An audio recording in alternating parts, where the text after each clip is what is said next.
world without breast cancer. By investing in life-saving research and standing up for patient rights, we are shifting the system so all people everywhere get the care they deserve.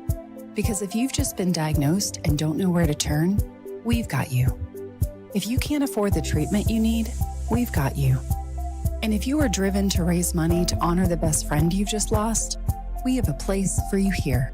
Because of you, we're supporting those who need help today while tirelessly searching for tomorrow's cures.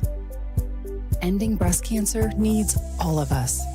Visit Komen.org and be a part of the Susan G. Komen community today.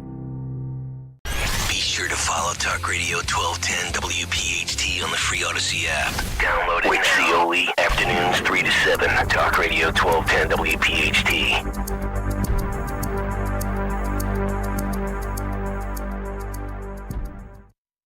Hi, this is Dom Giordano. I want to tell you about a huge Politics and Pints, really huge. I'm bringing to town on July 30th to the Scottish Rite Auditorium in Collingswood, New Jersey, Don Trump Jr. We'll talk the election, State of the Union, all the recent events, cash bar, soft drinks, wine, and the like. You don't want to be shut out on this one. Don Trump Jr. Go to 1210WPHT.com, 1210WPHT.com. For more expert appliance shopping advice, here's National Appliance Warehouse's own appliance guru.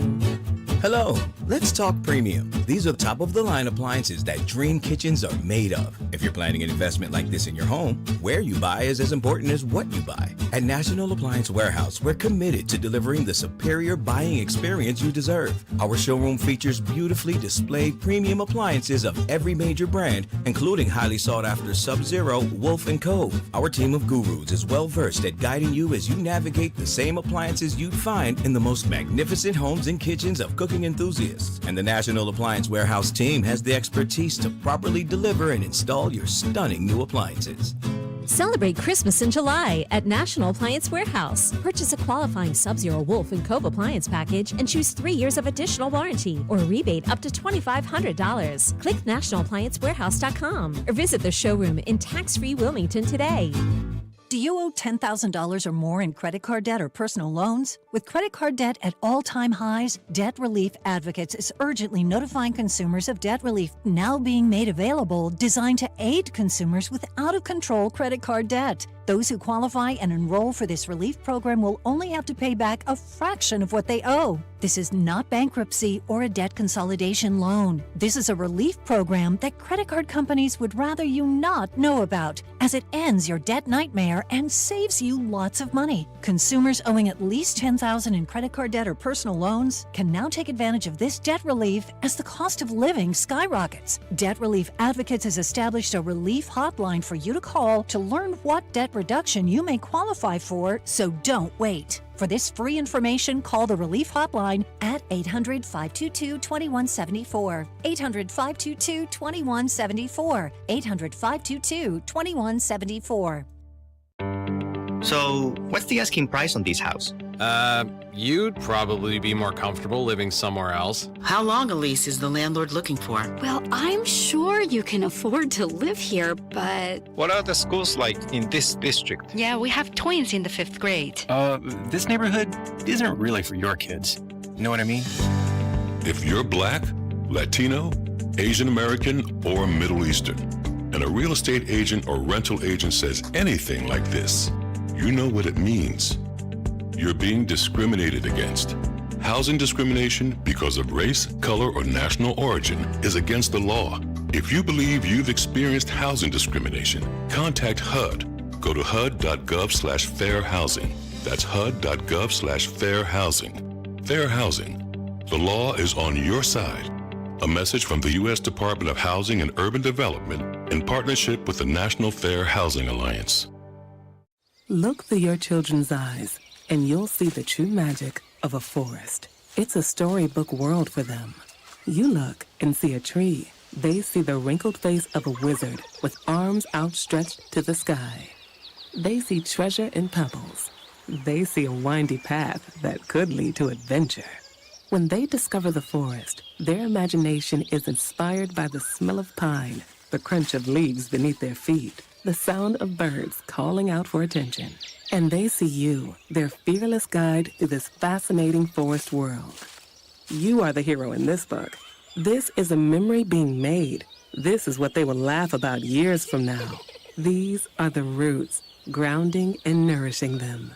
Find a forest near you and start exploring at discovertheforest.org. Then look through your children's eyes and discover the magic all around you. That's discovertheforest.org. Brought to you by the United States Forest Service and the Ad Council.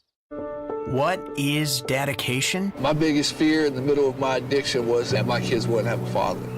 And I started thinking, you know what? This isn't my story. I definitely had to become a better man to be a better father. It's important to me that my kids are empowered and truly believe that if they can think it, they can do it. That's dedication.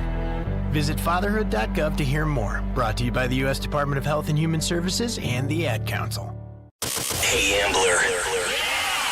We know your favorite station is Talk Radio 1210 WPHT. Follow us anywhere on the free Odyssey app. This is the Fox News Rundown. Now, the latest from Fox Business. I'm Maria Bartiromo, and this is the Fox Business Report. A big day for the Dow Monday on Wall Street, gaining 211 points on hopes of rate cuts to come soon by the Fed for a record close of more than 40,211. The 20th record close for the Dow this year, the first since May 17th. The S&P 500 was up 16, the Nasdaq gained 74. Following the assassination attempt on President Trump over the weekend, shares of Trump Media and Technology Group, the parent company of former President Trump's Truth Social, surging over 31%. Apple also closed at a record high for the 12th time this year. Goldman Sachs posting a 150% jump in second quarter profits Monday. The New York Investment Bank posting net earnings of $3.04 billion. Today, we'll get retail sales figures minus auto sales for June. And today and Wednesday, Amazon holds its latest Prime Days event. That's your Fox Business Report. I'm Kevin Uretsky. Invested in you.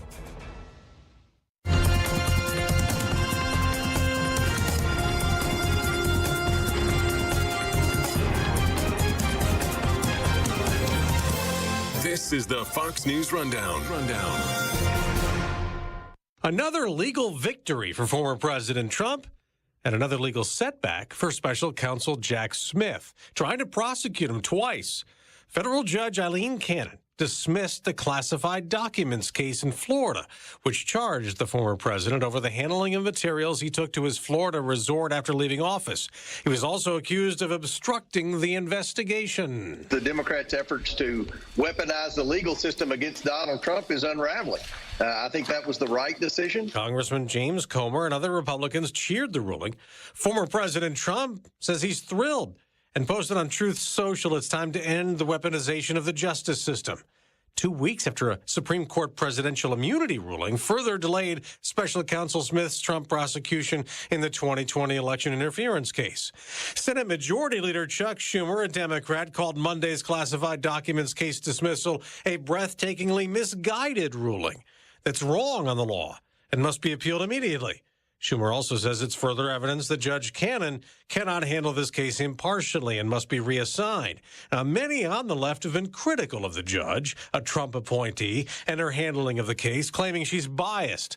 Former Trump White House lawyer Ty Cobb agrees, telling CNN's Aaron Burnett back on April 3rd. Yes, she may be incompetent, but her incompetence is so gross that I think it clearly creates the perception of partiality and her attempt to put her thumb on the scale. So I think that should disqualify her. But other legal experts think the judge followed the law, ruling that special counsel Jack Smith was unlawfully appointed. I've written a couple of columns saying that I thought that would be the correct result. Andy McCarthy is a Fox News contributor, former assistant U.S. attorney in the Southern District of New York. I was buoyed in that belief by the concurring opinion that Justice Thomas wrote in the Supreme Court's recent immunity case, where he basically agreed with the position that had been taken, I think most notably in a friend of the court brief that was filed by former attorneys General Edwin Meese and Michael Mukasey, that Jack Smith's status as a special counsel violated the appointments clause of the Constitution. So I'm not surprised by the result. And I have to say, for my own, personally, I wrote a column for National Review arguing that if President Biden is really serious about the sentiments he expressed in the Oval Office about bringing the country together and lowering the temperature, he ought to dismiss the federal criminal prosecutions against Trump, including the Florida one. So I kind of think this is a missed opportunity for Biden. But he has maintained that, he's letting the Justice Department do its job. He's not involved in this. I know former President Trump over and over again says that the Biden campaign's doing this. They're overseeing everything, lawfare, trying to take him down. And he's calling for an end to all weaponization of the justice system, as he calls it. So why would you think President Biden would insert himself when he's been trying to distance himself? Well, because it's constitutionally illiterate to say that he's distancing, that he thinks he can distance himself. The Constitution reposes all of the executive power in a single official, the president. Jack Smith does not have his own prosecutorial power. He has President Biden's prosecutorial power.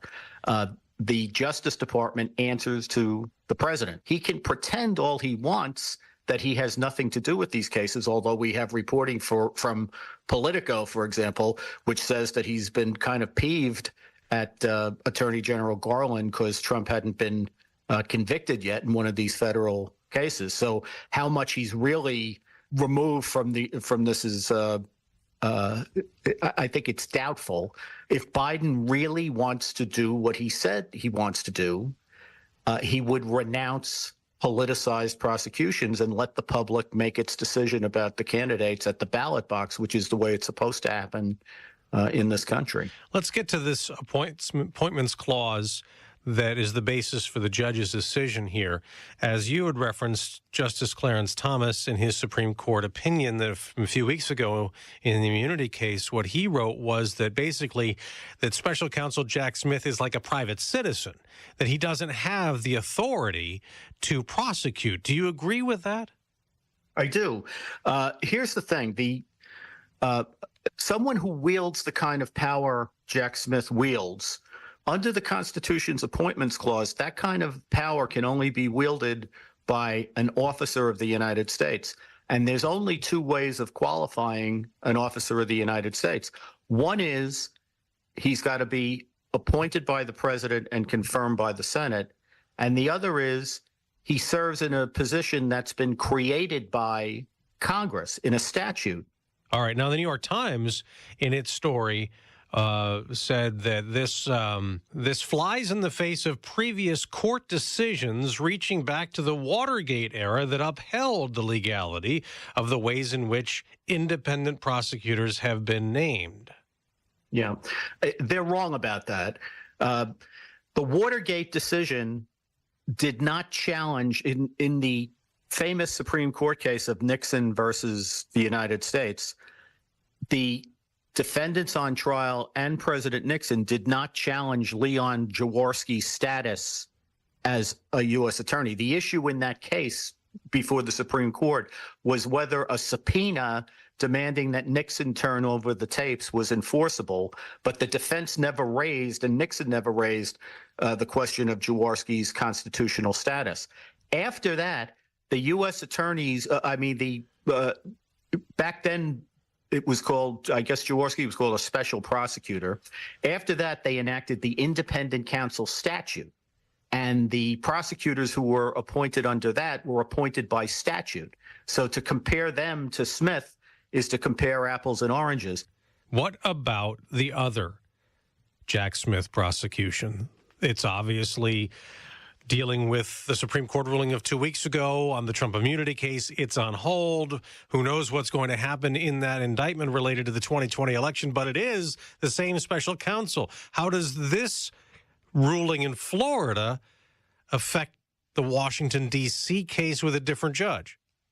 Yeah, it's a very interesting question because Judge Tanya Chutkan in Washington is not bound by the decisions of Judge Aileen Cannon in Florida any more than Chutkan's decisions are binding authority on Cannon. The Justice Department could fight this ruling and try to keep Special Counsel Jack Smith on the classified documents case with an appeal at the 11th Circuit Court of Appeals, which oversees cases out of Florida. I have to say, I don't think, just as I'm not surprised by this ruling, I don't think the appeal is frivolous either, because one of the things I thought, this actually went further than I thought that Judge Cannon would do. I thought that Garland might be able to cure this problem by simply transferring the case and Smith and his staff under the supervision of the United States Attorney in South Florida or some other U.S. attorney. But to me, it would have been preferable to have the U.S. Attorney in South Florida, since that office knows Judge Cannon and she knows them.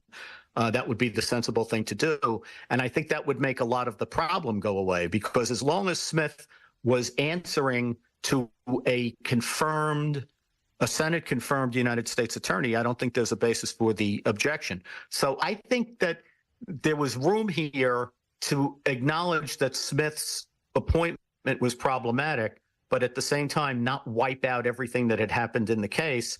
And I think Garland could have done a lot to fix things here by simply, taking an administrative action where he slid Smith over to the supervision of a U.S. attorney. But they wanted to maintain the political illusion, and that's all it ever was an illusion, that the Biden Justice Department and President Biden himself had nothing to do with the prosecutions of Trump. Now, an appeals court could block the order and let the case proceed, and the judge would still be on the case, right? This could be awkward. Look, there's a lot of cases where judges rule against you on important things and the case goes forward. Where it's really awkward is if you make a motion to recuse the judge because you argue that the judge is biased and the court rejects that, and then you end up having to try the case in front of the judge who you said was unfair and biased and all that stuff. That could be very awkward. I mean, Democrats have said that Judge Cannon has been compromised all along. I mean, a Trump appointee and made rulings in his favor and has been delaying the case deliberately. They've been saying that for months. The fact that she was appointed by Trump is not a basis to remove her.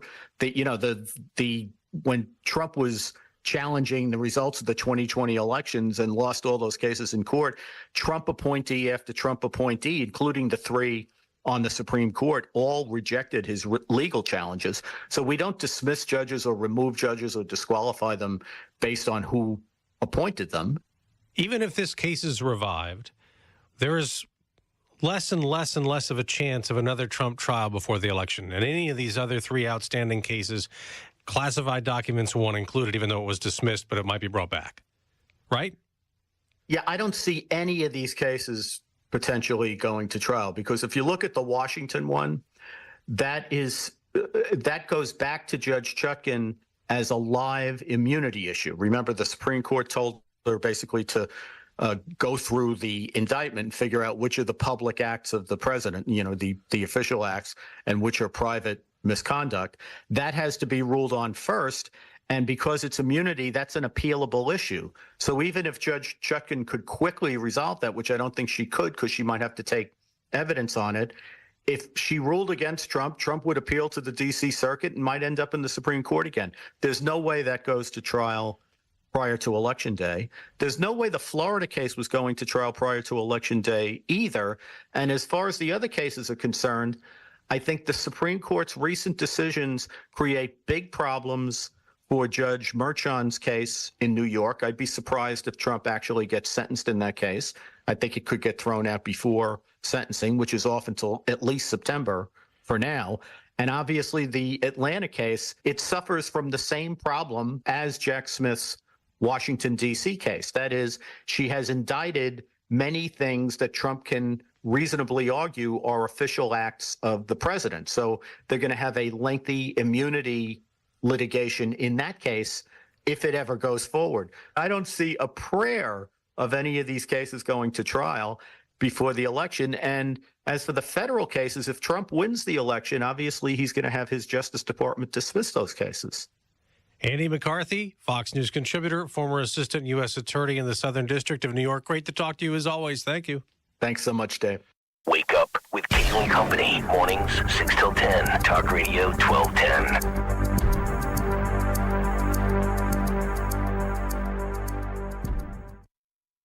Getting quality employees to fill positions in your company is essential, but finding those people can be a major hassle, unless you use ZipRecruiter. ZipRecruiter makes finding quality people a breeze. And right now you can try it for free at ZipRecruiter.com/free. With ZipRecruiter, one click sends your job to hundreds of top job sites. But more than that, ZipRecruiter's advanced technology identifies the candidates with the skills you need, sends you a list of great matches to review, then actively invites them to apply for your job. And the results speak for themselves. 4 out of 5 employers who post on ZipRecruiter get a quality candidate within the first day. That's right, the first day. Now you can focus on your business and let ZipRecruiter do the work finding the best people for you. See for yourself. Experience the ease, efficiency, and power of ZipRecruiter for free. Just go to ZipRecruiter.com/free. That's ZipRecruiter.com/free. ZipRecruiter.com/free.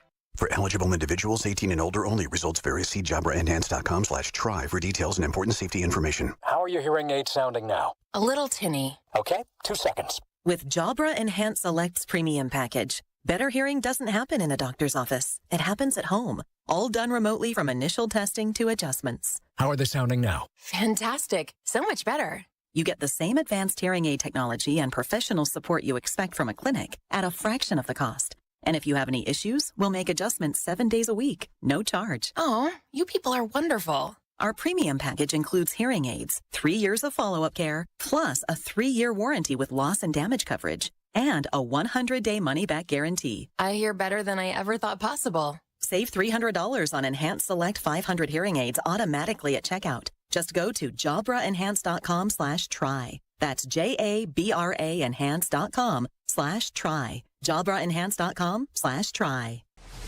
Guess what, people? Wendy's has new saucy nugs. You heard me. Wendy's nugs now come in 7 saucy flavors. Buffalo, honey barbecue, garlic parm, spicy ghost pepper. You can literally hear your taste buds after every bite. I'm serious. Listen to mine. Okay, that's just me playing with sound effects. For a whole new way to nug, gotta be Wendy's. Gotta be fresh. Open till midnight or later. At participating U.S. Wendy's, hours may vary by location. Don't let a cold, sinus infection, or allergies ruin your day. Breathe easier, sleep better, and feel healthier with Navage. Visit Navage.com. Walmart, Walgreens, CVS, or a store near you. Click this link now to review my bank transfer. I didn't make a bank transfer. Ugh, another phishing message. Are you frustrated by these too? So much of our lives are online today. To make sure my information is protected, I checked out CISA's Secure Our World resources. They've got 4 simple ways we can stay safe online. First, learn to recognize and report phishing. Next, create a strong, unique password for each online account, and use a password manager if you can. Then turn on multi-factor authentication for extra security, and you'll receive a code when logging in. And finally, turn on automatic software updates for convenience and safety. Click here to track my delivery. Another phishing message. But now I know how to protect myself from scammers, and you can learn too. Go to CISA at CISA.gov/Secure Our World for more quick, easy tips to be safer online.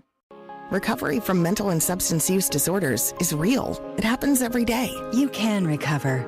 Discover hope and help. Never give up on yourself. Join the Voices for Recovery.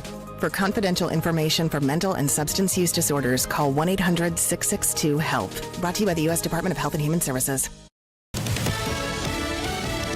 Fox News, I'm Sue Guzman. Former President Trump attending the Republican National Convention Monday with a bandage over his injured right ear after this weekend's attempted assassination. Earlier, he named Ohio's Senator J.D. Vance as his vice presidential pick. Vance joining Fox's Hannity talking about the migrant crisis. We have to deport people who broke our laws, who came in here, and I think we start with the violent criminals. And President Trump has been very, very effective at communicating on this, so to the point where now a majority of Americans believe that we need to deport large number of people who have come here illegally. One person is dead after at least 10 tornadoes touched down in the Chicago area. Police say one person was killed when a tree fell on their house in Cedar Lake, Indiana. National Weather Service confirming the twisters touching down from O'Hare Airport into the suburbs. 450,000 customers without power. America's listening to Fox News.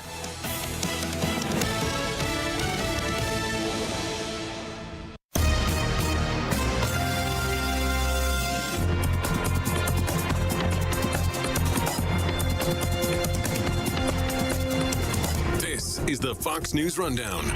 Now a look at sports. All eyes were on Globe Life Field in Arlington, Texas Monday night for the 2024 Home Run Derby. Met star Pete Alonso, the two-time winner of the event, was looking to tie Ken Griffey Jr. for the most Derby titles, but failed to make it out of the first round, hitting just 12 home runs. It was Dodgers outfielder Teoscar Hernandez who took home the trophy, taking down Royal shortstop Bobby Witt Jr. in the final round with 14 home runs. Witt Jr. came up just short of tying Hernandez in the final round, hitting the center field wall for his last out. Hernandez is now the first Dodger to ever win the Home Run Derby. That's sports. On the Fox News Rundown, I'm Joe Morgan, Fox News.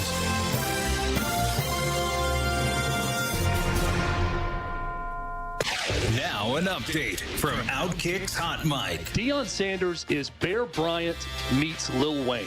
I don't know who the guy is. If you heard him in a press conference after a big win or a big loss or during trying times of the team, he sounds very much like the old school, almost Bud Kilmer from Varsity Blues approach to football. You either do the job and be a good teammate or you get out. Then you hear reports that he made his football team go to a Lil Wayne concert because his son Shador was opening up for Lil Wayne. You see the way he dresses on the sideline, which is just very much a Coach Prime thing. Old school meets new school meets newfangled approach to program building. I don't even know that I'd call it program building. Program throwing together. We're going to change everyone out year after year in the transfer portal. We're going to tell guys who aren't playing well to GTFO, which has led to this in year 2 being such a big prove-it year. I'm Chad Withrow with Hot Mike with Hutton and Withrow on the Fox News Rundown. This is a Bloomberg Money Minute. Several more banks will be reporting earnings today, including Morgan Stanley and Bank of America. Morgan Stanley may post its largest revenue gain since 2021, with an estimated increase of 6%, while Bank of America's finance chief warned back in April second quarter net interest income would be the low point of the year. Consensus points to a 3.4% drop. Retail sales numbers come out today and will likely show a third straight month of weak spending as average hourly earnings growth slows and consumers remain wary of spending beyond their means. That suggests consumer spending is firmly pulling back amid high borrowing costs and a cooling labor market. While consumer spending on luxury goods continues to slump, Hugo Boss has cut its sales outlook for the year, the latest high-end fashion house to warn that shoppers are not spending on high-end products like they used to. I'm Nancy Lyons, Bloomberg Radio. It's hot out there, and your inefficient windows mean high utility bills all year long. Window Nation sells some of the most energy-efficient windows you can buy and was recently ranked highest on Forbes' list of best window installation companies. Right now, for every 2 windows you buy, you'll get 2 free, plus 0 down, and no interest or payments for 2 years. Stop paying more than you have to. Schedule an in-home estimate right now at 866-90Nation or visit windownation.com.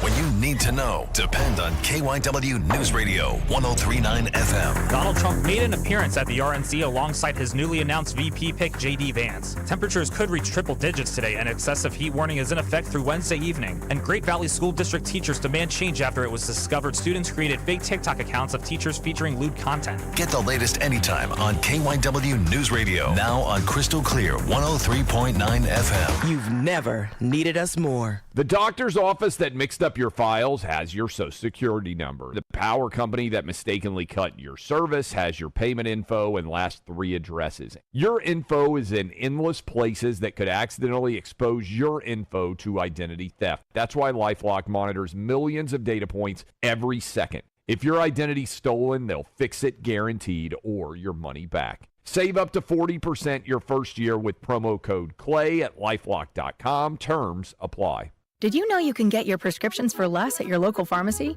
You can with GoodRx. It's the free app that can save you money on your medications. Just search for your prescription, choose the pharmacy and the price that works best for you, and then show your GoodRx coupon to your pharmacist at the drop-off counter. GoodRx works at over 70,000 pharmacies, including Walmart, Rite Aid, and Walgreens, and it works whether you have insurance or not. It's easy to save. Next time you drop off your prescription, check GoodRx. To start saving today, go to GoodRx.com. GoodRx is not insurance. There's no shortage of fun when old friends are in town. Join us for Toyota Phillies Alumni Weekend on Friday, August 16th through Sunday, August 18th when the Phils play the Nats. Order tickets now at Phillies.com. When the sun goes down, we turn the lights up. Fridays at the Bank continue on August 16th at 6:40 when the Phils face the Nats. Join the party and secure your seats at Phillies.com. As America's largest injury firm, we have advantages few others do. Our results and reputation are well known to the other side, and we have a track record of going toe-to-toe with them and winning big. But what does that mean for you? What does that mean for your case? I'm John Morgan of Morgan & Morgan. One of the things we're most proud about is that we set up our firm so that your case gets lots of attention from a lot of people. Our technology and army of lawyers give us insight and oversight into every detail and every moment of your case. Paralegals, legal assistants, investigators, buildings with boxes of evidence. Every resource carefully designed to get you the most possible. And at Morgan & Morgan, we even have a dedicated team to make sure that your calls are returned that very same day. Injured? Dial pound law. That's pound 529. There's only one Morgan & Morgan. ForThePeople.com. Visit ForThePeople.com for an office near you. Morgan & Morgan, official partner of the Philadelphia 76ers. This is the story of the one. As head of maintenance at a concert hall, he knows the show must always go on. That's why he works behind the scenes, ensuring every light is working, the HVAC is humming, and his facility shines. With Grainger's supplies and solutions for every challenge he faces, plus 24/7 customer support, his venue never misses a beat. Call quickgrainger.com or just stop by. Grainger, for the ones who get it done. Texting enrolls you in recurring automated marketing text messages. Consent not required to purchase. Message and data rates may apply. Tired of wasting your money on testosterone booster products that just don't work? We don't blame you. That's why Nugenix Total T lets you try before you buy. Just text CAR to 369-369 to claim your complimentary sample. Why have millions of men already trusted Nugenix for a man-boosting increase in their testosterone levels? Well, nothing else is like it. It contains Tesnor, a key ingredient shown to work. Nugenix Total T boosts free and total testosterone levels to help you feel better at work, in the gym, and in the bedroom. It's the #1 doctor-recommended brand and #1 at GNC and #1 at Walmart. But don't take our word for it. Try before you buy. If it works, keep using it. If not, keep the sample. You've got nothing to lose, but you could gain energy, muscle, drive, even more passion. Text CAR to 369-369. Do it now, and we'll also send you a bottle of Nugenix Thermo X, our newest, most powerful fat burner ever. Absolutely free. Text CAR to 369-369. These statements have not been evaluated by the FDA. This product is not intended to diagnose, treat, cure, or prevent any disease. This is Dr. Marianne Ritchie. Tune in to Your Radio Doctor every Saturday afternoon at 5 here on Talk Radio 1210 WPHT for the latest healthcare news and information, because your health is your wealth. That's Your Radio Doctor, Saturdays at 5.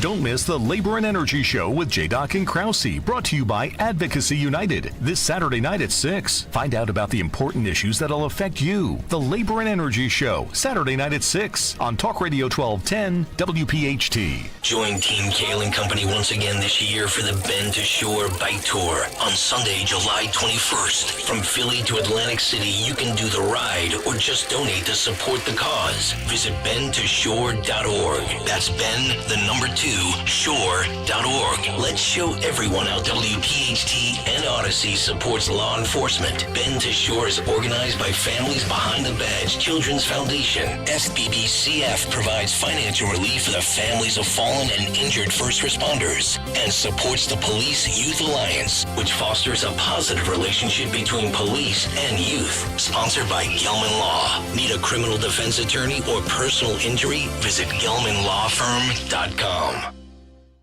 WPHT, WPHT HD, WOGL HD3, Philadelphia. Always live on the free Odyssey app. From the Cherry Hill Volvo Studios, where relationships matter. Live and local from Philadelphia. Free speech lives here. It's Kayal and Company on Talk Radio 1210 WPHT.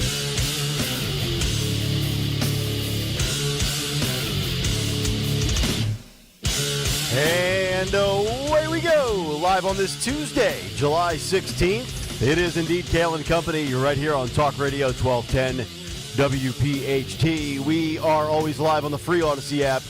And, of course, streaming live for your video viewing pleasure on YouTube as we head until 10 o'clock this morning. 855-839-1210 is the phone number.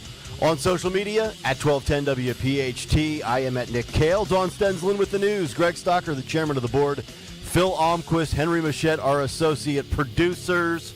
Where do we begin today? Going to have to really reach and dig to find something to get us to the finish line. Not much content out there these days. Right. Dawn, good morning. How are you? Good morning. Hot. Happy Tuesday. Hot, baby.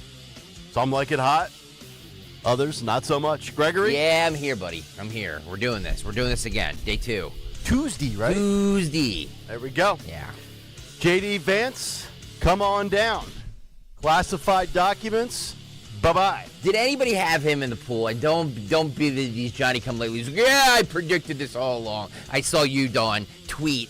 Rich predicted it 3 hours prior when everybody said it was going to be JD Vance. You know what's funny? Did anybody on the show have... One time... Can I tell you something? Wait, let me just say this. Yeah.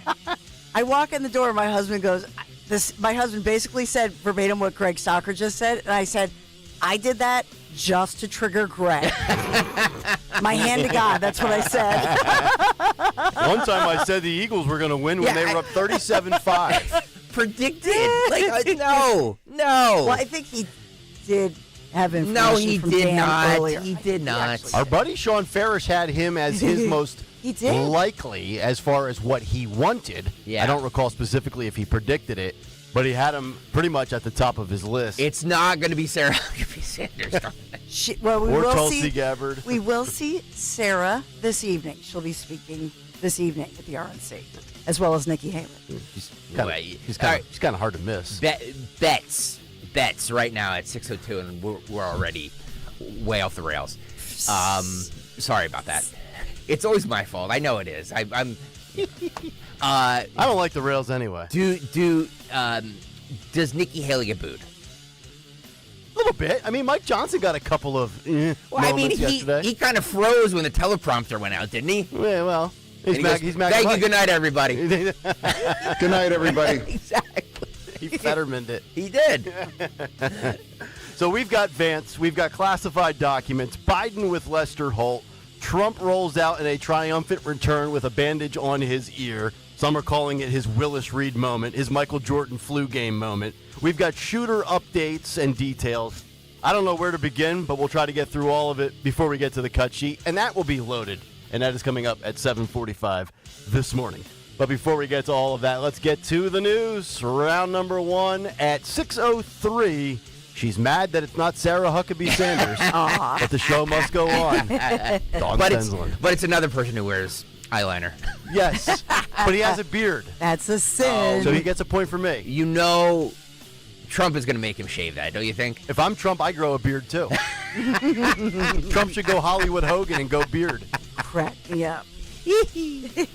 Well, we got the news. Kayal and Company News Live. Discover Lancaster sponsors us this Tuesday, July 16th. Yes, the office workers went back to work in Philadelphia, so that means a total of 26,000 workers. Everybody's back in City Hall and working hard, according to Mayor Sherelle Parker, after that legal battle in which union members asked me. The judge said, nope, they didn't prove their case. So we'll talk about that one moving forward, as in Philadelphia, a victory for Sherelle Parker, relatively new mayor in Philadelphia. I'm sorry, were they actually back to work yesterday? They were.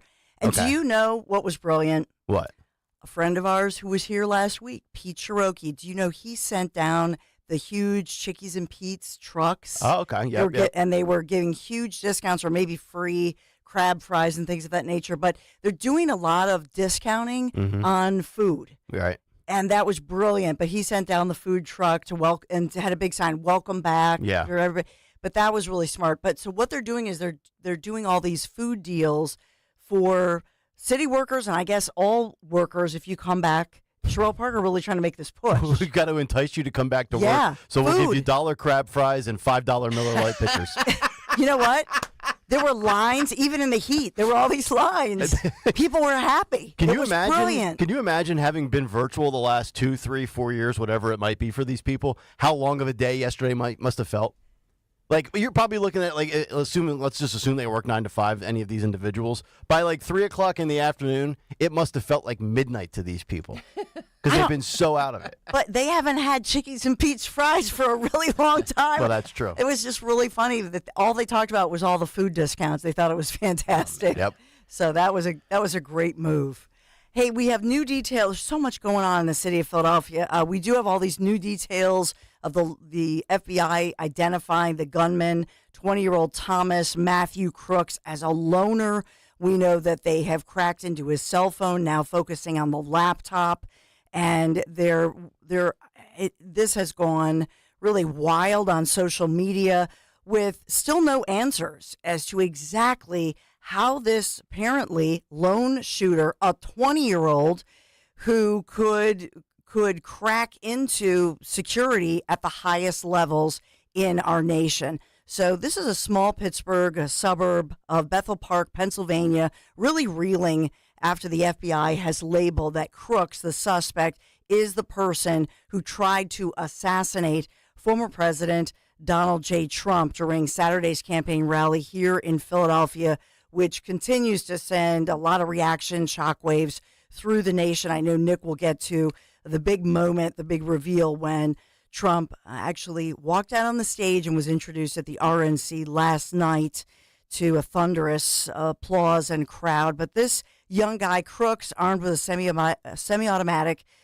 AR-style rifle, opening fire, obviously, at the former president as he was addressing the crowd in Butler, and obviously killing one volunteer fire chief that we've talked a lot about, 2 others still in very unstable but critical condition, neighbors being interviewed, and so many reports that are being looked into as to exactly when this guy was identified by witnesses, even by the metal detectors outside, that they were getting calls to police saying, hey, there's a really suspicious, strange guy just outside the metal detectors.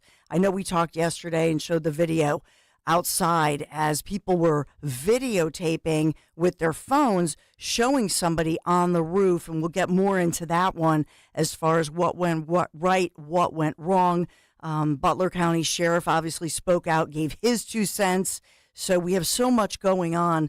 And just to remind you that state records had shown that he was a registered Republican, but had donated to a far left Democrat Party type of PAC. So all of that is making headlines and social media talking about the fact that he belonged to a gun range and including a high-power rifle facility with targets up to 171 meters away. So talking about all of this, and I do want to update you on the condition of at least one of those individuals, maybe not getting a lot of play, as we talk about a 57-year-old man, an Allegheny County man in Pennsylvania. He was put into a medically induced coma after he underwent 2 surgeries, Saturday immediately, then Sunday. And then yesterday, I think mid-morning it was, we did get word. They put him in that medically induced coma in hopes of saving his life. He's 57-year-old David Dutch of Plum, reportedly shot in his liver and his chest. Oh, boy. All right. So he was one of the guys that received one of those 8 bullets. Yes. Awful. And then 74-year-old James Copenhaver of Moon Township, he was injured, stable but critical condition.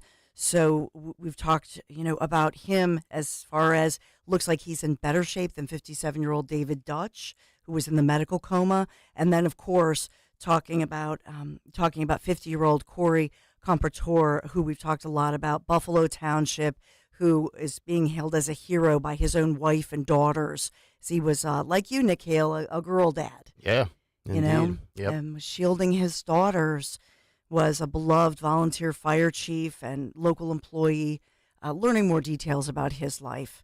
So his daughter Allison struck me because yesterday when she put that post out there and said, the media is not going to report about my dad, that he's a hero. Mm-hmm. And so I want to keep making sure that we do report. Yes. That Corey he did die a hero. Say the names of the heroes and the fallen, not the name Sir. of the perp. Amen to that one. So we have that one under investigation for sure. This morning, we do have to talk about this heat wave because oppressive heat as we look at reaching nearly 100 degrees today. Now, we were 102, I believe, 12 years ago. 102? Mm-hmm. Oh, 12 years ago. So I was trying to look up all the records. So even though we're at 78 degrees, the sun just coming up this morning, we were in the 80s before sunrise. We felt like we were in the 80s with the heat index before the sunrise, but certainly the heat now will accelerate. So the concerns, I know there was a little girl who fell out a open window in Philadelphia, receiving treatment, a lot of concern, as well as authorities making sure parents know if you don't have AC, there are cooling centers. And a lot of people don't have screens on their windows, but even that's not enough. If your kid climbs up and leans against that window, this could, Yep. that could bring forth tragedy. We do have a fire official, and in fact, many different fire officials across our region making inappropriate, controversial comments on social media that got them into trouble. And this is leading to multiple resignations across our region. And so in the afternoon of Saturday's shooting and attempted assassination of Trump at the rally in Western Pennsylvania, this is Jim Simmons, the fire marshal there in the borough of Prospect Park. He went on social media and he had written a little to the right next time, please. Not everything needs to be on Twitter. And, well, and you know what? Mr. Simmons probably wishes he had listened to Greg Stocker. Yeah. Because a lot of people do. Yeah, this is true. And so a swift reaction, thank goodness, bipartisan reaction, I will say, as well. But he was met with backlash. He issued an extensive apology and has now, at this point, resigned his position. So he's no longer the chief of the Prospect Park Fire Company. I mean, we talk about free speech all the time, and then we talk about hate speech. When you are a governmental employee paid by tax dollars, what is the rule of thumb, or should be the rule of thumb, for wishing death upon another governmental employee? I mean, I can't come on social media and wish the death to another Odyssey employee. I would be fired, right? Yeah. So, I mean, how does that play in the government where you don't like Trump or Biden?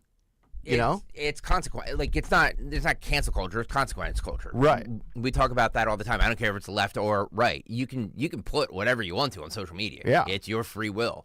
But me as an employer, if I look at that and I don't like what you say, I have the right to fire you. Right. I just do. Yep. So, it is what it is. You want to spout your dumb beliefs on Twitter, for your 10 people to see it, so you can be pithy and weird and cool.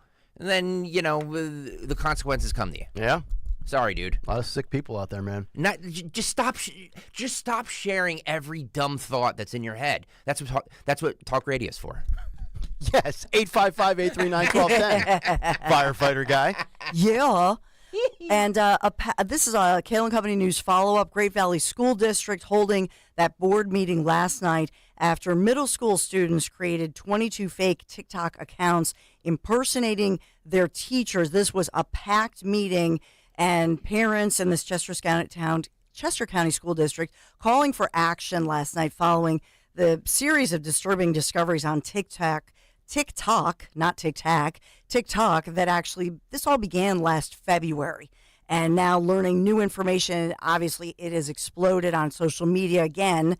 And the New York Times, for example, headlining this, but parents raising concern over the fact that the district has indeed known about this since last February, did not send the information home. So a parental rights issue here. The parents are saying, why didn't we know about this? Why did we have to learn this from Talk Radio 1210 WPHT or from a local congressional candidate, Neil Young, who's a teacher, a veteran 22-year teacher in the district who's now running for a position? Why did we have to open the New York Times or hear about that online?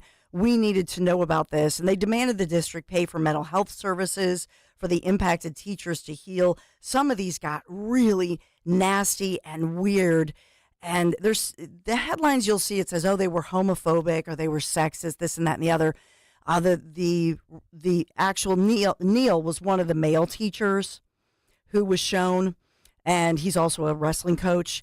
He said to me, on one part, the kids, they apologized and they put, they pasted his face with another popular coach, the two male teachers who are both married with kids. Then they pasted them on a video of a man and a woman in bed together.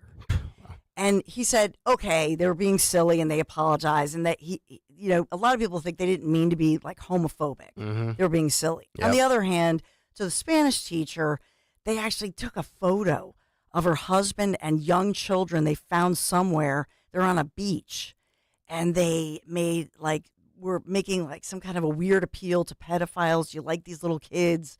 I mean, it got really dark and creepy. Yeah.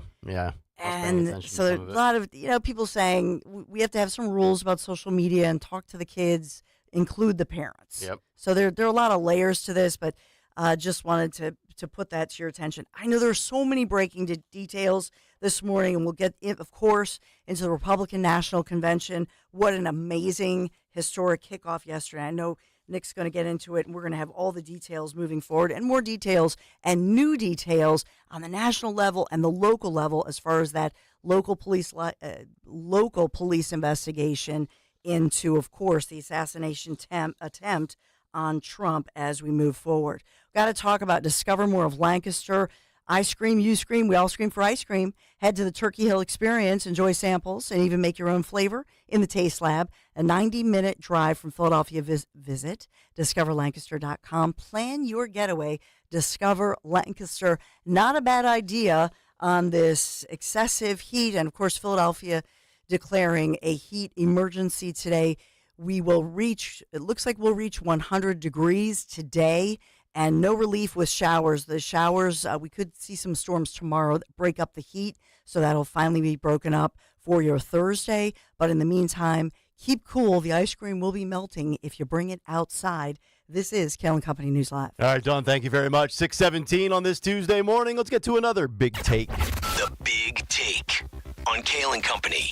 The divided states of America, campaigns, court cases, and complicit media. We are called the United States of America, but the reality is we are quite divided. Sure, we are all humans. We are mostly good people, but this nation is completely fractured up and down, left and right, from coast to coast. Political ideologies, social preferences, cultural habits, and much more. At the ballot box, or as the big guy would say, at the battle box, on social media, in our schools, at the workplace. We all have our own beliefs, theories, and values. This divide has been accelerated over the last 8 years with Donald Trump entering the political spectrum. And sure, you can argue it started during the Obama years, but I believe the media and establishment hacks are to blame because of an outsider who came in, rattled their cages, rocked Hillary Clinton, and the Washington elites have been hell-bent on getting rid of the man who has blown up the political arena by breaking what the traditional presidents sound like, act like, talk like, and even look like. We came together as a nation after the horrific tragedy of 9/11, when terrorists murdered thousands of innocent Americans. Now today, we are divided and not even on the same page when it comes to wars such as the Middle East and Israel, Russia and Ukraine, and gender ideology, what Americans feel about being divided over whether or not a male can become a female. It is crazy times indeed. Following Donald Trump's assassination attempt Saturday night in Pennsylvania, the divide has never been more obvious. But as 45 would say, the show must go on. As DJT and the GOP get the Republican National Convention underway in Milwaukee, Wisconsin this week, there's a lot of buzz in the battleground state over a party that has never been more united. Following Saturday's attempted assassination of Trump and just 19 days removed from Joe Biden's unmitigated disaster on the debate stage. I mentioned campaigns, court cases, and complicit media. Let me start with campaigns. Trump telling the Washington Examiner that his speech for the convention has been drastically altered in light of what transpired in Butler, Pennsylvania. Trump, the headliner, and expected to address delegates on Thursday evening, the final night of the convention. His comments come as those delegates will officially cast their vote for him to be the nominee of the party. Trump's speech originally was supposed to be centered around Biden's failed policies, but following the shooting on Saturday, Trump is taking a softer, more unifying approach, according to reports. Quote, "The speech I was going to give on Thursday was going to be a humdinger," Trump told the Washington Examiner. Mike Allen of Axios reporting that convention speakers have been told not to add shooting-related attacks on Democrats or the media. Quote, "I think it's real. Getting shot in the face changes a man," end quote. That was Tucker Carlson telling Axios as Tucker was slated to speak in prime time. Trump also telling the Washington Examiner, quote, "This is a chance to bring the whole country, even the whole world, together. The speech will be a lot different than it would have been 2 days ago," end quote. That was Donald Trump. Now, the second order of business, court cases. More great news yesterday for Donald Trump coming down on Monday after we got off the air, as Judge Eileen Cannon has dismissed the classified documents case against Donald Trump. According to legal experts, quote, "The greatest legal threat against Trump is now gone." The Florida district judge has ruled that special counsel Jack Smith's appointment was unconstitutional.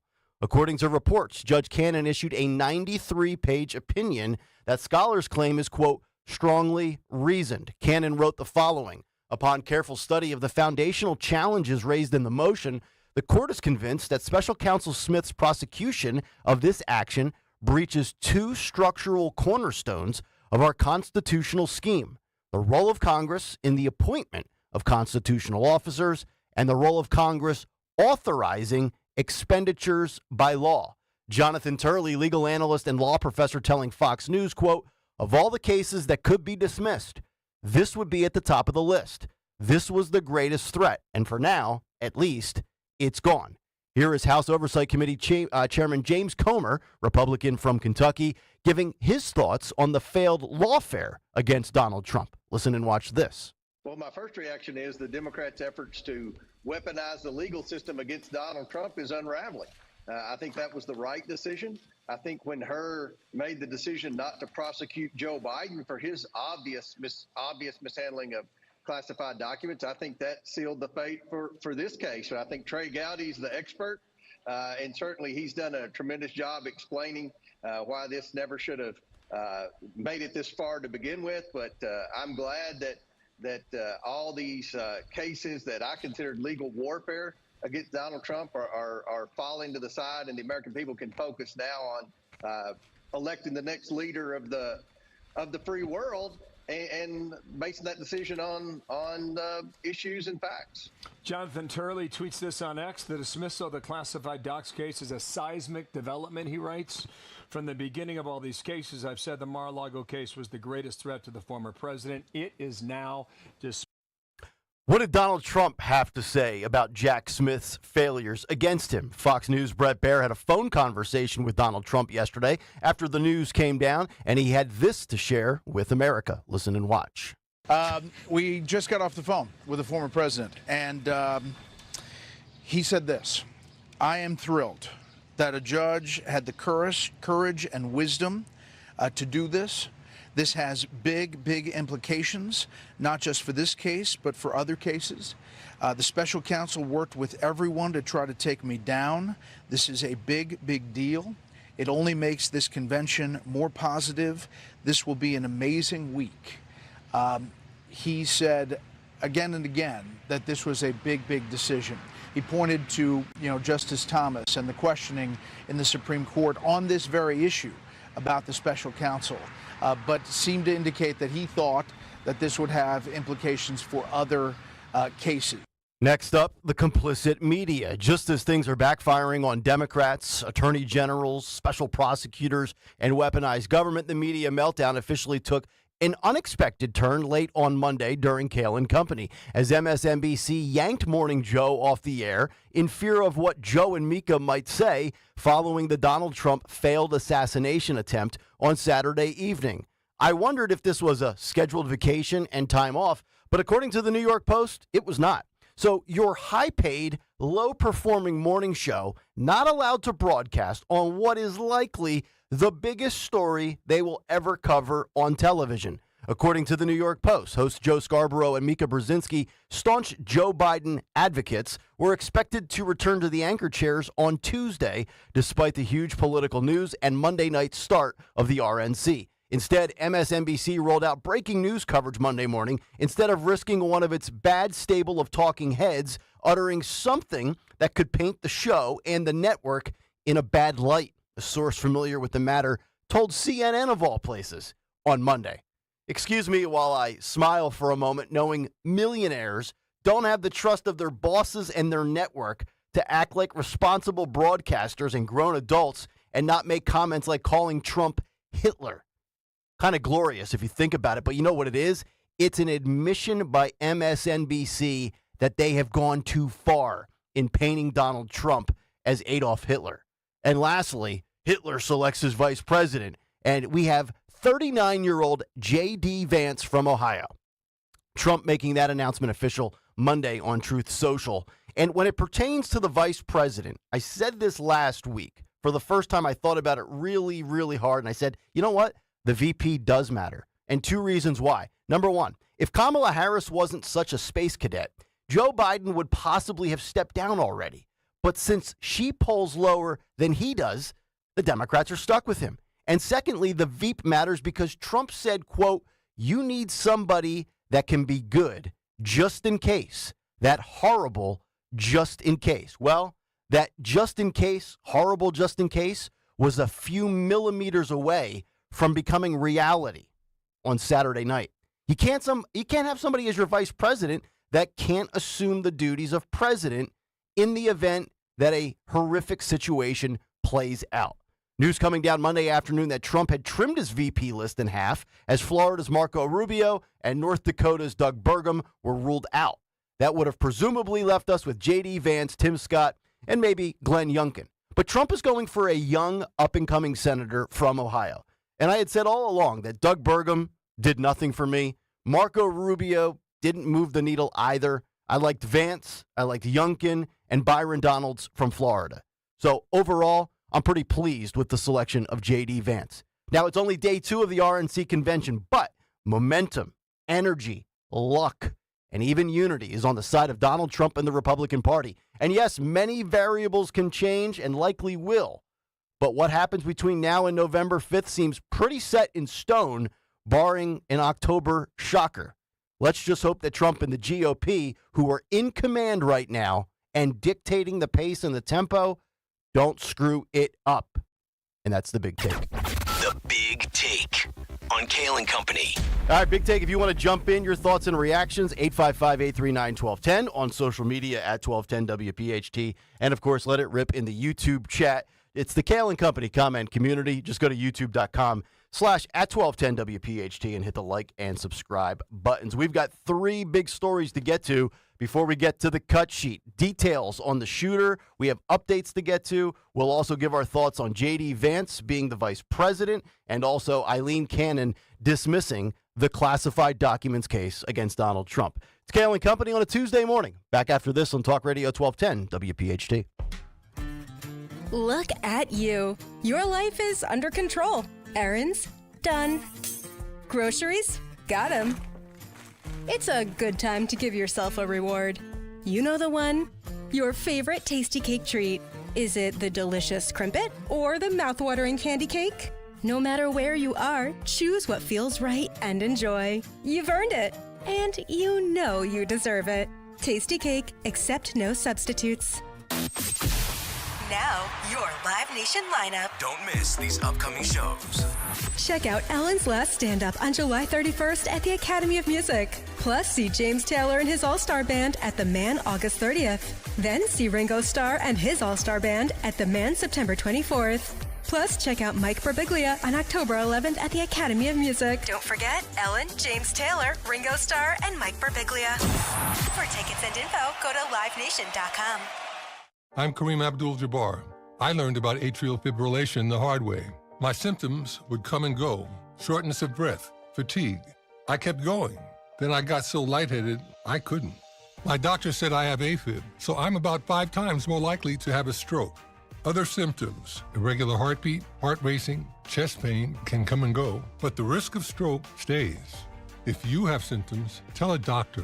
Visit notimetowait.com. Sponsored by Bristol-Myers Squibb and Pfizer.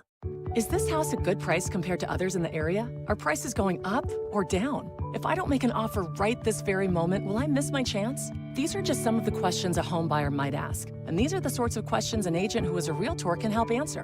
Because Realtors have the expertise, data, and access to specialty training to help you navigate the process of buying a home. They provide support, guidance, and have your back every step of the way. That's what Realtors do, because that's who we are. Realtors are members of the National Association of Realtors. Hi everyone, Matt here from Emmons Roofing and Siding. There are a lot of companies out there that say they do roofing, siding, windows, and doors. Some good, some not so good. Be careful of those that say buy 2, get 2 free. Does that really make sense? Think about it. At Emmons, we don't offer gimmicks, just quality products installed by our experienced craftsmen. We do offer 12 months, same as cash financing though. That's not a gimmick. That's because we know how tough it is for some people right now to get these projects done. If you need roofing, siding, or windows and doors, call us for a free estimate today at 856-885-6677 or visit us at callemmons.com. The following is a paid commercial announcement. Inflation fears started in 2021. The warning signs were everywhere. But Senator Bob Casey ignored the warnings and sided with the liberals in Washington, voting for trillions in reckless, wasteful spending. And all that reckless spending made inflation worse, driving up prices on almost everything you buy. Now, Pennsylvania families are paying the price for Senator Casey's reckless spending. Our state's been hit the hardest by higher prices. With Senator Casey's reckless spending, grocery prices are up 25%. Rent, it's up 21%. And electricity's up 29%.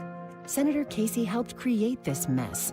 And now, Pennsylvania families are struggling to make ends meet. Call Senator Casey at 202-224-6324. Tell him to support S575, the Fight Inflation Through Balanced Budgets Act, and fight against inflationary government spending. Paid for by One Nation, onenationamerica.org. By texting 64,000, you agree to receive recurring automated marketing messages from Real Success. Message and data rates may apply. No purchase required. Terms apply. Available at ourrealsuccess.com. Do you want to learn how to make money flipping houses and acquiring rental properties right here in Philadelphia? We're offering a handful of motivated individuals the opportunity to attend our workshop right here in Philadelphia for free. That's right, we'll give you 2 free tickets when you text INVEST to 64,000. Philadelphia is the perfect market to flip houses and build rental income. Discover the simple steps developed by Joe Arias, one of real estate's greatest rags to riches stories. You'll learn to flip properties and secure rental properties without using your own money and in your spare time. Don't miss this opportunity. Come to a complimentary live 2-hour workshop next week right here in Philadelphia and learn how to start making money flipping homes and building long-term wealth with rental properties. To get 2 free tickets, text INVEST to 64,000. Text in the next 10 minutes, and registrants will also receive a free copy of our Funding for Deals guide. Text INVEST to 64,000 for 2 complimentary tickets. Text INVEST to 64,000. Slim down this summer with NJ Diet. You will lose a contractually guaranteed 20 to 40 plus pounds in only 40 days. That's faster and safer than weight loss injections. Lose those extra pounds the safe and natural way without any shots. Get started at njdiet.com. You can host the best backyard barbecue when you find a professional on Angie to make your backyard the best around. Connect with skilled professionals to get all your home projects done well. Inside to outside, repairs to renovations. Get started on the Angie app or visit Angie.com today. You can do this when you Angie that. As a roofer, I don't have time to fail. Homeowners rely on me, so I rely on Beacon. Beacon's unique network of branches work together to get me what I need when I need it. And with the Beacon Pro Plus app, I've got the brands I depend on, like GAF, right at my fingertips. Now through September 15th, purchase high-quality GAF with Beacon Pro Plus and earn up to $1,500. Go to BECN.com or download the Beacon Pro Plus app today. Beacon, always building. With so much uncertainty in the world today, you may find yourself wondering, is now even the right time to retire?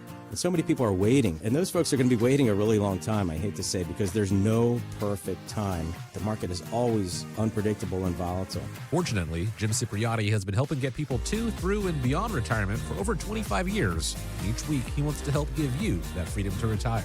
Listen to Freedom to Retire with Jim Cipriotti, Saturday mornings at 9 and Sunday afternoons at 5 on Talk Radio 1210 WPHT. Free speech lives here with Rich Zioli, afternoons 3 till 7. Talk Radio 1210, WPHT. WPHT.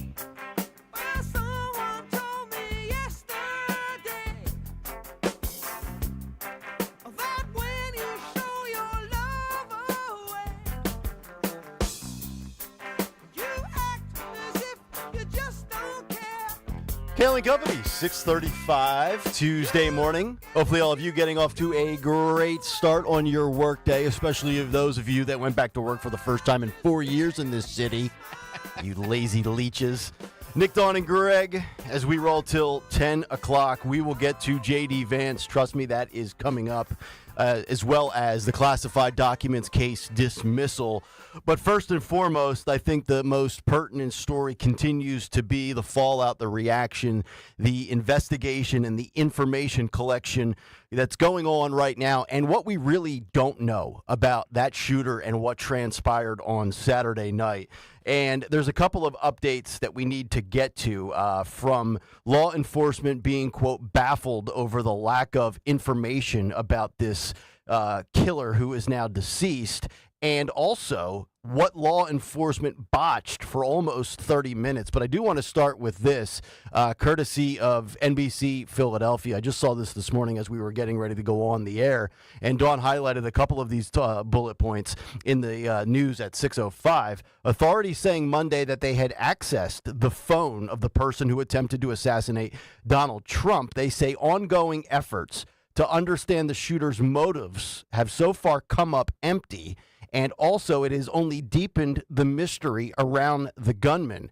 Former FBI profiler Greg McCrary, who was with the Bureau for 25 years, said the lack of information about crooks poses a challenge for law enforcement. He says, quote, "This guy is one of the most invisible people that are out there. They're not on social media. They're not screaming or yelling about this or that. They are ruminating about it internally, which scares the hell out of all of us in law enforcement."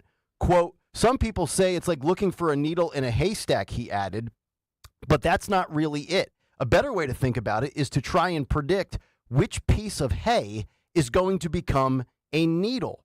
Some other updates from Monday with senior law enforcement officials, where they found more than a dozen guns in the family's home in Bethel Park, PA. That according to 4 senior officials, after reports said that this guy, Crooks, was worried, now we're talking about his father here, that his son and his AR rifle were missing, and then police went to the home after the call. That is according to 3 senior officials. So this guy, whatever was percolating internally, mentally, and basically led to the breaking point of this guy climbing a roof and deciding he's going to try to kill Donald Trump, there were not a ton of warning signs apparently out there. And then you have the other major bombshell from yesterday, where this guy was spotted by law enforcement. And this is according to WPXI Channel 11 News in Butler, where this guy was first spotted by the authorities 30 minutes before shots were fired, Dawn. 30 minutes. I thought I reported this yesterday. Did you? Okay. The news cycle feels like it's, I swear to God, a year's worth of stories between yesterday at 6 a.m. and this morning. Mm-hmm. But the big thing I will say about this is that, and I know they're looking into all of that, but there were reports, even the sheriff there in Butler County, and I think at some point we played his audio yesterday, he had said that the officer who went up on the roof had a ladder. Mm-hmm.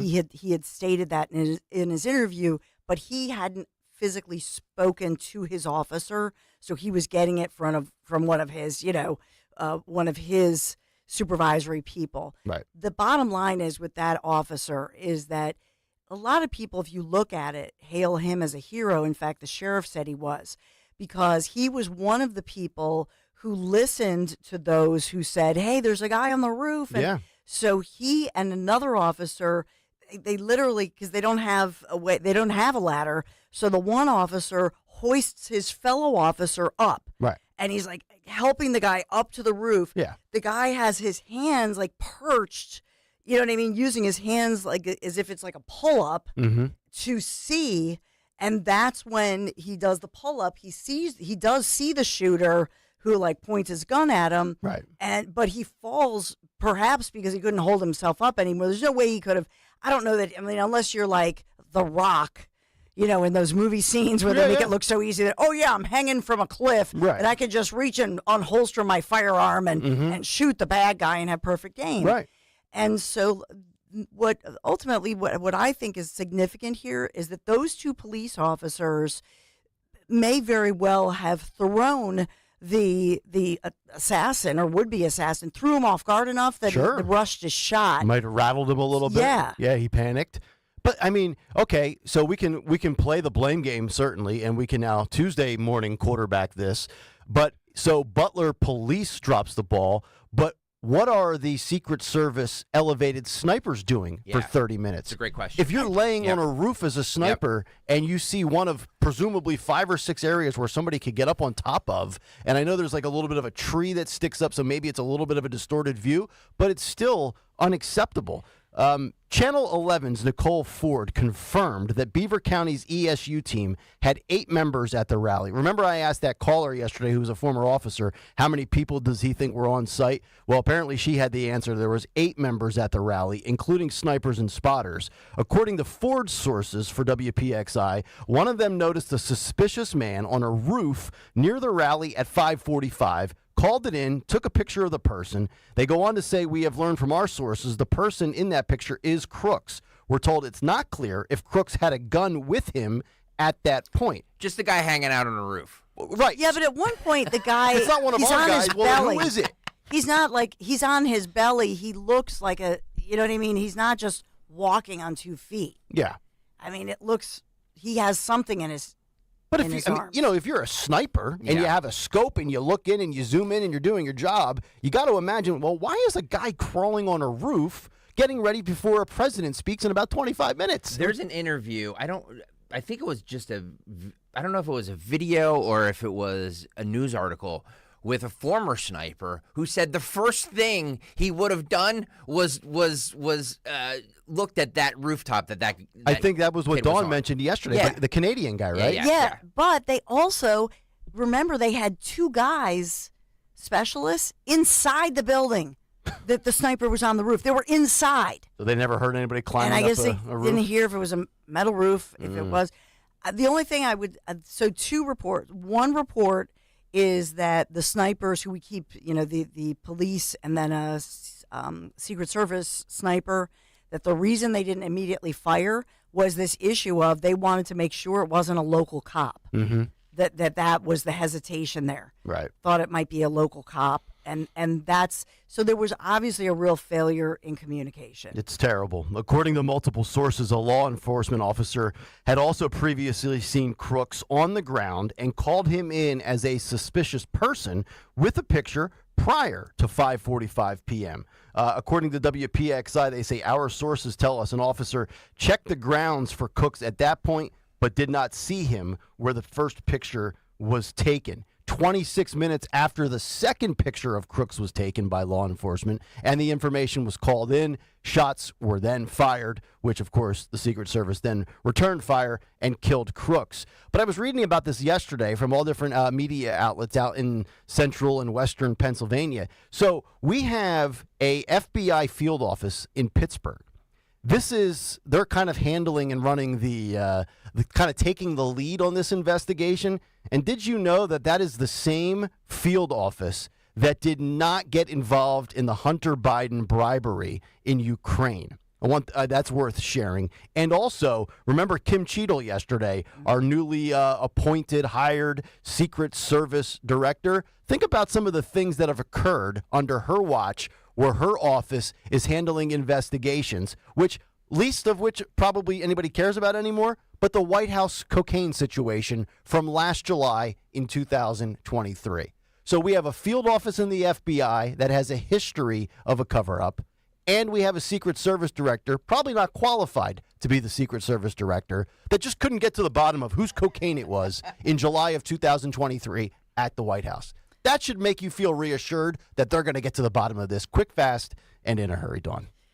Yeah, and I know that the FBI director who was on the security detail for Biden when he was the Veep, and so I guess he just liked her and put her in the head. She's the head of this Secret Service. Mm-hmm. So, I know that she said the buck stops here, whatever, her comment that she took accountability yesterday during that interview. But I just think, I thought for sure she would have offered a resignation by now. She's not. Nobody gets fired. I can't believe nobody gets fired in oh my God. in government. Nope. There were also other reports that the First Lady had, and I have not confirmed this, but there were a lot of reports questioning the fact that the First Lady had an event and was at at a casino on Pittsburgh's North Shore for a reception, and there were reports that there was a resources issue, and so they pulled some of the Secret Service people allegedly to put them on the security detail for the First Lady. Well, let me start with what you just reported, Dawn, on Kim Cheadle. She sat down last night with ABC News, where she said that the buck stops with me, but I do plan to stay on. Phil, this is cut 24. Go. We sat down with Director Kim Cheadle today for an exclusive interview. What was your reaction when you saw the events unfold on Saturday? Shock, and then concern, obviously, for the former president. This is an event that should have never happened. Who is most responsible for this happening? What I would say is that the Secret Service is responsible for the protection of the former president. So the buck stops with you? The buck stops with me. I am the director of the Secret Service. It was unacceptable, and it's something that shouldn't happen again. The President and Homeland Security Secretary said today they had 100% confidence in you, but there are some members of Congress calling on you to resign. I appreciate the Secretary's comments, and we're going to continue to be transparent and communicate with people. Do you plan to stay on? Absolutely. I do plan to stay on. Wow. Makes you wonder. I mean, thank God Trump's alive. We'll never know. But if Trump had been killed, I mean, there's no way she keeps her job, right? This is just, let me boil this down to the most, cynical level that I can, because I experienced this. If the ratings or revenue go down on this radio station, I'm out. Yeah, right. There's nothing. If the rates of revenue go down on this radio station, I'm out. Yeah, that's the end. Do your job. End of story. Do my job. Right. This woman allowed the Secret Service to come within an inch of killing a former president. Yep. And she's like, yeah, I have no plans of stepping down. Are you kidding? Under her watch, a 20-year-old got within 130 yards of Donald Trump and was apparently spotted for up to 30 minutes prior to firing the first bullets. That is remarkable. New York Post with the headline, you found this last night, Stalker. Secret Service Director Kim Cheadle landed the job after a push by Jill Biden's office, sources say. Now, we talked about her career yesterday and her resume, where she came from prior to this. Now, I did not know this, but this is actually makes it even more inexcusable to defend her. Prior to getting this position 2 years ago, she served 27 years in the Secret Service, beginning in the Clinton administration. So she's 53 years old. She spent half of her life in the Secret Service. And, an average Tom, Dick, or Harry got within an 8-iron of the president. It's unacceptable. Unacceptable. How do you keep your job after that? I want I know we're distracted because the RNC is going on. I get all of that. I want the media to stay laser focused on this issue, because it's like this is the biggest issue of our time. And honest to God, I'm not like that's not hyperbole. Like, we need to get to the bottom of this. There needs to be investigations, and there'll be none of it. There'll be none of it. It's already being swept under the rug. I mean, we looked at it from a historical perspective yesterday. You got to go back over 40 years to Reagan, and obviously, Kennedy was killed. I mean, that's a major story. This is, some people, it was a graze. Well, Trump fell. Trump got up and he was bleeding. Trump's got a patch on his ear. He was a few millimeters away from being a corpse. Yeah. But think about this, that you have some beloved individuals who were shot. Their stories in the community in Pennsylvania are resounding. Yep. And Pennsylvania is very well the key swing state. And will this skew Pennsylvania voters now to go for Trump against Biden? And even the story that now allegedly, you had First Lady Jill Biden in Pittsburgh, and then you had Kamala Harris here in Philadelphia, both on Saturday night, and at much smaller events. I mean, the Veeps thing was like 1,200 people maybe for Pacific Islanders Celebration Day, and then the First Lady in Pittsburgh inside a casino. Mm-hmm. So these were not large venues, but reportedly the fact that those resources, if you will, were pulled from the Trump event, which is 55,000+ at least, to go to something, Secret Service agents to go to, 1,000 or less people events. Mm-hmm. Yeah, well said. And I think you have to also ask the question, because they're the ones that create this narrative. In fact, I don't even think it's a narrative. It's truth with all the diversity, equity, and inclusion hires. Let me ask you this. Is Cheadle still the Secret Service director today if Cheadle's a man? Is she only still employed because she's a female? Because this administration will hire you and maybe not fire you based on a box you check. I think it's more likely that because she's a government employee that she won't be fired. Yeah. I mean, Mayorkas is still there. That's a good point. That's a good point. I mean, we have not really seen, in all honesty, other than Sam Brinton, who was a convicted klepto, and Jen Psaki leaving for a TV gig, this Biden administration, they don't get rid of anybody. Look, here's the thing, too, about this investigation into this. Like, I'm fine if the investigation just turns out that it was just some bullied nutcase who wanted to make a name for himself by trying to take out the former president. It happened with Reagan, with Reagan in 82 or 83, whenever that was. It was a dude who wanted to get Jodie Foster's attention. I understand there's been mentally ill people for as long as, time has been here. So if that's just the case, fine. But there was such a lack of accountability. There's such a lack of we need answers on why the Secret Service F this up so badly. Yeah. So badly. And I'll give you another what if. What if not only was Joe Biden the president who took a bullet to the ear, but yes,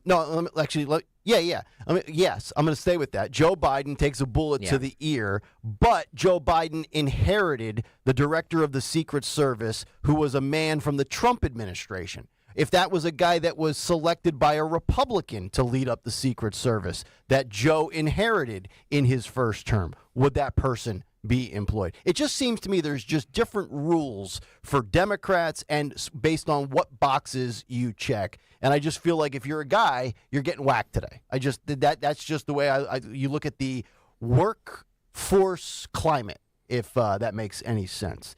855-839-1210 is the number. And look, another thing, if this would have played out Saturday with Trump and this was some sniper from 0.8 of a mile away outside of the 1,000-yard radius, still doesn't make it acceptable. It's still the number one story in the country. But just the details that we're learning about, we knew right away how close this guy was. Then we see the aerial still shot, the drone footage of how this is such a very small little area. And the last thing I would say, and I don't know that this is true or not, but I saw somebody put together, because, everybody's got editing capabilities on social media these days. There's a side-by-side dual screen, split screen of Trump giving his speech and the person being up on the roof and crawling around and people spotting him out. And there's a clock ticking on somebody inserted the timer. Yeah. And it was going on for 2 minutes while Trump is giving his opening remarks And that guy is basically setting up shop, wiggling around, and getting situated to potentially kill the president. And we've got civilians, humans out there, doing arguably a better job than trained professionals. You talk about a dropping of the ball. I mean, this is a massive failure on intelligence. Yeah, I know that they keep trying to throw each other under the bus and the finger pointing. Yep. But at the end of the day, this was Secret Service. It's their gig, right? Yeah, well, they override 100%. the locals. 100%. Yep. It's their gig. Managerial, yes. and I mean managerial, not of course. You know, Yes. if you're the person on the ground, you're just following, right? You're coming into the situation. Yeah. But you know, remember when the Pope was in Philadelphia and they shut down the entire city and the Yep. businesses didn't even benefit, and they have the feds here, even the homeless people were cleaned up. I mean, this is weird to me that usually they just clean up to the point that it's so restrictive. It does make me, you know, feel man, every time I see Secret Service come in, it feels like they shut everything down and they dot every I and cross every T, except when Trump is having a major rally, right when he's doing amazing in the polls. Yep. I think there's enough there that people can say, you know, I don't blame anybody for feeling like, wonder why. Well, after the last 4 years, whatever the mainstream media is telling you, think of the opposite. Yeah. 855-839-1210. We'll come back, get some news from Dawn, and then we will get to J.D. Vance, 39-year-old senator from Ohio. We have a ticket now of Trump and Vance. We'll kick that around when we come back. Nick, Dawn, and Greg, it is Kayal and Company here on Talk Radio 1210 WPHT. Oh, I know it's hot out there, and the heat and summertime means you got to get out on the roads. Road trip season, right? No time like the present to get back out on the roads, head for your summertime trip. My friends at Piazza Premium Automobiles, they're always going to help you find that luxury vehicle you've been eyeing. Piazza has thousands of new as well as certified pre-owned vehicles from some of the most gorgeous, powerful, sleek vehicles on the roadways. I know you've been noticing them. I mean, I'm talking about brands like Mercedes-Benz, Land Rover, Jaguar, Maserati, BMW, Porsche, Alfa Romeo, and more. Just visit them, PiazzaPremiumAutomobiles.com. You can always stop by one of their Pennsylvania, Delaware, or New Jersey dealers.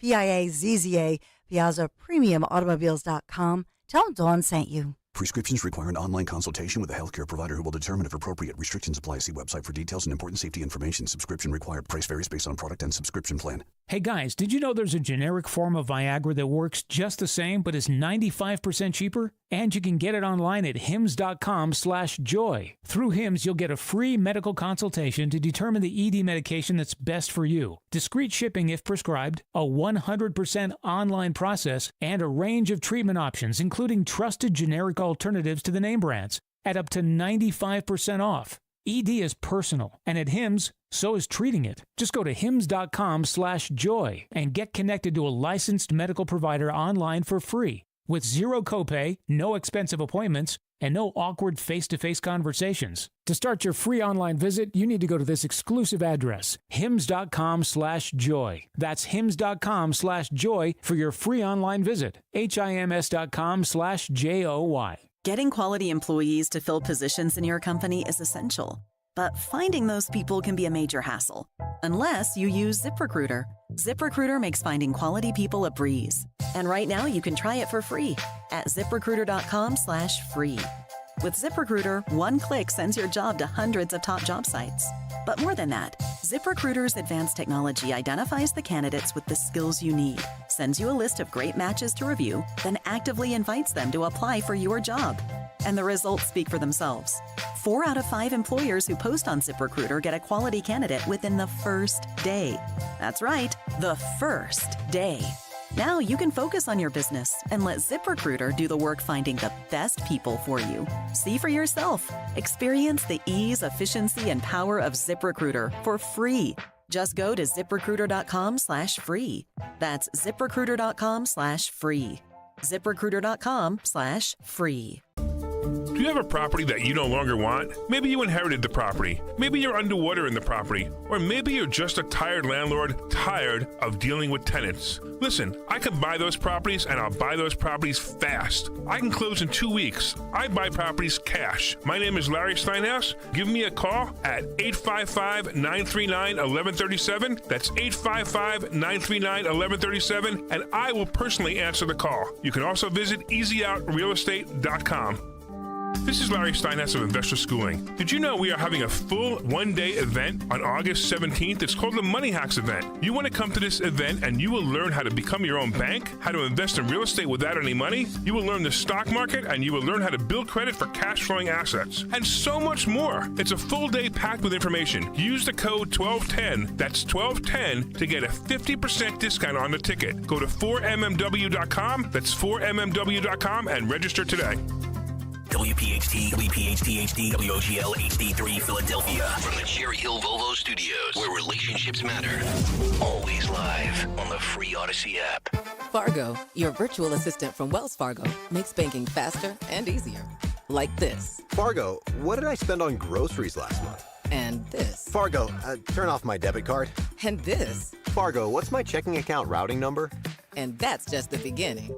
Do you, Fargo? You can in the Wells Fargo mobile app. Learn more at wellsfargo.com/getfargo. Fargo is only available on the smartphone versions of the Wells Fargo mobile app. Wells Fargo Bank N.A., member FDIC. Hey, Clementon. We know your favorite station is Talk Radio 1210 WPHT. WPHT.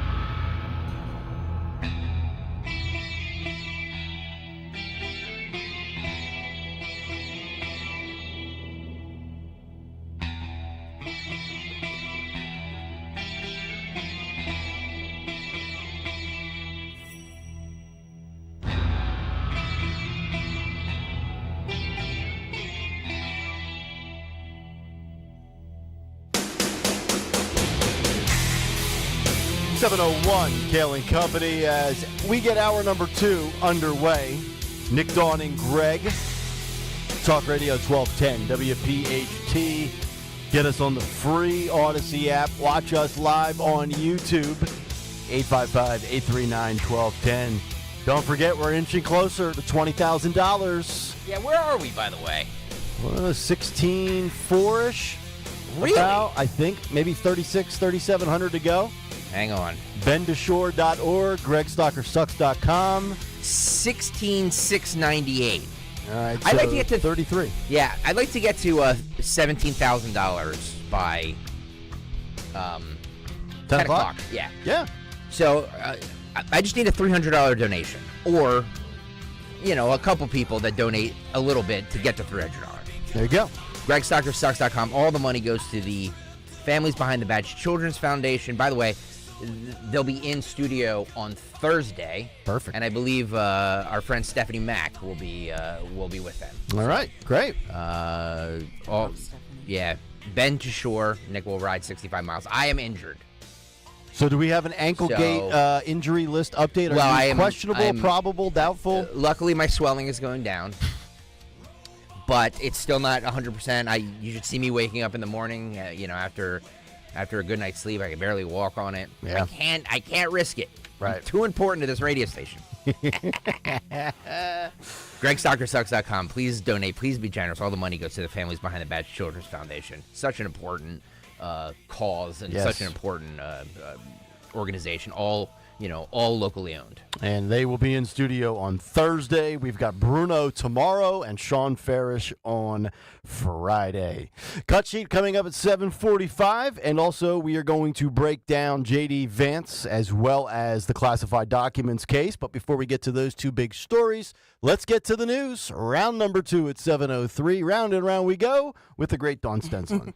And good morning this Tuesday morning. This is July 16th. We're at 78 degrees with heat advisories, code orange, air quality alerts in effect. And we are sponsored by Best Work Industries for the Blind. We know that a 17-year-old girl was shot and killed inside an apartment building on the 5900 block of Chancellor Street in West Philadelphia yesterday. No arrests, no weapons, no motive. as police search for this killer taking the life of a teenage girl. We know over the weekend there were also other shootings, per usual in Philadelphia, tragically, where we see young people shot and or killed. And the theme of today's RNC is obviously making America safer again. Axios putting out some information this morning about Philadelphia crime stats and saying that, in fact, we are 34% down in homicides this year in Philadelphia. And looking at that, as far as where we were a year ago, we were at 198 murders, nearly 200 murders mid-July in 2023. Now we're at 139. I don't know that that gives us the full picture, as I don't have, the full scope of, well, how many people are injured, how many people are shot, how many people survived. It just feels like every single day I'm reporting on all this violent crime across the city. Seems like it's probably painted in a more rosy picture than it probably is, would be my assumption. And then also, we've talked about this in the past, about the underreporting of some of these incidents due to the failure to, keep these people detained, much less prosecute them. And in last year, 410 murders in Philadelphia. The year before that, 514. The height of it was 2021 with 562 people, who were murdered. That doesn't even account for the shootings. I would say that as things open up, there's correlation between equality when you have a better economy or things opening up. And so hopefully as we do see opening up with, for example, the city of Philadelphia, all the workers coming back, that means restaurants are making a comeback, that means they have to hire more people. So they're trying to be optimistic, but I just thought I would, give that update, because as we talk about the shooting that obviously happened, the attempted assassination of Trump, there were many shootings and are every single day in Philadelphia, taking the lives of a lot of times young people, kids, and teens. Yep, well said.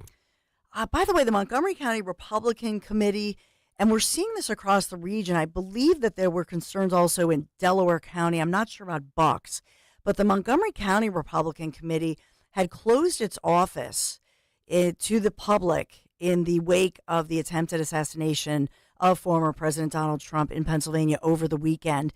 And so this is the Bluebell office, and this is the one, it's known as Trump 47 office. One of them, I think that was the one where I was with Kathy Barnett, where they were opening some of these. So they're taking precautions locally in the wake of the shooting because of different threats and all the heightened, the hype, if you will, and the hate on social media. So they've either beefed up security at offices, or they've just closed the offices or limited the hours out of abundance of caution, as they've said. So they're headquartered in Bluebell. I did not know that. Yeah. Okay. The one is on Penland Pike. Yeah. Penland Bluebell Pike. Yeah, I know exactly where Right? it's at. I thought I was the only Republican in Bluebell. Oh no, they're in the closet, my friend. That's the problem. Come out of the closet, people. But they're taking a lot of safety precautions. So we'll check to see if when they're opening back to full speed ahead. And the other one in Westchester, I should check. Did they also shut down? I know in Delaware County. I know across the region they were just monitoring that because they don't want something, God forbid, to happen to those who are running in the office. I'm a little surprised they would even be open on a Saturday, to be completely honest. Yeah, I think that's when people are not at work and they want to, if they have questions. Yeah, I guess good point. They also have, and by the way, if you sign up as a captain, a Trump Force 47 captain, they give you a cool gift, little, gift bag with a T-shirt and a cool hat, baseball hat. But also some of the captains, they get training, or all of them get training, but you might get a trip to Mar-a-Lago to get further training. So some of the people were telling me it's pretty cool. Yeah. To be part of that. Very nice. So, yeah. We know that, and you talked about the father of Timothy Matthew Crooks, who's the now dead accused assassin wannabe from Saturday. His dad, Matthew Brian Crooks, learning more about him since you mentioned him, Nick Kayal, licensed counselor who's registered to vote, by the way, in Pennsylvania as a libertarian.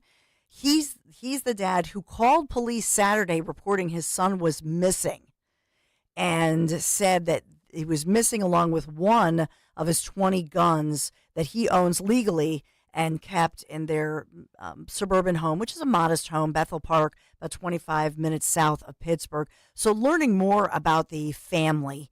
I know that his school counselor at the local high school there speaking out, saying this kid was quiet and respectful. And the family and the school counselor are saying he was never bullied. That bully story is bull. So it's totally fake. Okay. That's what they're claiming. As we're learning more, so his father is a counselor. Not sure what type of counselor, but I mean, I would love to know from the father, forget what the school counselor has said. Have you ever seen anything on a personal family level within your house when he was, 16, 17, 18, prior to becoming an adult? And from what we gather, I think what we know, he still lived at home. Yes. So, I mean, what was your son's mental state in the months leading up to this? Exactly. Right? Yeah, because the media, think about it, they're reporting, oh, he had 20 guns in his home. No, his parents did, and that's not unusual. Right. And right? I mean, if you live, especially in a more rural area, and you're a hunter, you're going to have a lot of different firearms. Sure. So that's not unusual in that part of the country. Right. But they're making it sound like, oh, extreme weirdos. You know what I mean? The way that they're reporting it. So the dad, I think, has spoken to it. I don't know if he's spoken that we have audio. I was trying to find that. But he did talk to law enforcement, and he was quoted by some print publications. Okay. Just to, I think he's trying to defend himself and say, look, I think the parents did not have a clue. And even the school counselor saying this was a good, respectful kid and something made him snap. What was it? Yeah. And the fact that he had no social media presence at all is very interesting from the standpoint of at 20 years old. I would argue that 20-year-olds to have not one profile or one app or one social media choice that they use. Laughing at me and they said, Mom, the things like Discord or what is it, Snapchat, you don't have a profile. Okay. It's you are able to chat back and forth. Remember, wasn't that what Hunter Biden used? He used the WhatsApp. WhatsApp? That's another one they use. Okay. So there's not necessarily, it's not like you have your picture in your profile. Right. Do you know what I'm saying? So the different age groups, but this age group, they don't have a social media presence. Really? Mm-mm. Wow. Not like if you're either in the next generation up, let's say you're 30 and up, or if you're younger. Right. So either the young millennials, which I do not qualify for. I'm the older millennial, almost Gen Xer. But the younger... You are a millennial. You are 1984. Yes. I made it by 3 years. But you can in this world, you can identify as anything you would like. Yes. So I identify as Gen X. So Gen Z's maybe not as much in social media, but you're saying like Gen Alpha? Because that would be my daughter's age. So look at your daughters. They're on TikTok. My kids are not on TikTok. Because you know what I'm saying, so that every generation has. You're a better parent. No, I can't. I wish I could claim. I wish I could claim that, but the truth is that, and that's exactly what they were talking about in Malvern at that big school board meeting yesterday. Right. Was that for middle school age kids, they're on TikTok. Yeah. And so and they're savvy and they know how to edit these videos. Yeah. They're really good at it. And so that's what they're saying. We've got to get a handle on this because people aren't aware. Just seems like this Crooks character was a ticking time bomb, and sadly he erupted on Saturday. The latest, from the FBI, I guess his phone was showing them nothing. Now they have his laptop. And I know Phil Almquist printed this sheet that you had about all of the guns and everything. Mm-hmm. I will say when they talk about the dozen guns, it was 20 guns. Dad called them and said, I have these firearms. They're all legal. I'm a counselor, blah, blah, blah, blah, blah. So I just want to put that in perspective. The media is kind of making them sound like nut jobs. Yeah, well, of course. That's what they are. I mean, this kid is a nut job. He's not a nut job because he had 20 guns. He's a nut job because he used one of the guns to try to kill a president. And I think it raises an important question. If you are a parent and you have a firearm or 20 firearms, and in so-called gun culture families, I grew up in that. Mm-hmm. You still have to be accountable. Yeah. You got to be and a it's an responsible important gun owner. message. Yeah. For those who believe in the Second Amendment, you gotta lock them up. Yep, no doubt. So we can talk about that one. But another quick detail about Crooks, that they noticed his T-shirt, and in fact, the T-shirt belongs to a very famous. And now I'm losing my script here, but it's a famous group that went viral with millions. It's called Demolition Ranch. It's a YouTube channel known for its guns and like cool demolition content. So he was wearing that T-shirt from Demolition Ranch. And so obviously, he was subscribed to it. They have millions of subscribers. The owner and creator of it was speaking out saying, oh my goodness, we had no idea. But that's another angle, the FBI looking at that one. All right, good. So we'll talk about that one as well. And yes, the Biden campaign sent what they say were two powerful women to Pennsylvania. They were also Saturday in Pennsylvania at different rallies. One, First Lady Jill Biden at Rivers Casino, Pittsburgh's North Shore, for that reception. 200 people were there for the Italian Sons and Daughters of America. And then the Veep, Vice President Kamala Harris, here in Philadelphia, Presidential Town Hall, Philadelphia, little over 1,000 people. And this was the Asian and Pacific Islander American Vote group.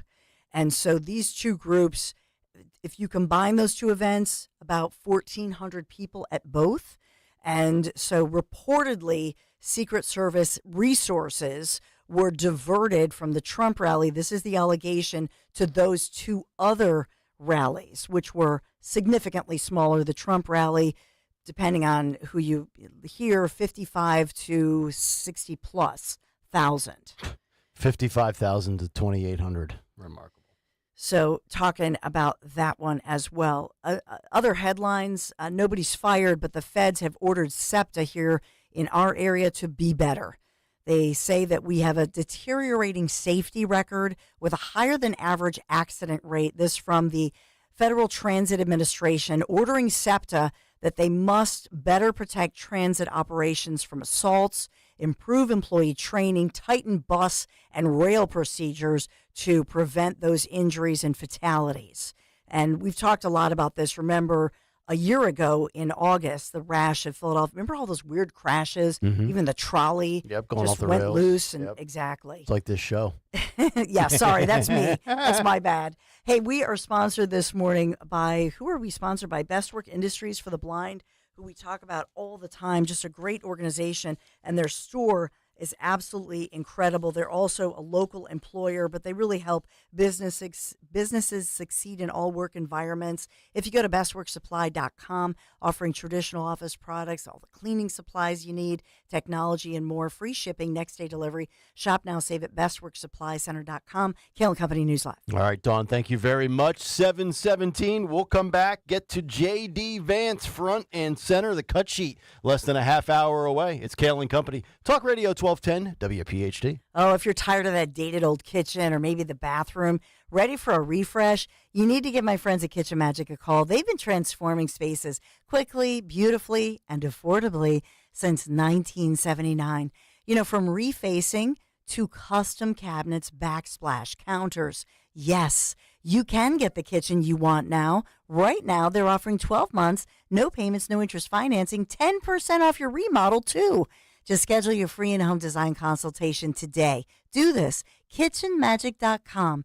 KitchenMagic.com. Tell them Dawn sent you. Dan owed an unbelievable amount of money to the IRS. I got behind on my taxes. It's a horrible feeling. He was in denial. And when I got those letters from the IRS, you wanted to act like they didn't exist. Finally, Dan turned to Optima Tax Relief, the leading tax resolution firm. A-plus rated by the Better Business Bureau, they've resolved over $1 billion for their clients. Optima got me a settlement with the IRS. These people are really people-friendly. It was every bit of a new lease on life for me. The fast action and the great results made Dan's head spin. I felt like I was in a dream, but it's real, and I have paperwork to prove it. They got the job done, and life is good. For tax help you can trust, call Optima now for a free consultation. If you're worried about what's going to happen with the IRS, stop worrying. Make the call now. Call 800-354-2840. 800-354-2840. 800-354-2840. Optima Tax Relief.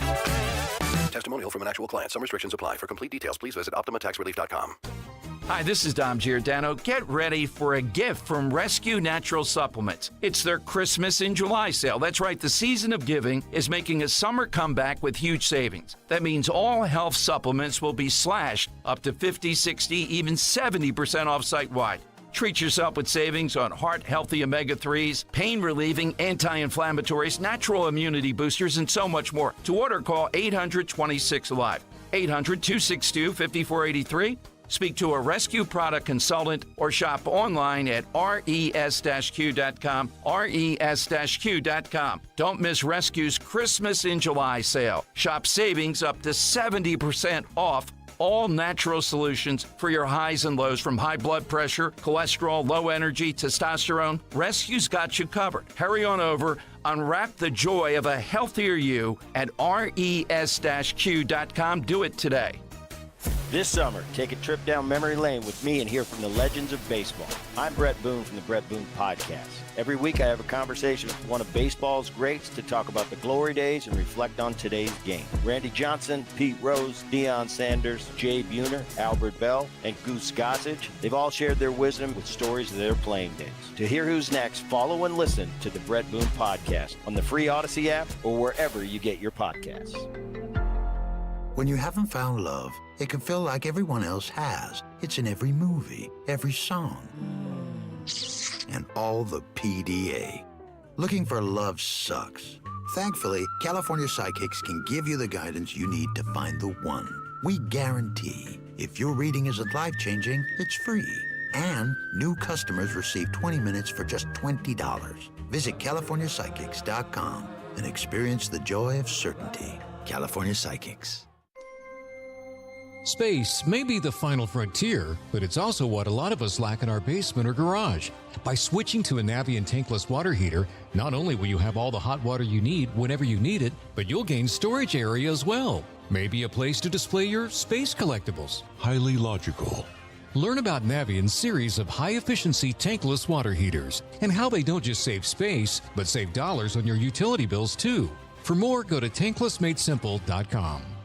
Hi, this is Dom Giordano for my friend, dentist and board-certified prosthodontist Dr. Robert Bentz and the Bentz Dental Group. His state-of-the-art facility makes your dentistry as easy as can be. Recently, they had a permanent tooth put in, and you know how it is. In the past, you bite down, it's too high, it's always too high. The back and forth getting it just right. Well, not this time. With Dr. Bentz, it fit perfectly the first time. Call the Bentz Dental Group now, 610-272-6949. Visit BentzDentalGroup.com, 610-272-6949. Gonna dig a hole in your backyard? Call 811. Don't be caught off guard, cause PA1 Call's got your back to help locate those utilities stat. Play it safe and do your part so no one in the neighborhood's house goes dark. But if you don't, and there's an outage, you might have to deal with some screams and shouters, cause ain't nothing worse when your toilet won't flush, your lights go out, or when your pipes bust. Yeah, your neighbors are gonna love you. Know what's below? Call 811 before you dig. Help us at 50 and 5. More at PA1Call.org. Be sure to follow Talk Radio 1210 WPHT on the free Odyssey app. Download it now.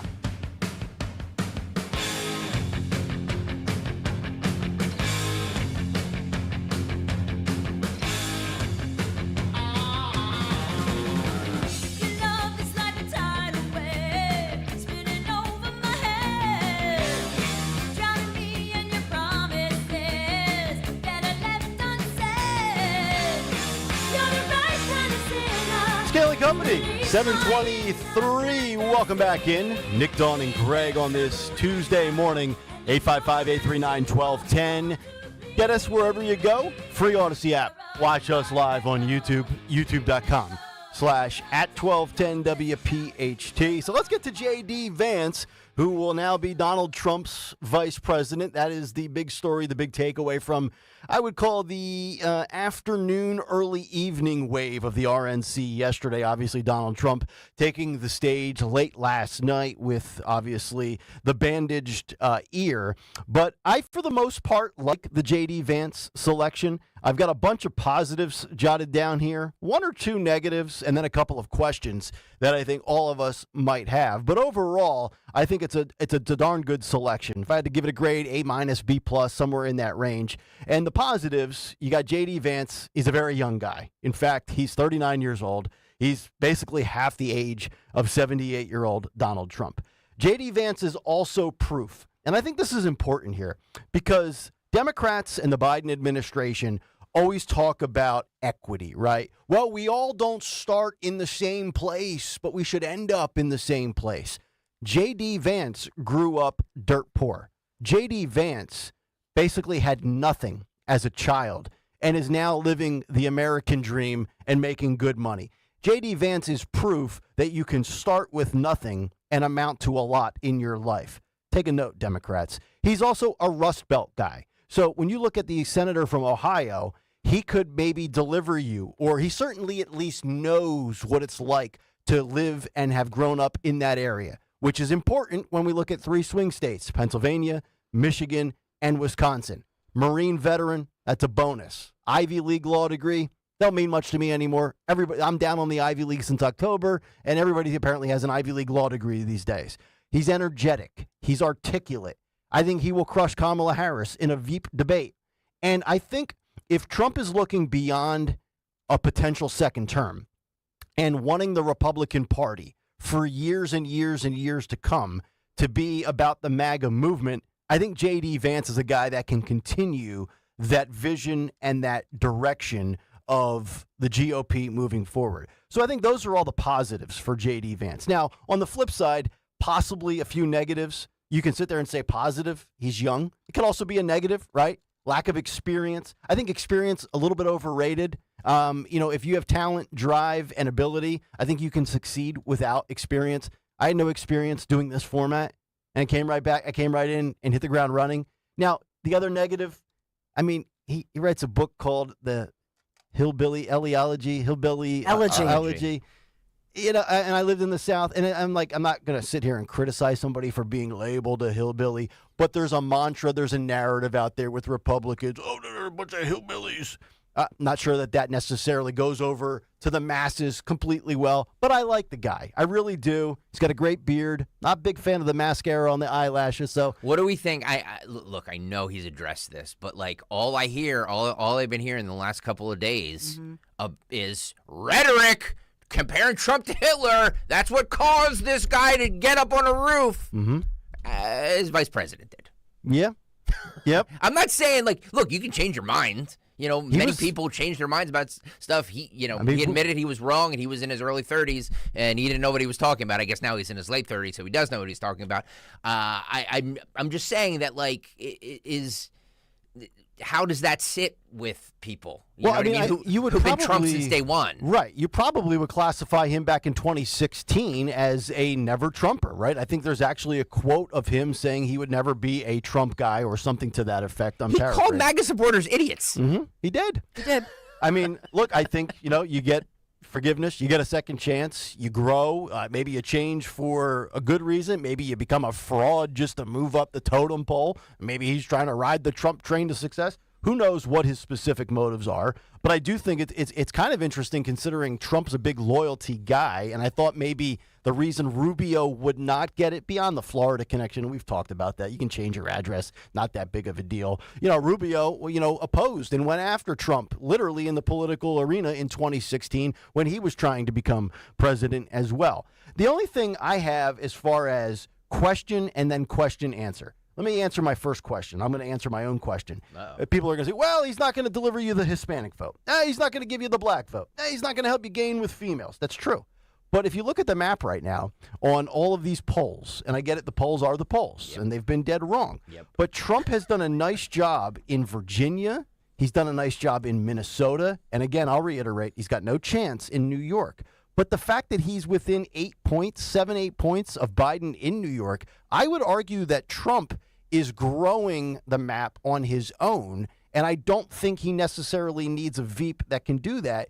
But where I think it matters is in the Rust Belt. If you think about it, if you're a college football fan, you're a Big Ten fan, Penn State, Ohio State, Michigan, Wisconsin, J.D. Vance is smack dab in the middle of the 3 states that will likely determine this whole outcome. Yeah. I think that's important. It is important. The theme last night, when you saw when you saw, well, first of all, my overall umbrella statement is, I say I had to stay up and watch. I mean, because they were saying Trump's going to come out. I mean, I bawled. I cried when he came out. Of course you did. Oh, for God's sake. And it was, oh my God, it was just this moment. Yeah, oh yes, moment. Would you? I'm just kidding. I'm trying to. You triggered me last night. I'm triggering you. But I mean, it was, Lee Greenwood's, and I'm like, whoa, and I made my kids watch, and then when I went to bed, I put on. No, they did. It's a moment. It's history, and he comes out. He didn't speak. Let me get back to my Discord. I know, right? The Mom, Discord. I'm trying to play Call of Duty. Do you mind? Can you keep it down in there? Sorry. But it was an incredible moment. So overall, I don't even know that it matters anymore because, of everything that's happening. We've seen a huge change in the campaign. But I will say this: the whole theme was they had, South Philadelphia's own Amber Rose. I saw that. She came out and she was so strong, but saying the theme was, I used to be a Democrat, and then I did my research. Then a Hispanic lady came out, same kind of theme. So who is J.D. Vance? Grew up in essentially, whether you want to call it, I think hillbilly is a kinder word for, poor white trash. Yep. Which I always, my mom, because my mom grew up poor white trash, and I was proud of that. And my mom is in heaven, like, if you're infuriated that I would say that. Mm-hmm. But the truth is that if you grew up a certain way, you're not, what it is, and you're not really insulted by it. Mm-hmm. And you know what I mean?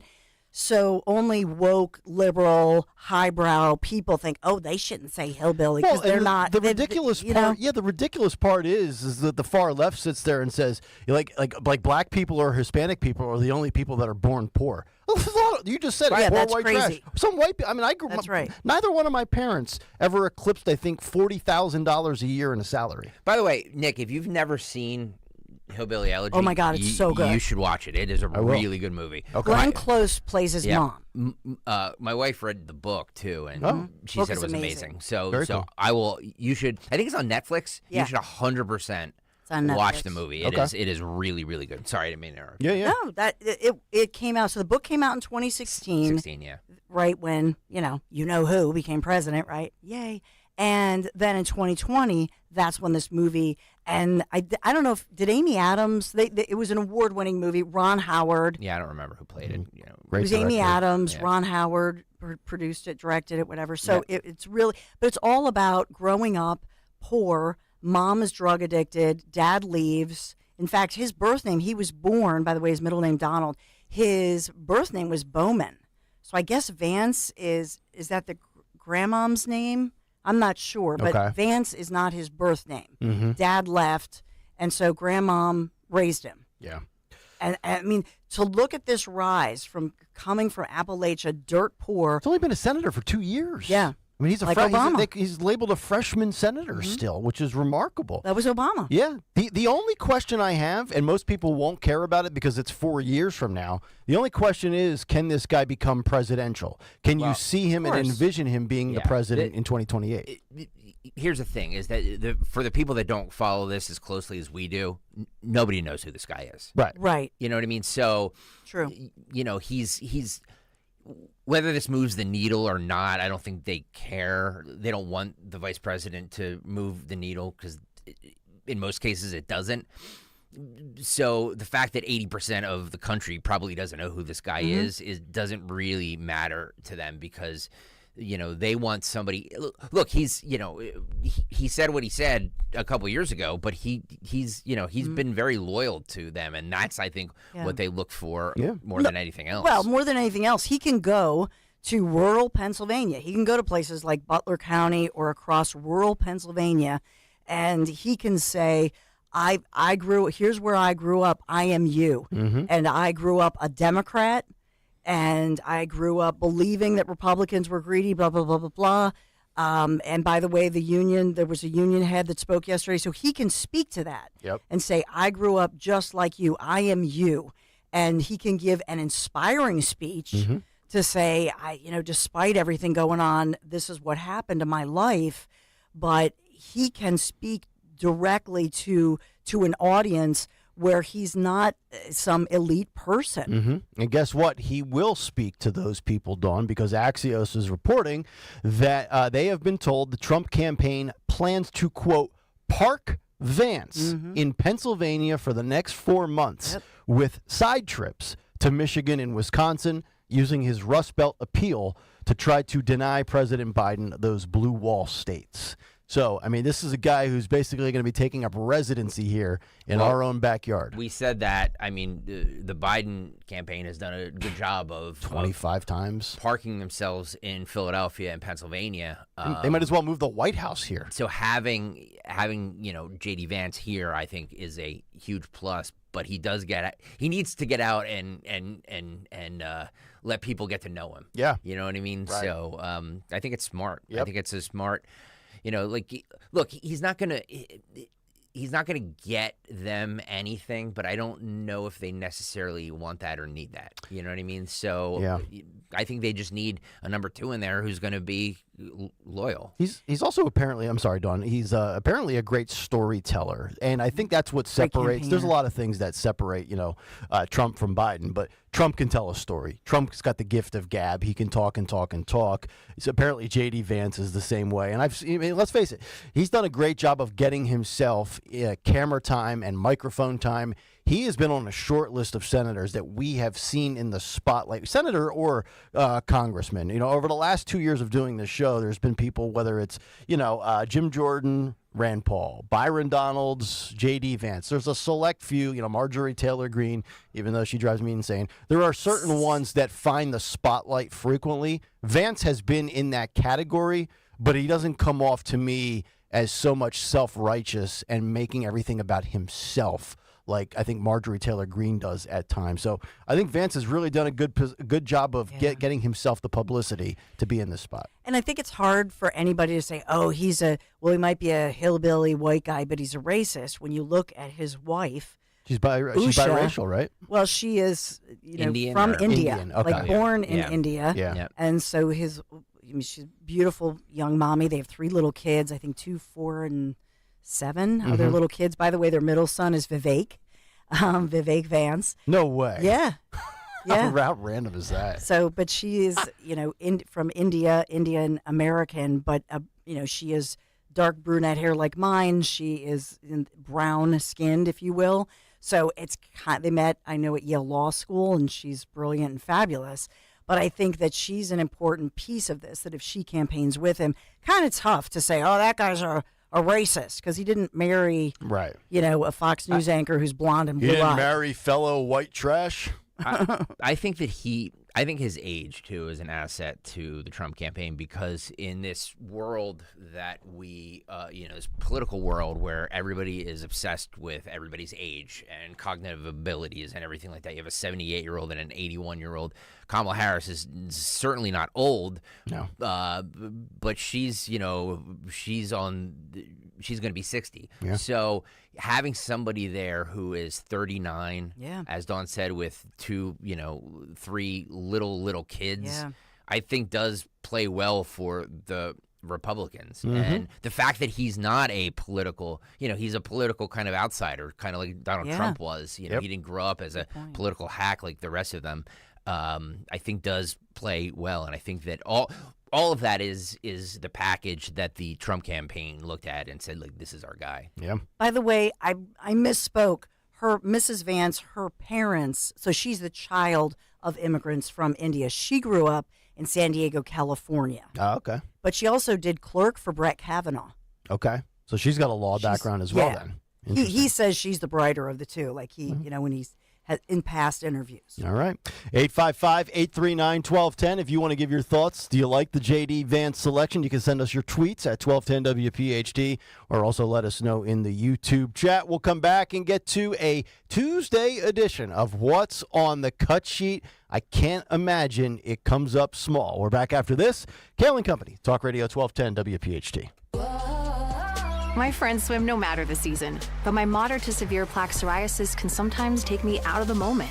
Now, thanks to Skyrizi and Clear Skin, count me in.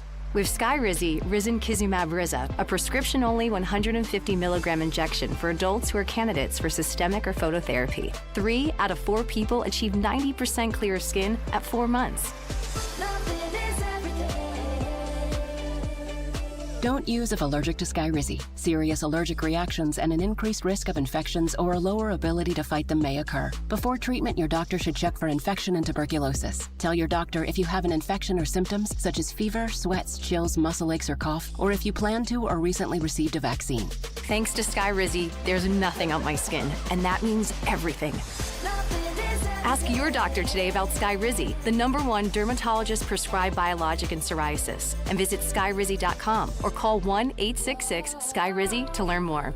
Cancer, a scary word, but not so scary if you have the right team. Hi, this is John DeMasi, host of Health Watch, Sundays at 8 and again at 4 here on Talk Radio 1210 WPHT. And that team is Dr. Molly Fantasia and the medical staff at Innovative Medical Associates. Yes, cancer is a scary word and a difficult condition if you've been diagnosed. Over the years, the staff at Innovative Medical Associates has helped hundreds of patients with their unique medical hydration protocols. Cancer support is a large part of the practice at Innovative Medical Associates. We believe in medical hydration. We've improved it so much that we are able to help people across the board with challenges before they become chronic. Talk about improving your quality of life. Most likely, that'll happen when you visit Innovative Medical Associates. Check them out on the web at innovativemedicalassociates.com or call 856-489-0505 to schedule your initial complimentary consultation. Are you worried about the state of the economy? Concerned about market crashes and rising inflation wiping out your savings? At Noble Gold Investments, we understand your fears and have a solution. Call us today at 1-888-403-1050. Imagine safeguarding you and your family with a tangible asset that has stood the test of time. Gold. With Noble Gold Investments, you can diversify your portfolio and protect your wealth from economic turmoil. Our team will guide you through the process, ensuring you make informed decisions that best suit your needs. Call Noble Gold Investments today at 1-888-403-1050. That's 1-888-403-1050. The future is uncertain. Take control now. Call 1-888-403-1050. Past performance may not be indicative of future results. Investing in precious metals, including gold, involves risks. Consult with your tax attorney or financial professional before making an investment decision. My friends swim no matter the season, but my moderate to severe plaque psoriasis can sometimes take me out of the moment. Now, thanks to Skyrizi and clear skin, count me in. With Skyrizi Risankizumab Riza, a prescription-only 150 milligram injection for adults who are candidates for systemic or phototherapy. 3 out of 4 people achieve 90% clearer skin at 4 months. Don't use if allergic to Skyrizi. Serious allergic reactions and an increased risk of infections or a lower ability to fight them may occur. Before treatment, your doctor should check for infection and tuberculosis. Tell your doctor if you have an infection or symptoms such as fever, sweats, chills, muscle aches, or cough, or if you plan to or recently received a vaccine. Thanks to Skyrizi, there's nothing on my skin, and that means everything. Ask your doctor today about Skyrizi, the #1 dermatologist-prescribed biologic in psoriasis, and visit skyrizi.com or call 1-866-SKYRIZI to learn more. Hi, I'm Rachel, and I have a serious heart condition called hypertrophic cardiomyopathy, or HCM. Some symptoms include being short of breath, feeling tired, or having dizziness or chest pain. I still had symptoms on my beta blocker, so I asked my cardiologist about any treatment advances. It was a breakthrough for me. That's why I'm working with Bristol Myers Squibb to raise awareness about HCM and to help others like me. Talk to your cardiologist today and visit hcmrealtalk.com for more information. Sponsored by Bristol Myers Squibb. If you're in the restaurant, hospitality, or casino business and your point of sale system isn't helping you sell more, earn more, or work less, you need to talk to my friends at PDQ Signature Systems. PDQ has everything you need for success, including enhanced mobile reporting, direct integration to delivery apps, 24/7 customer service, and so much more. Whether you have a single location restaurant or thousands of locations, Joe Flynn and his team at PDQ can help. Visit PDQPOS.com. Here's retirement phase expert Phil Cannella with today's report. Social Security is a complimentary breadbasket of retirement income. And yet, 25% of Americans treat Social Security like an entire meal. Now, doing so reduces the amount of income that a retiree will receive from Social Security. So this week's report highlights how investors can use principal-protected guaranteed fixed annuities to increase their total benefit, opposed to risk-infected variable annuities. Now, 35% of men and nearly 40% of women activate their Social Security benefits immediately at age 62. And according to the Bipartisan Policy Center, this results in an average lifetime loss of nearly $100,000 per retirement household. Now, on average, Social Security replaces 40% of pre-retirement income, but activating the income before full retirement age of 67 forces investors to find other avenues to make up for that lost income. Now, as an alternative, retirees can activate a guaranteed stream of income from a principal-protected fixed annuity to invigorate their early retirement years while allowing their Social Security benefits to expand until they reach the full retirement age of 67. This strategy can help seniors who are forced into early retirement avoid the risk of reducing their retirement income and provide a larger benefit for their spouse in the event of an untimely death. Now, digging into the Social Security breadbasket as soon as you reach retirement can be tempting, but filling up too early can upset your retirement income for a lifetime. By meeting with a licensed retirement phase expert, you can establish what options are available for your retirement and determine the best time to activate your Social Security benefits. To hear more reports that will impact your financial future, join Phil Cannella and Joanne Small this Saturday at 11 a.m. and Sunday at 1 p.m. on the Crash Proof Retirement Show, only on Talk Radio 1210 WPHT. Drive in with Kayal and Company mornings 6 till 10. Drive home with Rich Zioli afternoons 3 till 7. Live and local on Talk Radio 1210 WPHT and the free Odyssey app.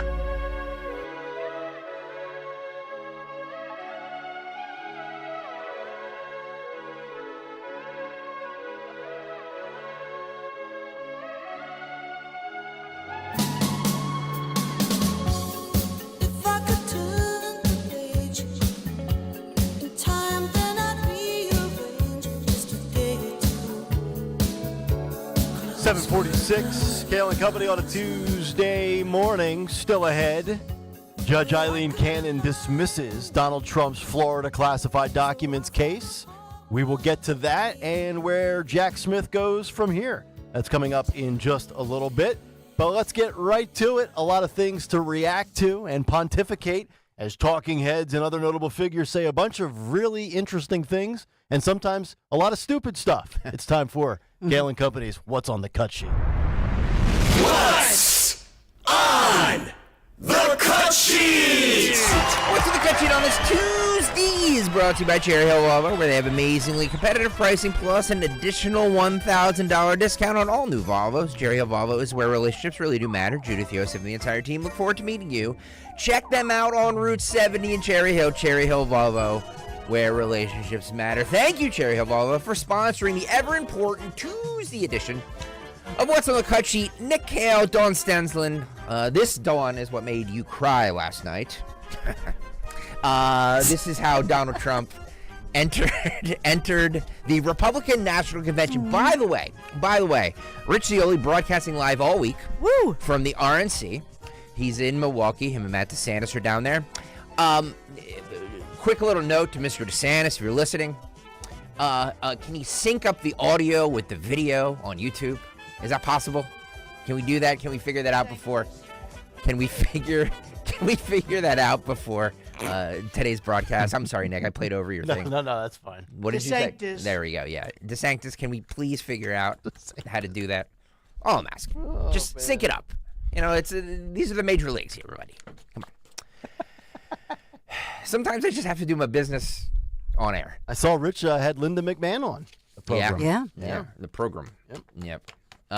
Okay, so this is how Trump entered the RNC last night. Yeah, Rich broadcasting live all week, 3 to 7. This is how Trump entered the RNC's first night last night.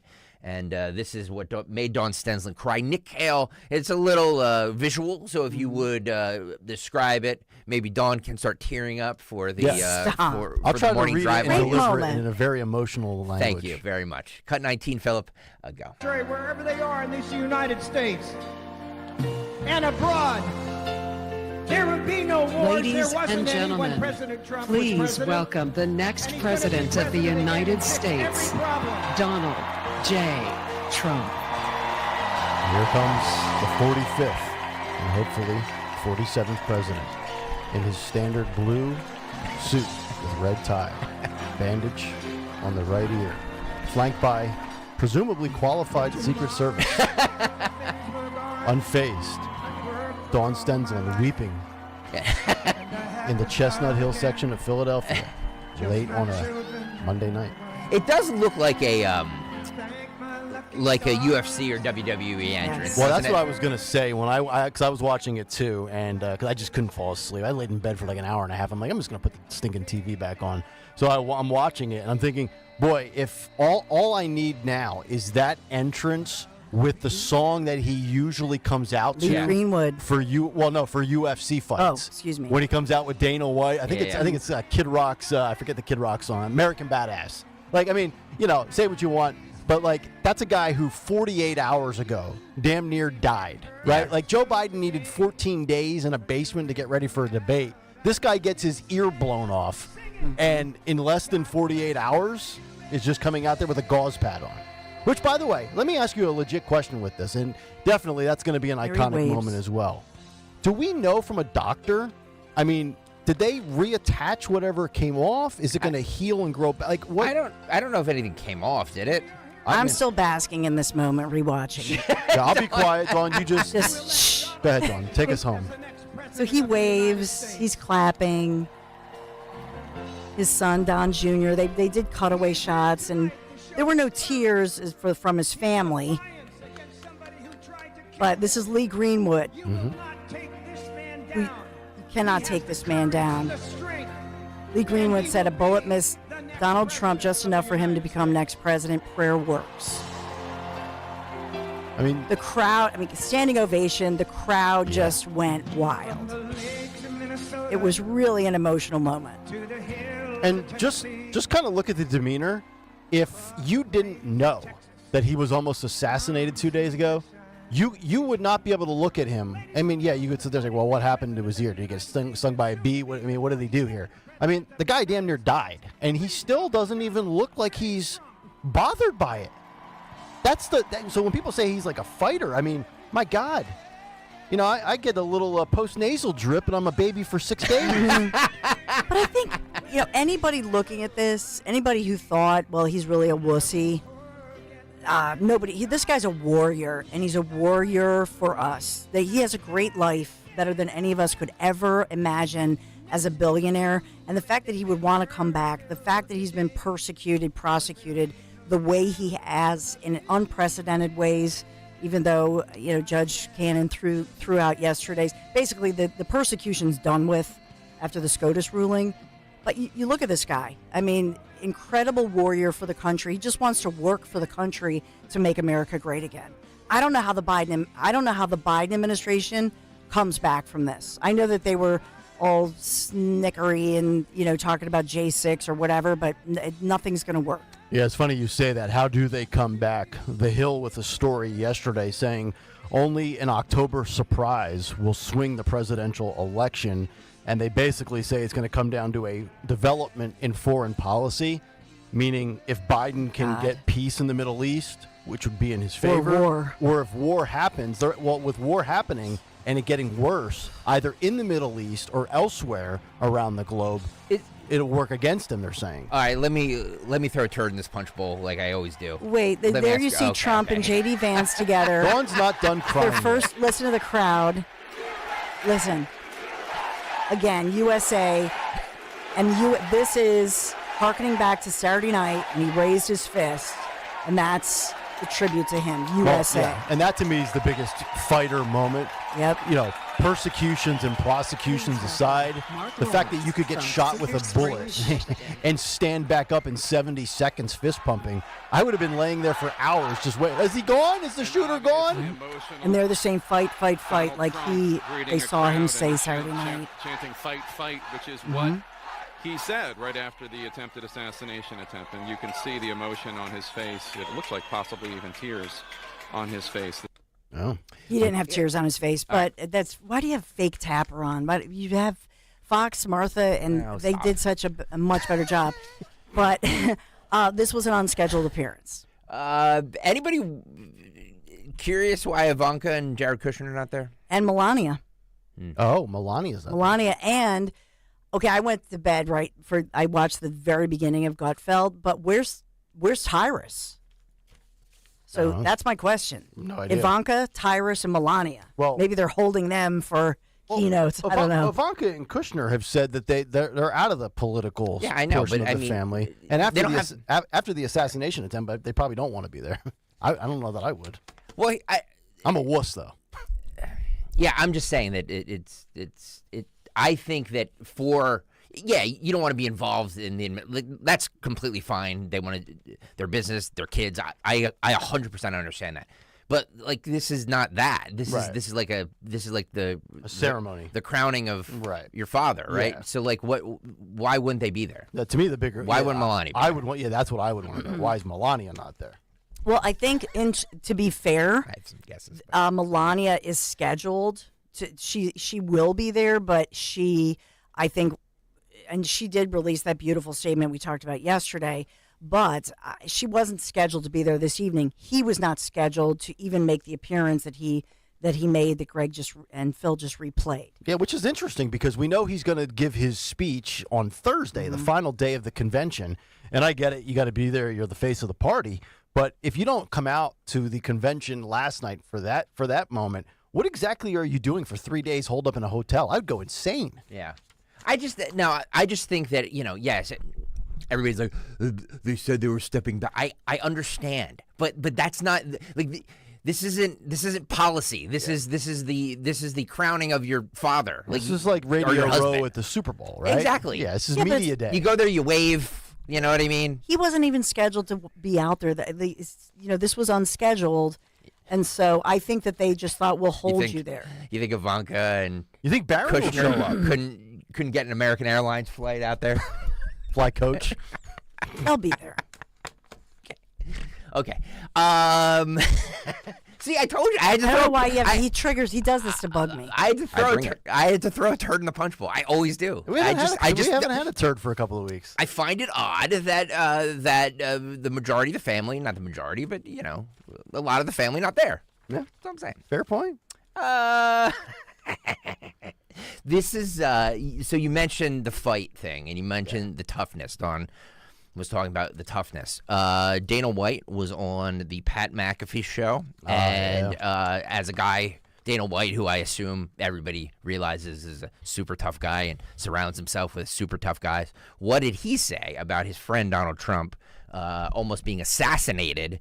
This was courtesy of the Pat McAfee show on ESPN. Cut 18, Phil, go.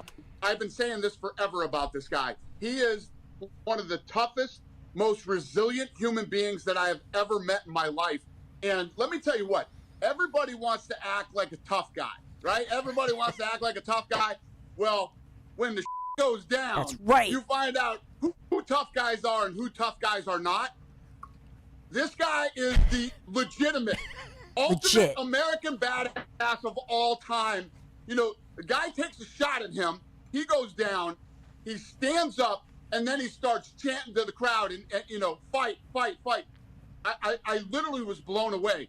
I called him as soon as I landed. I called him and he answered, and he was already home from the hospital. And we talked for like 30 minutes.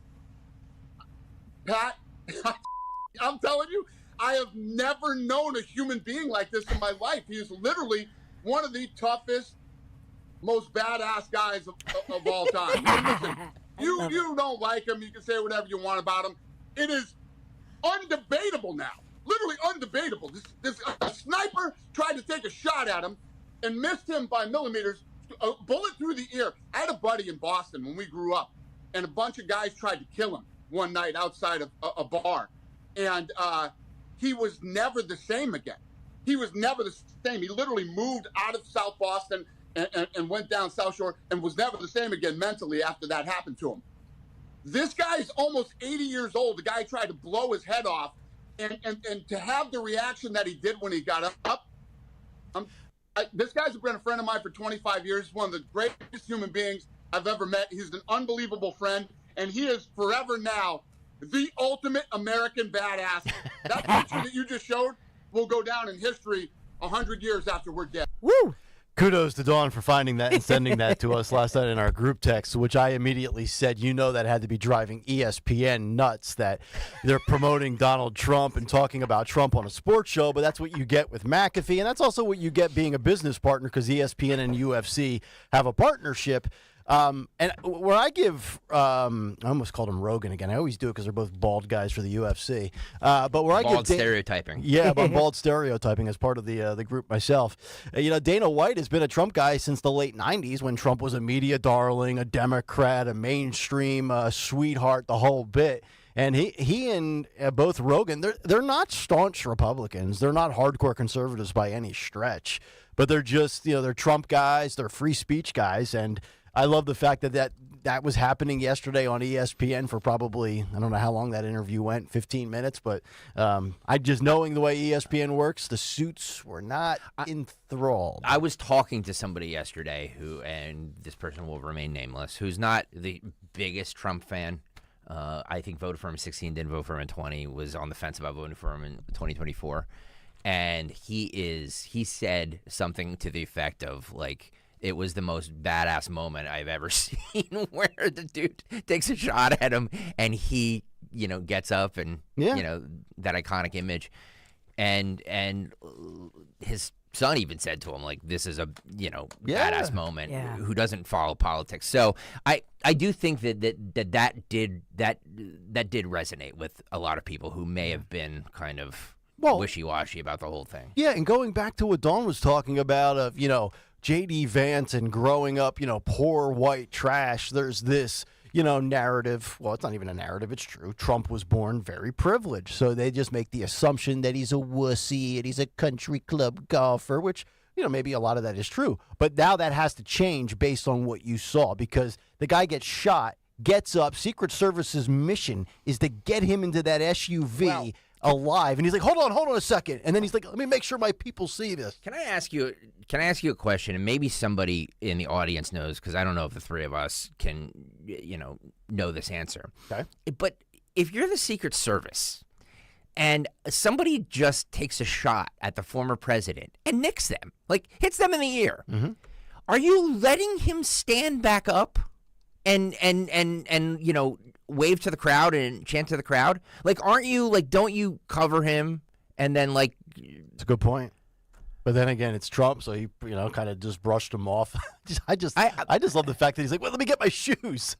Well, like, seriously, though, with your shoes. I don't mean anything for Trump, because Trump was doing what he thought, what he wanted to do, which I understand. But show strength. Shouldn't the Secret Service have not allowed that to happen? There's a lot of things the Secret Service should not have allowed to have happened. I don't know. That's another one of them. That's a good point. like you just get shot at. I mean, you and they let you stand up and go, "Yes, I'm fine." You know what I mean? Throw your jacket over him, right? I mean, but then again, unless it's Mylar, it's not a jacket. It's not going to do any good. Well, that's true. Yeah. I don't know. I just feel like letting him stand back up is not protocol, and they probably shouldn't have done it. But yeah, probably not. Yeah, I mean, where is the the bulletproof plexiglass? I had mentioned the Pope. When he's making appearances and when he was here in Philadelphia. I mean, you think of other speakers. I know times when there are great stories about when who was it, George W. Bush, and he was a big, obviously a sports fan. So Secret Service would come in and put all this bulletproof glass to encase around and I think they do this so why not just put up some glass protectors around? It's a good point, and I'm trying to think back visually to all the rallies he's done this year, from the one he was at in Pennsylvania back in April when he was really cold and he made this iconic moment. I'm freezing my ass off up here. And also some of the other ones. Honestly, in the last 6 months, or basically this calendar year, I don't recall him being behind plexiglass. Mm-mm. Not at any of these events. So Mike L. on the YouTube chat has a great point. Does this, with the whole Secret Service thing, does that speak to the fact that people, the Secret Service agents were smaller than him. Well, you know what I mean? Like, and most they couldn't hold him down. Right. They couldn't shield him. Well, because Dawn, you would know this. How tall and how much does he weigh? He's what, 6'3", 250? Trump is definitely 6'3". He's like my husband's height or Greg's height. He's definitely not 225. He's definitely not 250 either. I'm telling you, he's like. You think he's more than 250? I think he's like 270. He's bigger than all those agents. Yeah. But that much for sure. He looked taller, but I would say, I don't know. I think this is. I know that they're saying a string of security failures led to the gunman being allowed to do this. I will also say that it's about management. And so this comes from the top. This is the advanced team that usually comes in a week or two ahead. What we're hearing is that even the neighbors who live fairly close by, usually the advanced team they go door to door. They knock on doors if you're right there. They block off streets so nobody can park there. I mean, there's just so much in that advanced team that occurs, and as many people, not just in law enforcement, but if you're at these Trump events, you notice all the drones. Yeah. Where were all the drones that would have seen? So this is bizarre. I know. How is it that Mike Opelka's flying a drone around public golf courses and we can't get drone coverage for Donald Trump? I mean, come on. Peter M. on the YouTube chat says Greg is less than Sean. I agree with you. Sean should definitely take over for me in this spot. I agree with you, Peter. You better just, Peter. Yeah, shut up, Peter. All the way. By the way, Bob Schwartz on YouTube has the YouTube chat comment of the day where Trump is a badass for getting shot at and standing back up and appearing at the RNC. I am the complete opposite with my boo-boo ankle and not being able to ride. You're doubtful for a bike ride, a friendly exhibition. I rolled my ankle. This guy's out there taking bullets. I rolled my ankle on a curb, and I'm incapacitated for a week and a half. This man took a bullet, and he's back up. And all right, somebody who did not get the vice president slot, Tim Scott. But he did speak at the RNC last night, and this is what he said, just a little bit from him. Cut 20, Phil, go. Let's listen in. Ready for 4 more years of Donald Trump? First time he's ever been excited. Listen, if you didn't believe in miracles before Saturday, you better be believing right now. Thank God Almighty that we live in a country that still believes in the King of Kings and the Lord of Lords, the Alpha and the Omega. And our God still saves, he still delivers, and he still sets free. Because on Saturday, the devil came to Pennsylvania holding a rifle, but an American lion got back up on his feet and he roared. Oh yeah, he roared. Oh, he's awkward, man. Yes, it is. Oh God, he's painful. That's how he acted when he first saw Mindy naked. Stop. America, this is a difficult time. Well, he's just locked up one of two things. He's either absolutely got a position in Trump's cabinet, or he's got a church service that he's going to deliver on Sunday that's going to have people just standing up. I'm telling you, Trump watched that speech last night and said something to the effect of, oof. Glad we didn't pick that one, huh? He's like, I'm sorry, but you're still not going to be my VP. Well, plus, all the people saying, "Oh, God save Trump." We have, a local fire chief and community member and dad, 50-year-old Corey Compatore, and then the other two individuals we've talked about. Corey shot and killed the dad, and then the two other gentlemen, huge Trump supporters, one on, basically in a coma, in a medically induced coma. I wish that they would just be careful about saying, oh, God save Trump, or, you know what I mean? Like, I think they have to be Yes, careful giving a speech like that. I agree with you, Dawn. I agree with you. You know what, though? I think the big takeaway here is I'm going to need Jim to grab me a couple of drops of Tim Scott from my board. And he roared! And he roared! Yes, I need that as a drop. Tim Scott has officially made the Kayal and Company hotkeys board. Oh, yeah. He roared. But an American lion got back up on his feet, and he roared. It's like story time with his grandkids. And he roared. I'll tell you what, I genuinely do like Tim Scott. Tim, and I know he's a political career hack, but Tim Scott comes off as a pretty genuine good dude. I'm not sure that he has an evil bone in his body. I like Tim Scott. Teamsters President Sean O'Brien spoke yesterday. Somebody made reference to this earlier in the YouTube chat. That's kind of why I pulled it. And this is what he said. In 2021, Teamsters nationwide elected me to fight for them, and that's precisely what I'm doing. Something is wrong in this country, and we need to say it out loud. I will always speak for America and the American worker, both union and non-union.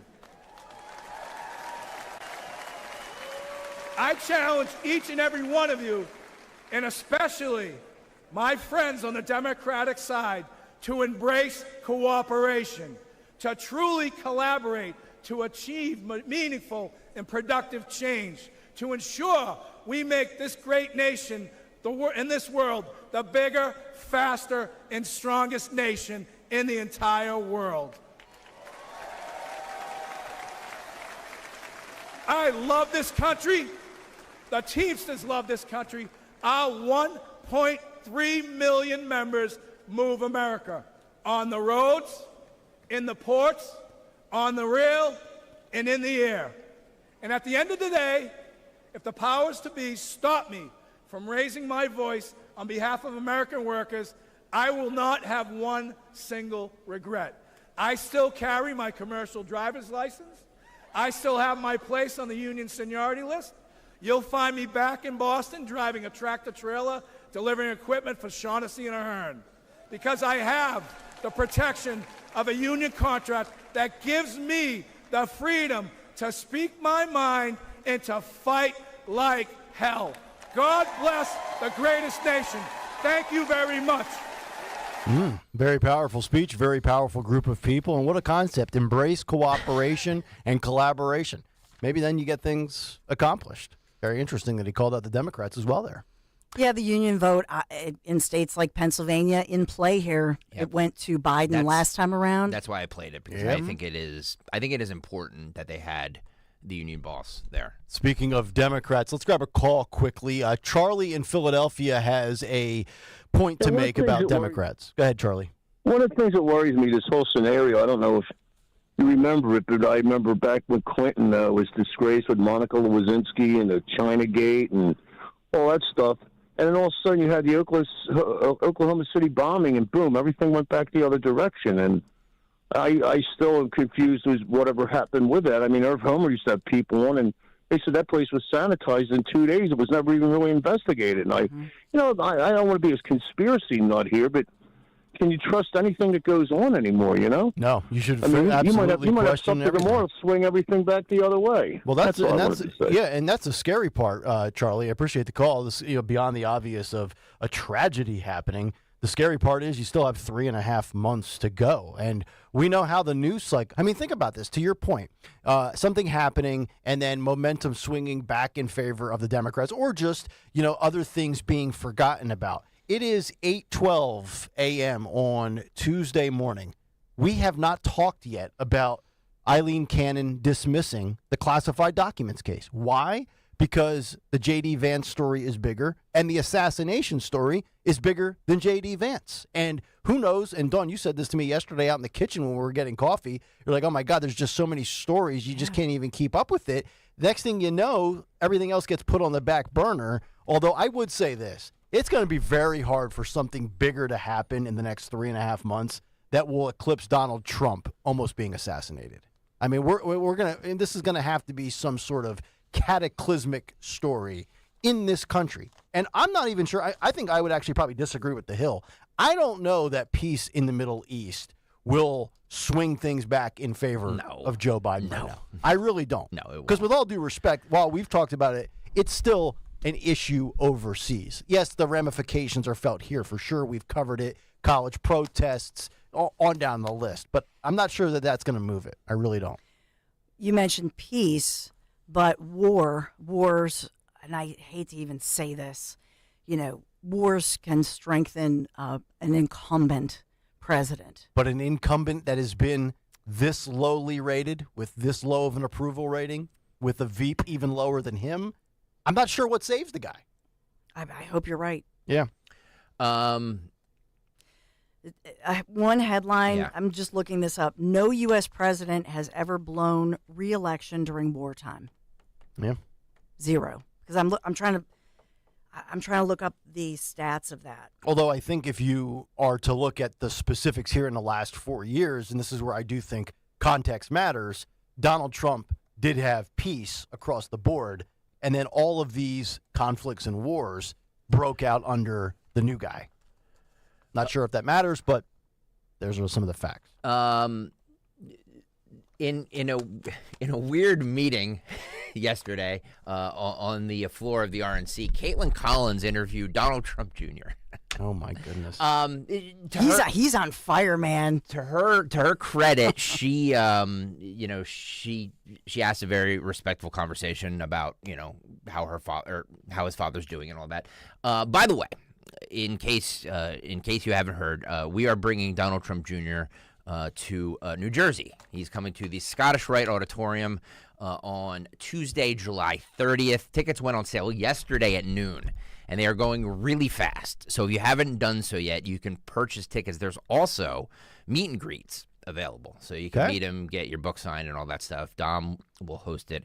It is Tuesday, July 30th. All the information is on the website at 1210wpht.com. You can get your tickets, but I would get them quickly because, like I said, they're going real fast, and I'm sure you know why. Yeah, and he also has a beard, just like J.D. Vance, just like Eric Trump. Interesting. Yeah. I think it's time for the big man to start growing one personally.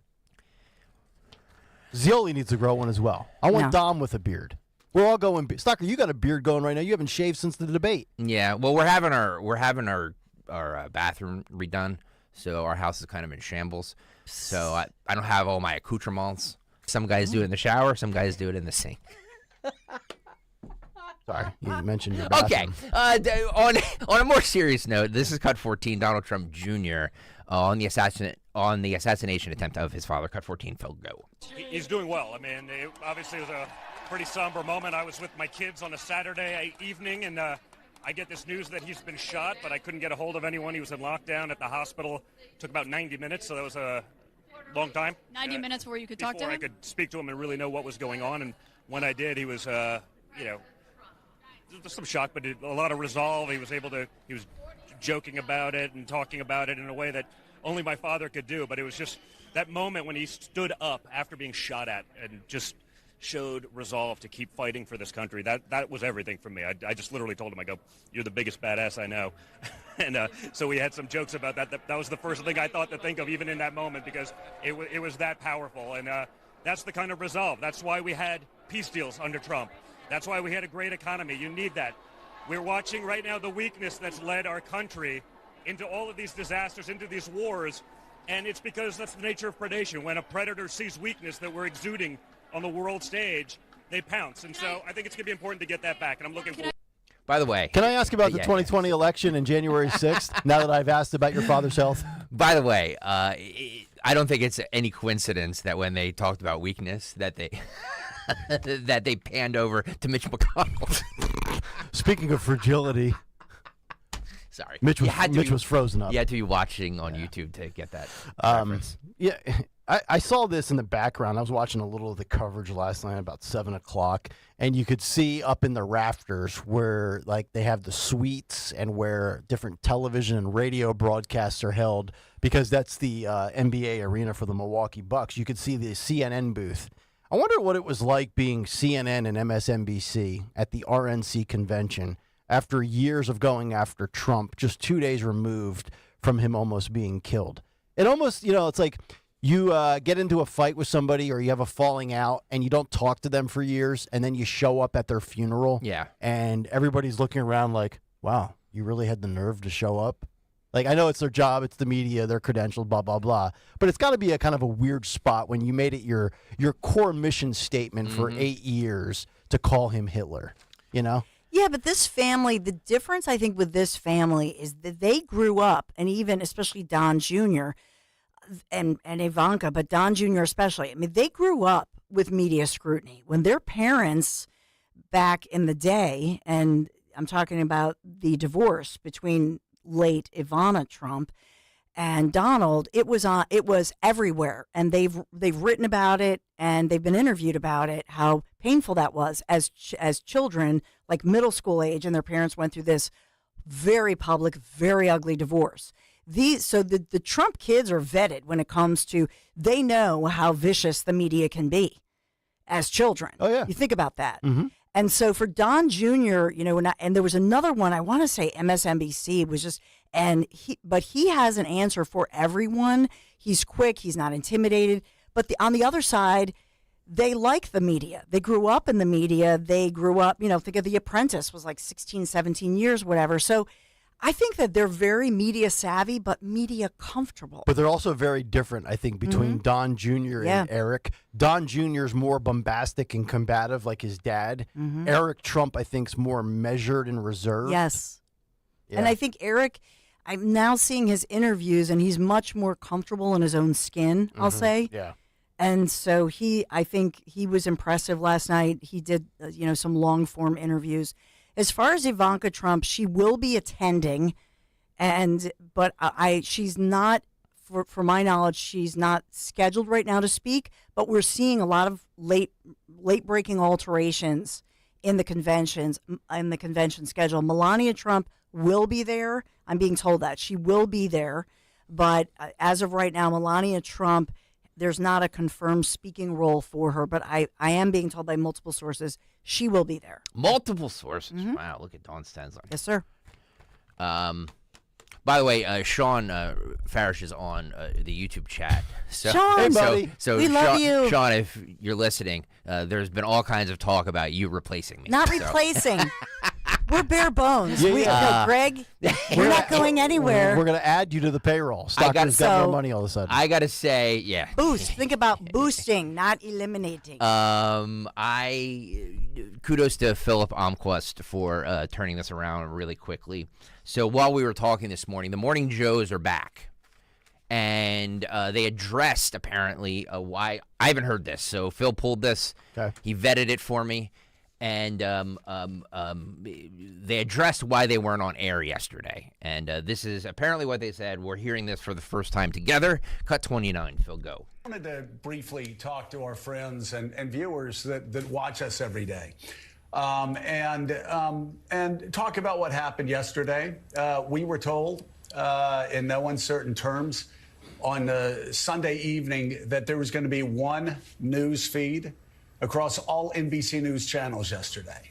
Spin. The Today Show would be Lester Holt, other people that you worked with on Sunday, and that was going to be one news feed across all NBC News channels, that we were going to stay as a network in breaking news mode throughout all day yesterday. That did not happen. We don't know why that didn't happen, or team was not given a good answer as to why that didn't happen, but it didn't happen. We were also told it was going to happen throughout the day. And I guess after there was such a strong blowback about yesterday morning, I guess they changed their plans. And so those plans changed as well. So it didn't. We've talked about it off the air. We'll talk about it on the air because we talk about everything on the air. We were very surprised. We were very disappointed. And if we had known that there wasn't going to be the one news feed from NBC News across all NBC News channels, Willie, we obviously would have been in yesterday morning. Yeah, I was here up early on Sunday morning with NBC's coverage. Savannah and I led the coverage on Sunday in the immediate aftermath, talking to eyewitnesses, talking to officials about what happened. Obviously suited up and ready to go for yesterday morning on a big morning, and we're told that something else was going to be broadcast. So we are here today going through a lot, catching up a little bit, but we want to be here for our audience, and we know you trust us, and we have ultimate respect for you guys. So we are here today. I wish we'd been here yesterday. Yeah, we all wish we would have been here yesterday. We still are quiet, woman. You'll get your chance, wifey. Feed. And I think the reason why is this show began and continues 17 years later on being the place where you can go to have the hard conversations. In a civil way. Yeah. And so it seemed like now more than ever is a time that we would like to be on, and I think our viewers agree with that. So we continue. We are Does she 5 whip minutes him? past Does she the wear top boots of the when she hour. whips him? Yeah, baby. Hard. 9 minutes past the top of the hour. You know she does. Yeah. So my interpretation of that is then the bosses send out a bunch of memos that we're going to be in breaking news mode for multiple shows, preempting multiple programs, only to pivot again, and the only ones not on the air are the morning show, which to me, translation, I go back to the big take yesterday after realizing that, okay, maybe it was not a scheduled day off when the story broke yesterday, and we talked about it right about this time yesterday, or maybe in the 9 o'clock hour. Translation, they didn't trust those two asshats to be on the air. That's what Yes. they are, and which is really remarkable because they pushed the Hitler narrative almost as much as Joy Reid. So to be honest, like I was very curious what MSNBC did last night in primetime during the RNC. And they had Rachel Maddow, Joy Reid, Psaki, that whole crew, Lawrence O'Donnell. They were out at the RNC. Mm-hmm. So it's not like they decided all of a sudden that they were like, well, we don't want any of our flamethrower. You know what I mean? Like, because that primetime lineup are the biggest flamethrowers they have. Yeah. So why would they all of a sudden say, well, like, Mika and Joe can't cover breaking news? Like, are you kidding? 17 years in that role, probably the biggest story that they will ever cover moving forward, perhaps going back 17 years, because that's, 17 years is 2007, so that's after 9/11, which, probably would be the bigger story. But, I mean, yeah, you allow Joy Reid. Now, I saw a clip of Joy Reid on social media last night, and to her, I'm not even going to say to her credit, but she did not use the word Hitler in her opening remarks. I think it was the first time she spoke on television since the assassination attempt. Not defending her, not saying she had a great answer. She didn't use that word, though. And she's used it. I mean, we just played it for you. When did we play that? Greg was off. Dawn, remember we played the Joy Reid 4th of July clip with Sean where she's sitting out on her porch and she's talking, and she must have said Hitler 17 times in that 3-minute video. But she's still on the air. So is Maddow. Yeah. Okay, so my take on all of this, I look to one of the decision makers of this was Cesar Conde. He's the chairman of the NBC Universal News Group. So he has oversight of the umbrella. In other words, NBC News, CNBC, MSNBC, NBC News, as well as NBC Universal, Telemundo. He's the guy who looks at the big picture. And so to me, as I look at even the weekend changes, he has made a lot of changes, and he is a news guy. The fact that he replaced them on a huge ratings Monday morning when people might have tuned in to think, oh, I wonder what Mika and Joe are going to say. And he puts on, what's his name, Belazard, who used to be in Chicago and Miami news, breaking news role. Is Caesar somebody who's saying, Mika and Joe, I think their contracts are up this fall. And remember the last time around 3 years ago, they wanted Rachel Maddow money. And so power couple. So I want Rachel Maddow money too, but I'm not going to get it. Combined, they make at least, I mean, I believe reportedly they make a minimum $20 million combined. I think it's way more than that because they were making $8 to $10 million. That was 3 years ago before their renegotiation. I think this is about their contracts are up, their ratings. Let's look at the ratings from yesterday. But I think this is a biggity big looking at the big picture, saying, you know what, these two, are they the future? and I can have some moving parts and put in some breaking news people who make a fraction of that amount and deliver better ratings. Yeah. I'm sure they're also sitting there saying twofold. I mean, they are so partisan. I mean, they are basically, I think people have said this, like Joe Biden's favorite show. Like Joe Biden apparently watches Morning Joe every day. Remember, he called in, I think it was last week, live on the air. And I'm like, and we played it for you on the cut sheet. I'm like, Joe Biden live on the phone? That almost never happens. Takes him 15 takes to do a 30-second video. He's picking up the bat phone and calling Mika. Just one more thing about Caesar, who University of Pennsylvania, so went to school here. He's the one who made the decision, remember this, to bring in the former RNC chair, Ronna McDaniel. And Mika and Joe were part of that. Yeah. And so, you know what? Not for nothing. Yeah. They boycotted that. I will say, when you're in television news and you piss off a head biggity big and you think, haha, I have the power, and you say whatever you're going to say, as they were vocal about it, and apparently helped to move that movement along, and it was publicly embarrassing for him. Watch out, because the biggity big has the final say, especially when you come into your contract negotiations. Good point. Is that right? Yes. I mean, I publicly protested the Phil Almquist hire. It didn't got me nowhere. Oh, Phil's like one of the best hires ever. We love Phil. But no, I'm being serious. And so Mika and Joe feel like they have all this power, and they have nothing. Well, they have security financially. I mean, at their point in their lives, I don't know what their ages are, but I'm assuming they're well off. They probably don't need to work again the rest of their life. Nick, they live for this. Oh, yeah. I'm sure they do. But, I mean, if they got fired today, I'm sure that they would not struggle for the rest of their life. This was a little reminder from Mr. Cesar Conde to say, Who's the boss? Who's the boss? Yeah. Thank you. Play that, Tony Danza. AOC. I'm the Tony boss. Danza. By the way, this next clip I'm going to play was also found for us in the early morning or late night by Dawn Stenslin, who is completely producing the cut sheet right now. Cut sheet contributor Dawn Stenslin. This is Fox News interviewing a J.D. Vance last night. I believe this is the first interview that he did. He sat down with Sean Hannity. This is cut 27. Phil, go. Would not have invaded Ukraine if Donald Trump had been president. Everybody agrees with it. Even a lot of my Democratic colleagues privately agree with that. But here's the issue, Sean, is we've now spent $200 billion. What's the goal? Can I say something about the producing of this? Yeah, sounds terrible. Can we not have a talk show happen when there's bands playing in the background? I know. I'm telling you, just a little broadcasting pet peeve of mine. I hate live remotes, especially if they're not in controlled settings. Like, we used to do sports remotes all the times at restaurants. It just, you could hear the PA speakers too loud.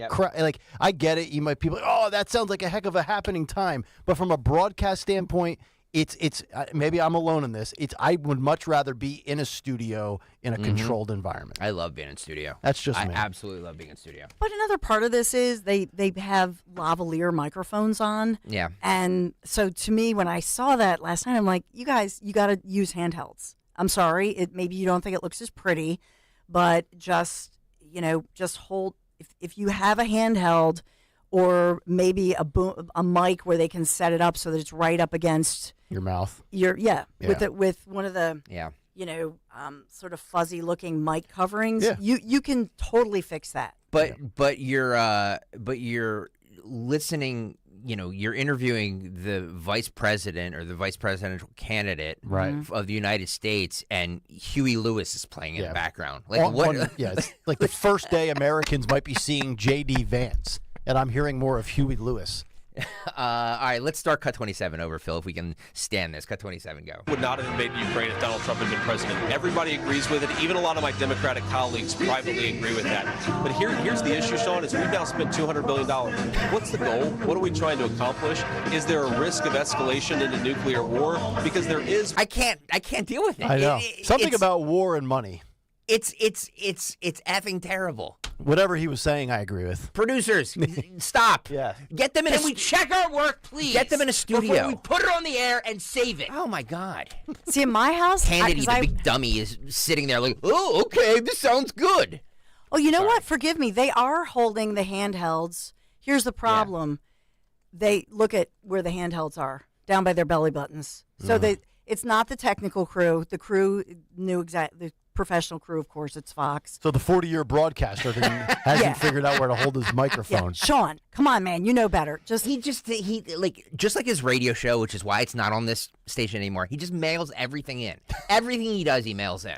It's just nauseating. He does. He does. He's worth. No, the truth is that I bet you the crew went, yo, look at Sean. We told him to hold it up. You know that they're doing that, right? They're going. They're talking amongst themselves. We told them. So you can't.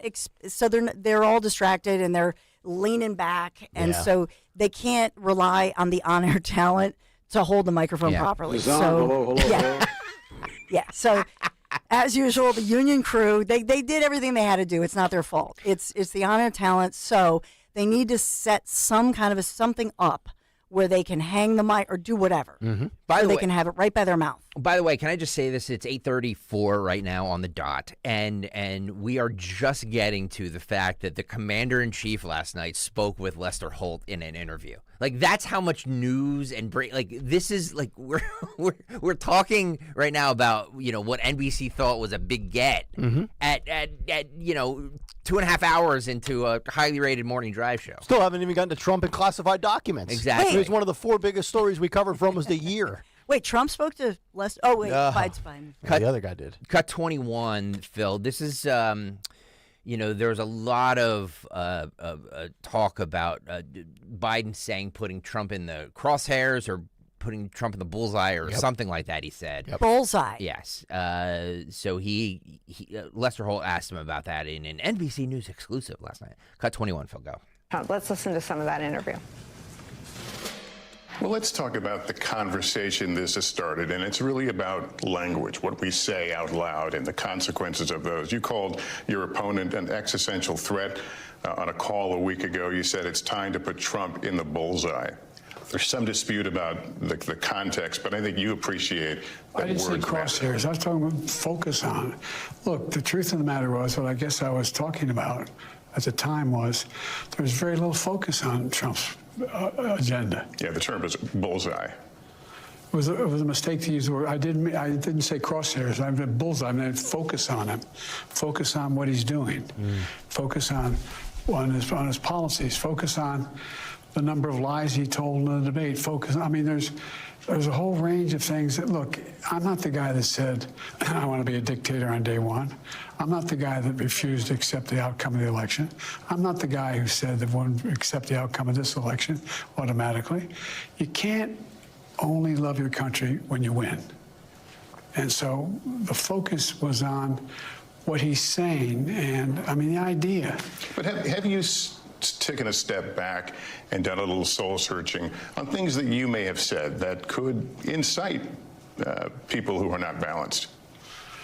Well, I don't think, look, how do you talk about the threat to democracy, which is real, when a president says things like he says?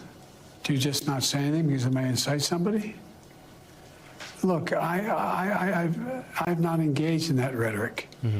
Now, my opponent is engaged in that rhetoric. He talks about there'll be a bloodbath if he loses. Out of context. Talking about how he's going to forgive all suspend the sentences of all those who were arrested and sentenced to go to jail because of what happened in the Capitol. I'm not out there making fun of, remember the picture of Donald Trump when Nancy Pelosi's husband was hit with a hammer, joking about it. So he says you can't just love your country only when you win. So let's talk about the language police, because the left is always far more offended and goes completely berserk over words as opposed to actions, right? People lose their mind. You misgendered me. But yet we have people saying, oh, just a few millimeters closer and he would have been gone. They always vilify language over actions. Well, now that the script has been flipped, you're trying to deflect and say, well, I didn't say crosshair. Well, Lester, to my knowledge there in that clip, I didn't hear Lester Holt bring up the word crosshair, Joe. Nope. He said the word bullseye. You keep bringing up crosshair because you can't even comprehend what Lester's saying to you. But I would argue, you always take Trump's words. So now when we flip the roles here, a little bit different, right? Because if Trump would have said it's time to put Biden in the bullseye, or as Joe says, in the crosshair, and some Republican would have, well, I guess this guy technically was a Republican, but he also donated $15 to a progressive super PAC or whatever. Had the roles would have been reversed, I mean, Mika and Joe would be on the air, would they not? Joe Biden got his ear blown off. They would have had wall-to-wall coverage of it. So you can't pick and choose when words are okay and when they are, quote, taken out of context. Thank you. He also claimed that Obama asked him to be vice president in 2020. Maybe he did. Well, yeah. Maybe that's not a gaffe. Right. Cut 22, Phil, go. But I didn't plan on running because when in 2020, when Barack asked me to be vice president, I joined him, which was a great honor. And but after that, I became a professor at the University of Pennsylvania. So both were lies. Both are lies. Never taught a class at Penn. Never was the vice president under Obama in 2020. Man. Although, as Dawn, you said, I mean, this could be the third Obama term. Maybe Joe really is the vice president. So what does that make Kamala then? Yeah. Secretary of something? I don't know. Yeah, that's a good question. And who's he doing that interview with? I don't know who that Some was. kid in a jumpsuit in an empty auditorium. I'm not sure. What was that, like the UCLA School of Broadcasting? I'm not sure who that one was. We played this one earlier, but I want to play it again because it dovetails into the next Biden clip that I have. This was, let me see where this is. This is, sorry about this. Hang on one second. My script is... Talk amongst yourselves. By the way, the latest on the suspected Trump, the headline on ABC says suspected Trump rally gunman. So not the, attempted assassination gunman. Trump rally gunman. That they did find that he purchased 50 rounds of ammo that day, earlier that day, before the shooting. So it makes you wonder they've confirmed that. how much advanced planning this 20-year-old actually did. I mean, now I'm assuming he used that ammunition specifically that was purchased at that rally. So this, I don't know, and this is total random on the fly speculation. Yeah. Maybe this kid did not plan this months and months in advance, and this was just Trump's gonna be within driving distance of me in 3 days. I'm ready to erupt, and then you go buy something the day you pull this off. Yeah, this is the first time, because every other time we've heard this was all planned and must have. So this does raise new questions this morning. Which also makes the Secret Service look even more inept, right? Speaking of Secret Service, this is the Secret Service Director, Kim Cheadle. She was interviewed last night by ABC News.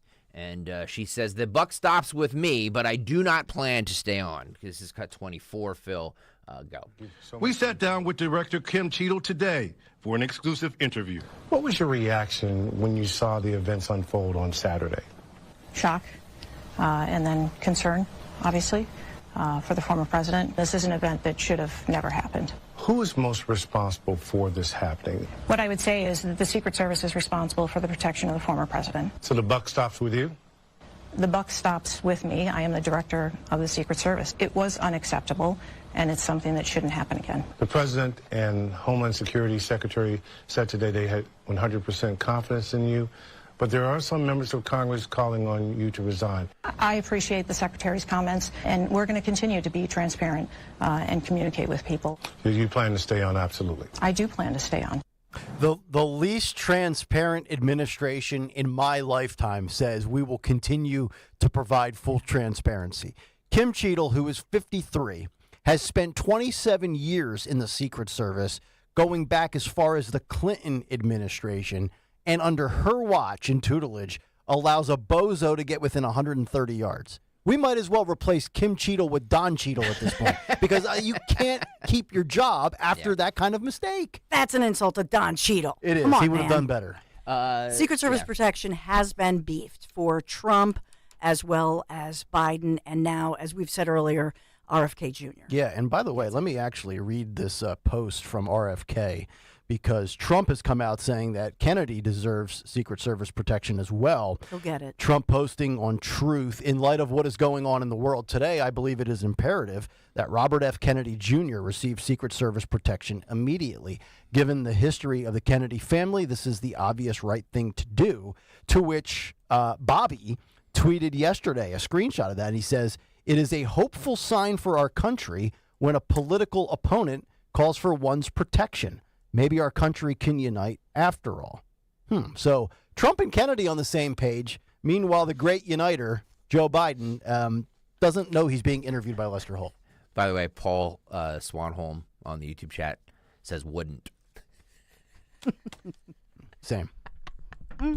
Oh, we're so juvenile. Okay. How much wood could a woodchuck wood? Speaking of Kim Cheadle. Oh, by the way, speaking of juvenile remarks, Newman Price says you guys have got to combine the Tim Scott roar drop with the Dawn dry rub drop. Oh, jeez. Make it one clip. You're killing me.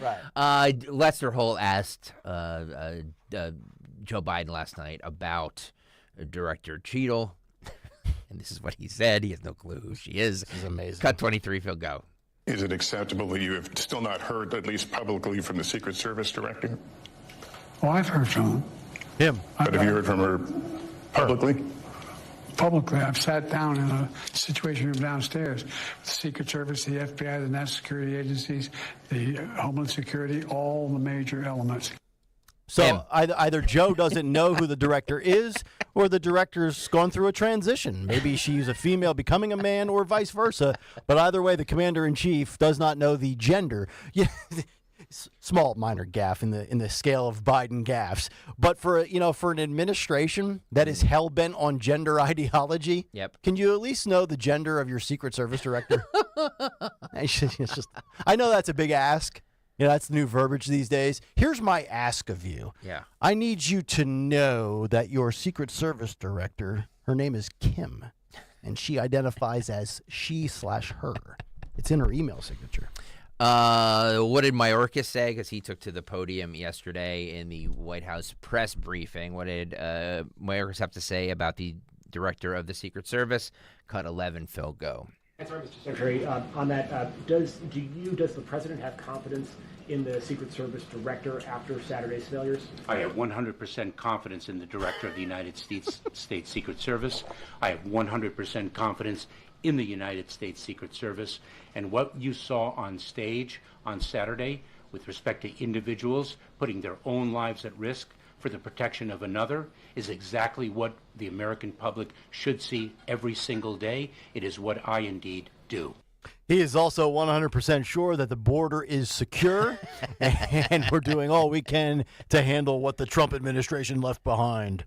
Or some ridiculous comment. Karine Jean-Pierre was asked about Joe Biden calling Trump a threat to this nation.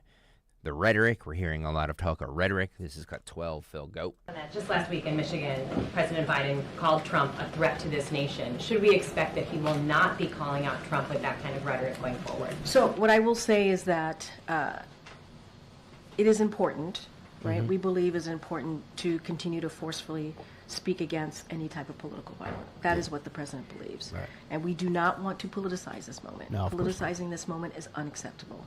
We believe, and the president believed, you heard from him in a very clear statement last night about the importance of uniting this country, the importance of continuing to do so, and that we cannot tear America apart to score political points. We cannot do that. And so we don't want to politicize this moment. We want to unite. We want to continue to focus on that, and that's what the president's going to focus on right now. But they've politicized the criminal justice system and the Department of Justice. Phil, can we freeze the binder right there at the end? I just want to go back and do a little analysis of the wardrobe. You need to wear sunglasses to stare at her jacket, or you do risk going blind. It's like neon green. Yeah, she looks like a highlighter exploded all over her jacket. I don't know, Dawn. This is the White House press secretary. Do we need to look a little more, professional? I mean, I know she's got professional clothing on, but you could see her. You could see her in the middle of the dark right now. I mean, my God, look at that. That is highlighter green. Yeah. It's neon. That is neon. That's She's fluorescent. preparing for a crossing guard job. Good God. YouTube.com/@1210WPHT. By the way, if you're watching right now, please hit the subscribe button. If you have not done so, please hit the subscribe button. It's free, so please hit the subscribe button. And also, if you have not done so, please hit the like button for today's show. The Associated Press's Zeke Miller asked KJP, does the president regret anything that he said about his Republican rival, that being Donald Trump? This is cut 17. Phil, go. The president last night said it's time for everyone in the political space to tone it down, to cool the political rhetoric. Does the president regret anything that he has said in the course of this campaign about his Republican rival or anybody else in the political space? Does he plan to adjust his rhetoric, or is it just a call for other people to make changes? So I want to just be very clear, and you know this. I've been asked about anytime there's violence, sadly, that comes up across the country. The president has always spoken out forcefully against violence, always. Political violence has no place in America. You've heard the president say this. He repeated his thoughts in the Oval Address last night. He repeated his thoughts multiple times before then, and obviously throughout his presidency, throughout his entire career. We want to make sure that we are not politicizing this at this moment. It is not a time to do that. We want to make sure that we bring Americans together. When you think about why the president ran in 2020, the cornerstone of his presidency is uniting this country.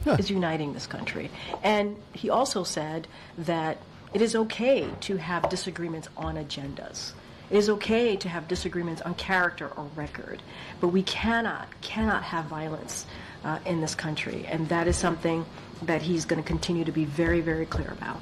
You know, I didn't get my bachelor's in unification, but I think if you're going to try to unite a country, probably an area that you want to avoid is calling 74 million Americans domestic terrorists and MAGA extremists, and stop bashing half of the people that voted in the 2020 election. Let me just ask you this, too, as well. I thought about this yesterday.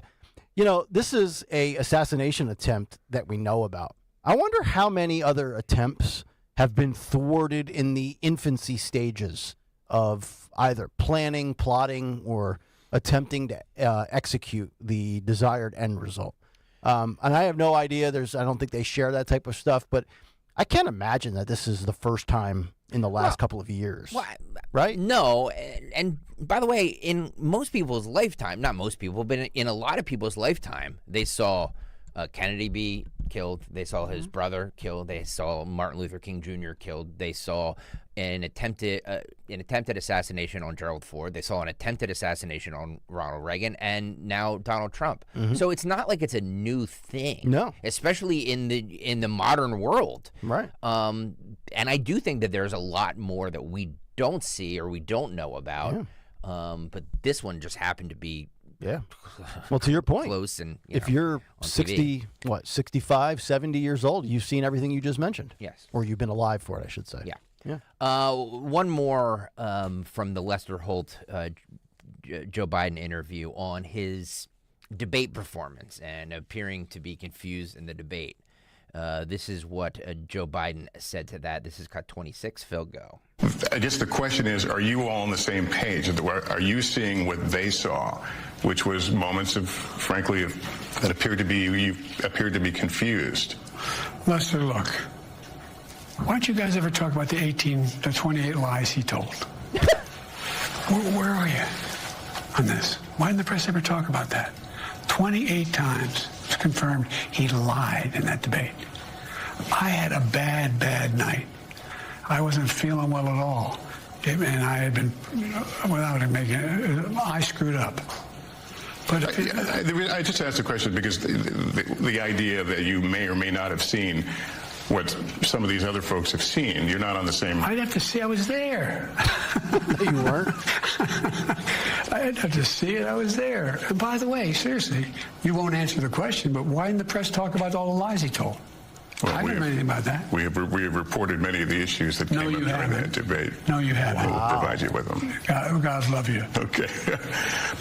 Whoa, God love you. Well, he's testy there, is he not? Gets a little testy. Dawn, I know you know Lester Holt. What do you think about that back and forth? I think, and Lester, full disclosure, when I first worked as a cub reporter for CBS back in the day, in Chicago, he was a mentor to me. Good guy. And I think Lester handled himself with professionalism there because he did not get down into the weeds, because that's what Biden was trying to pull. If Lester said, well, which issue are you talking about, or had opened that up, then you get off focus. So I thought he was keeping it on the rails, and he did not repeat or acknowledge what Biden said, but he said, we've reported on all the issues. And I thought that was significant. He didn't say, oh, we've reported on the lies, or he didn't go there. Doesn't like it when the referee throws a flag on the other team, does he? No, got a little testy. Yeah. And by the way, speaking of sports, did you say you were a Cub reporter? Yeah, that's what they're called. Like a rookie reporter. Okay. I thought, because you said Chicago, I thought maybe you covered the Chicago Cubs for a moment in your early days. No, news, but Gotcha. Rookie reporter. Okay.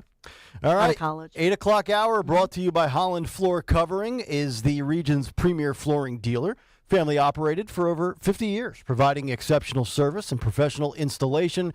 Visit their 2 showrooms in Wayne and Newtown. Learn more at hollandfloor.com. That'll do it for the cut sheet. An hour and 7 minutes of the cut sheet. I think that's the longest one we've ever had. I bring it every day. That was a nice job. Yeah. All right. We'll come back, and in hour 4, we'll get to a classified documents case that in normal times probably would have been the big take today. Lead win. Yeah, there you go. All right, first let me tell you about my friends at Piazza Mercedes. If you are in the market for a high-end, luxurious vehicle, can I entice you with the Mercedes-Benz C300 Coupe? Well, it's available now. Mercedes-Benz of Westchester. Sleek and stylish on the outside, packed with advanced technology on the inside. Its touchscreen interface and AI voice recognition are sure to impress. The 2024 C300 features a turbocharged 2-liter 4-cylinder engine with a whopping 255 horsepower, available today at Mercedes-Benz of Westchester, Wilmington, or Atlantic City. Shop online at piazzapremiumautos.com and tell them Nick sent you. Tired of your old kitchen or bathroom? You need to give my friends at Kitchen Magic a call. They offer no shortage of solutions for any room in your home. With a new vanity and a tub shower conversion, you'll love that new bathroom. Plus, an industry-leading warranty, a 10-year recipient of Lehigh Valley's top workplaces. Right now, they're offering 12 months, no payments, no interest financing, plus 10% off your remodel. Get your free in-home consultation today. KitchenMagic.com. KitchenMagic.com. Tell them Dawn sent you. Today, we're constantly taking photos and videos to remember our favorite moments. But what about those captured before the smartphone? What about the memories tucked away on aging VHS tapes, film reels, or in fading photos? These cherished memories are fading away with time, vulnerable to threats like heat, moisture, and mold. But fear not, there's a solution to safeguard your legacy.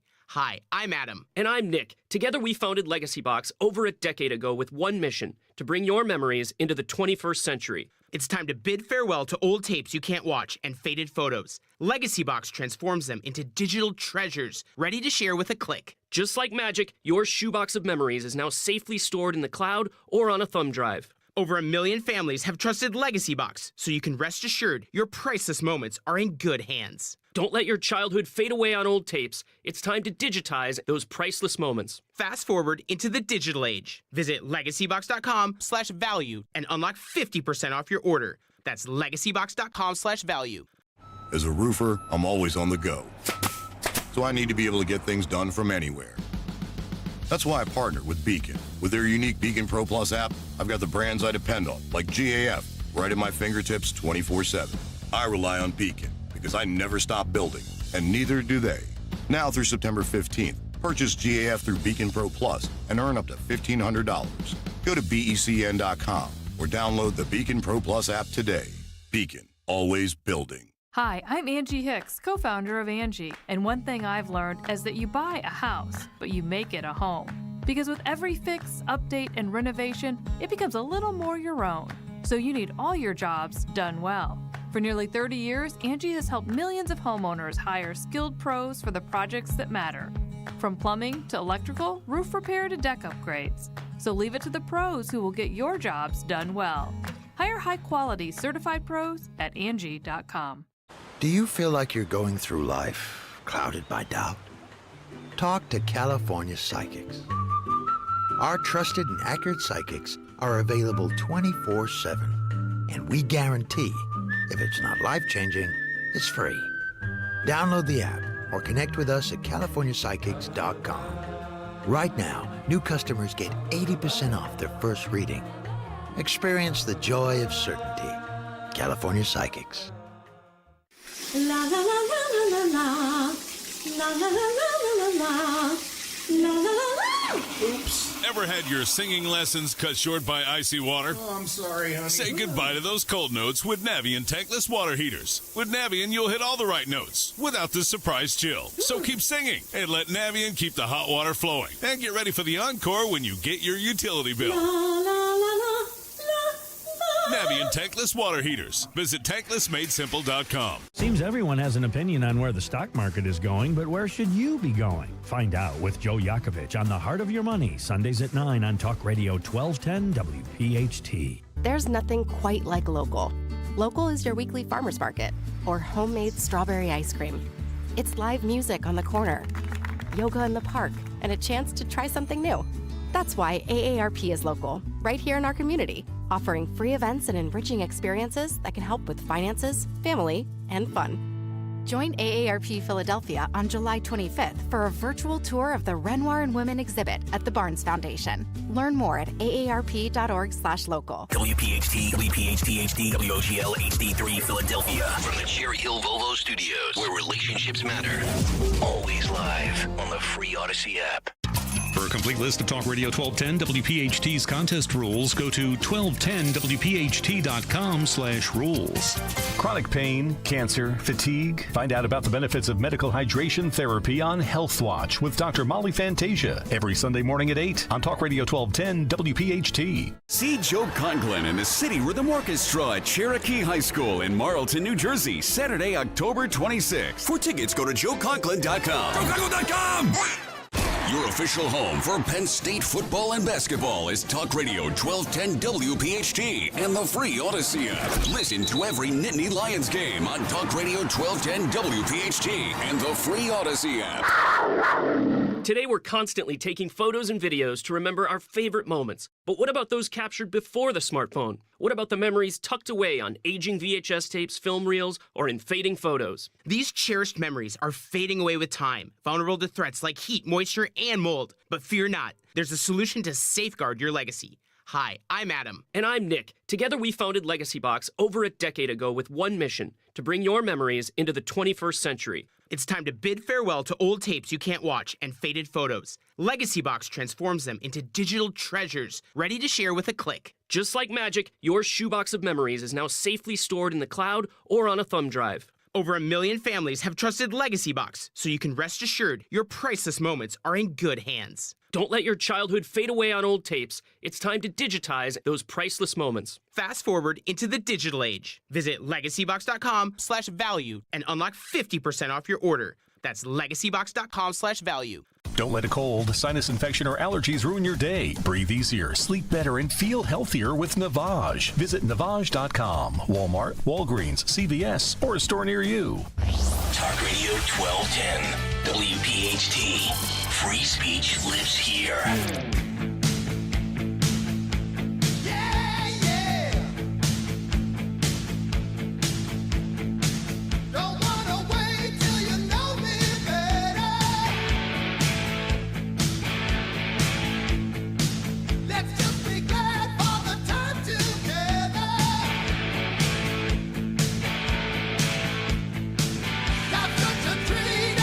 Kayal Company, 9:01, fourth and final hour underway here on a Tuesday morning.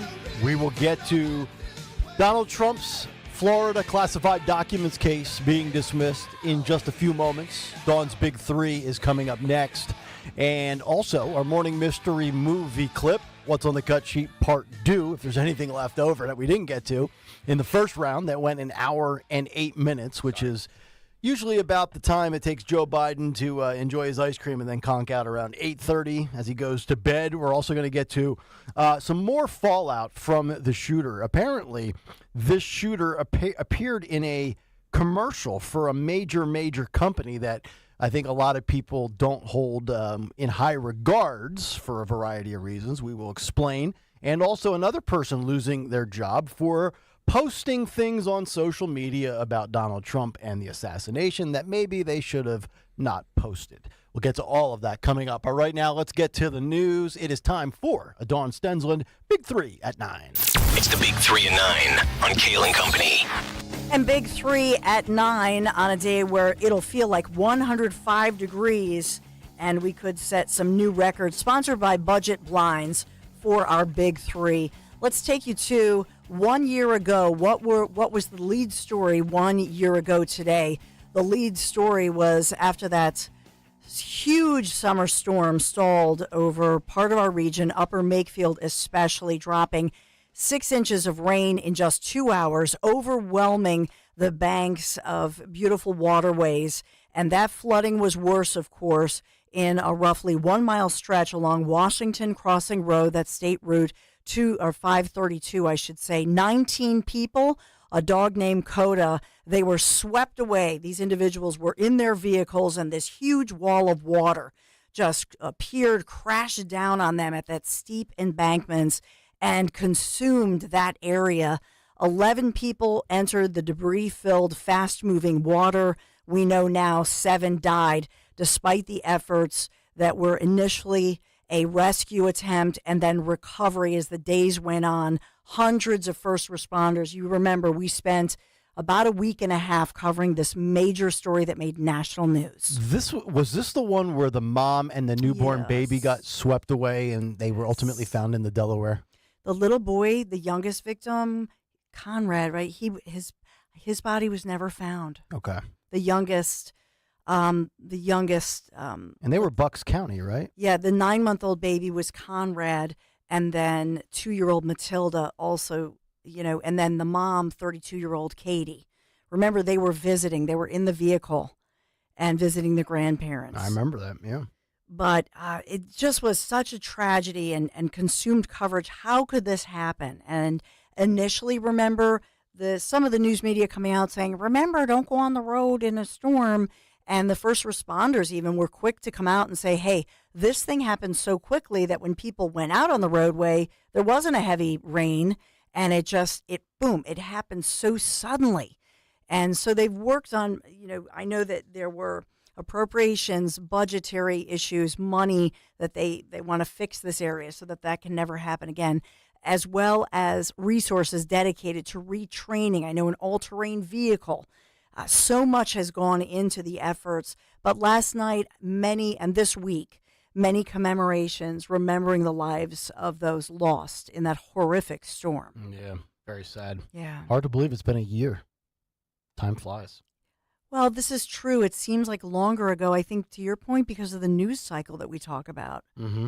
But for the community and the first responders coming together in an evening of prayer, and the memorial was organized and held at the Crossing Church, which, remember, was that initial command post for the first responders. And so it was a beautiful service they held. Yeah. As they were thanking first responders, too, for all they were exhausted working around the clock. Yeah. So efforts continue, however, for the training and for fixing the area roadways. Okay. So in that one, as we think about, and you had mentioned this, Greg Stocker, talking about the Truth Social post of Donald J. Trump, former president, saying that especially given the, quote, family history of the Kennedy family, urging the Biden administration to give RFK Jr. that Secret Service protection, which now is going to happen. And comes, I guess it begins today, on the 25-year commemoration of the death of then 38-year-old John F. Kennedy Jr. Died in that plane crash all these 25 years ago today, piloting the crashed plane off the coast of Martha's Vineyard, July 16th, 1999, also killing his wife, Carolyn Bissett, and her sister, Lauren. And Carolyn was 33, Lauren was 34. So, in a nutshell, we have the Biden administration that denied Kennedy's Secret Service protection request, and Donald Trump ends up getting shot in the ear on the same day that both Dr. Jill and Kamala have Secret Service protection elsewhere at events. All right. That's it in a nutshell. This is true. Just pointing out the facts. Number 3, on a fun summer story, baseball, Alec Boehm. Wow. I mean, just very exciting. Did he go on to win? I fell asleep. I know he was in the semifinals. Did he even make it to the finals? And also Bryce Harper, right? All the headlines are. Well, I know Twitter was going nuts for Boehm last night. Yeah, he was just phenomenal, just incredible. I don't know. I always worry that they're gonna hurt themselves and get exhausted. Yeah. Well, that's and it's why like the freaking All-Stars. Well, they now get like a break. You get to pause the clock and towel off and drink some Gatorade. My God, what a soft society. You hate how soft society is becoming. Don't you? Home run, the guy, you're getting 75-mile-an-hour lobs. I mean, those balls are coming in softer than an interview on MSNBC to a Democrat, and we got to take a timeout. Wasn't sure where you're going with that one, but okay. You like how I stuck the landing? Good. Yeah. So the headline is Alec Boehm this morning. He bows out in the semifinals of the Home Run Derby to the eventual winner, who is Teoscar Hernandez. Yeah, he's like an electric vehicle. He needed another charge. He ran out of juice. Outfield. So Hernandez defeating Boehm in a swing off, 16-15. Blah blah blah. See, I don't even look at I don't care what the score is. I just look how fabulous our guys look. All I want's a World Series. Yeah. But it was pretty cool. Yeah, poor sports guys down the hall. This is the week of the year you definitely take vacation in that format, because when baseball goes on the All-Star break, there ain't nothing to talk about. Look at us. We can't even get the classified documents. It's true. It's 10 after 9 in the morning. All right. You can't eat your heart out, WIP. I'm actually glad that Boehm left the ballpark. I mean, he left, didn't even talk to reporters. Like, he just is out of there. Good rest for us. Yep. Go right? home. Get ready for when the games actually matter again in 4 days. Just close. Here, Alec Boehm, would you please just close your motorized budget blinds? Get a good rest. Look at you. As we are sponsored by Budget Blinds. Summer is a great time. Brighten up the window treatments in your home. Budget Blinds is your one-stop shop for blinds, shades, shutters, custom drapery, and motorization. Yeah. Visit budgetblinds.com for a free in-home consultation. The only no questions asked warranty in the business, and Greg Stocker has budget blinds in his home. The motorization is key, man. Take that little remote control and zzz, goes closed. Amazing. Budget I'm blinds. A capitalist and a corporate whore. I love budget blinds. Sorry. Look how excited he gets. No, I am. I do. I like the blinds in my home. Anyway, sorry. Classified documents, Nick Kayal. Yeah, I thought maybe you were going to add something real quick there, but yeah, we can get to that now. So, pretty wild that, when we think about the weaponization of government against Trump, we got to go back to March of 2023 when this all started with the first indictment of Alvin Bragg.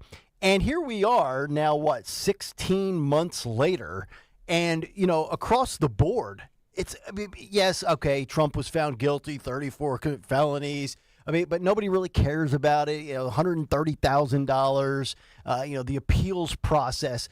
But we covered, the Jack Smith, having basically a leg chopped out with Fisher v. Missouri in that free speech case, presidential immunity, January 6th on hold, the Georgia election interference case, the Fani Willis case, that being on hold. And now Eileen Cannon, who, look, if we're being completely fair, she is far more favorable to Trump as a Trump-appointed judge than Juan Merchan and the other character, what's his name, Engamoran, as Dawn calls him, in New York. But a lot of legal scholars are saying that what Eileen Cannon did yesterday has sound, strong, rationalized, reasonable legal precedent and logic here. So I gave you a little bit of it in the big take and kind of like a smorgasbord big take this morning, but Eileen Cannon has now officially dismissed the case against Trump and the handling of classified documents. He pleaded not guilty, as we know, to all 37 felony counts from Jack Smith's probe, including the willful retention of national defense information, conspiracy to obstruct justice, and false statements. Eileen Cannon says the following.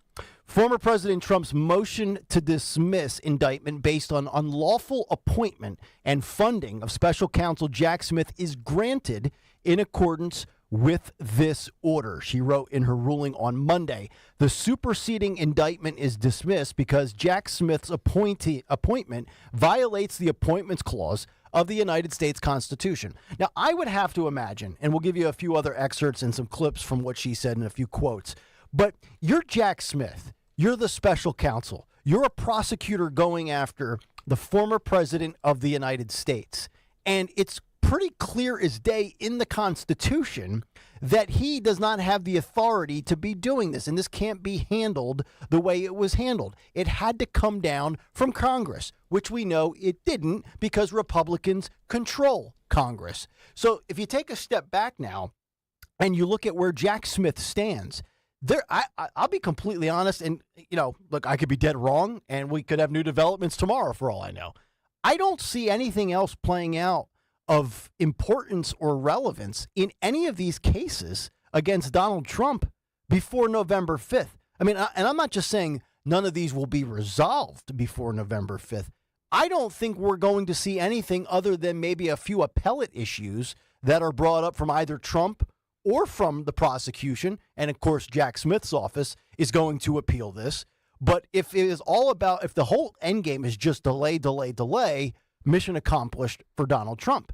But when you look at this, I mean, I can't imagine upon appeal, Dawn, this being looked at in the appellate level and somebody coming back and saying Eileen Cannon has ruled incorrectly here because this is clearly a violation of the Constitution. You don't need to have a law degree to figure this one out. And I think it just goes to speak volumes to not only the extent to which they want to go after Trump on some of these cases, but how they wanted to expedite these so quick and get them into the media, into the spotlight, and, oh, by the way, hope to get a conviction before the election. Again, I don't really think they care one way or the other whether or not Trump ends up in jail. I think they would love for him to be in jail. Oh, yeah. But they wanted the labeling of convicted felon. This was the 2020 version of election interference by branding somebody as a convicted felon.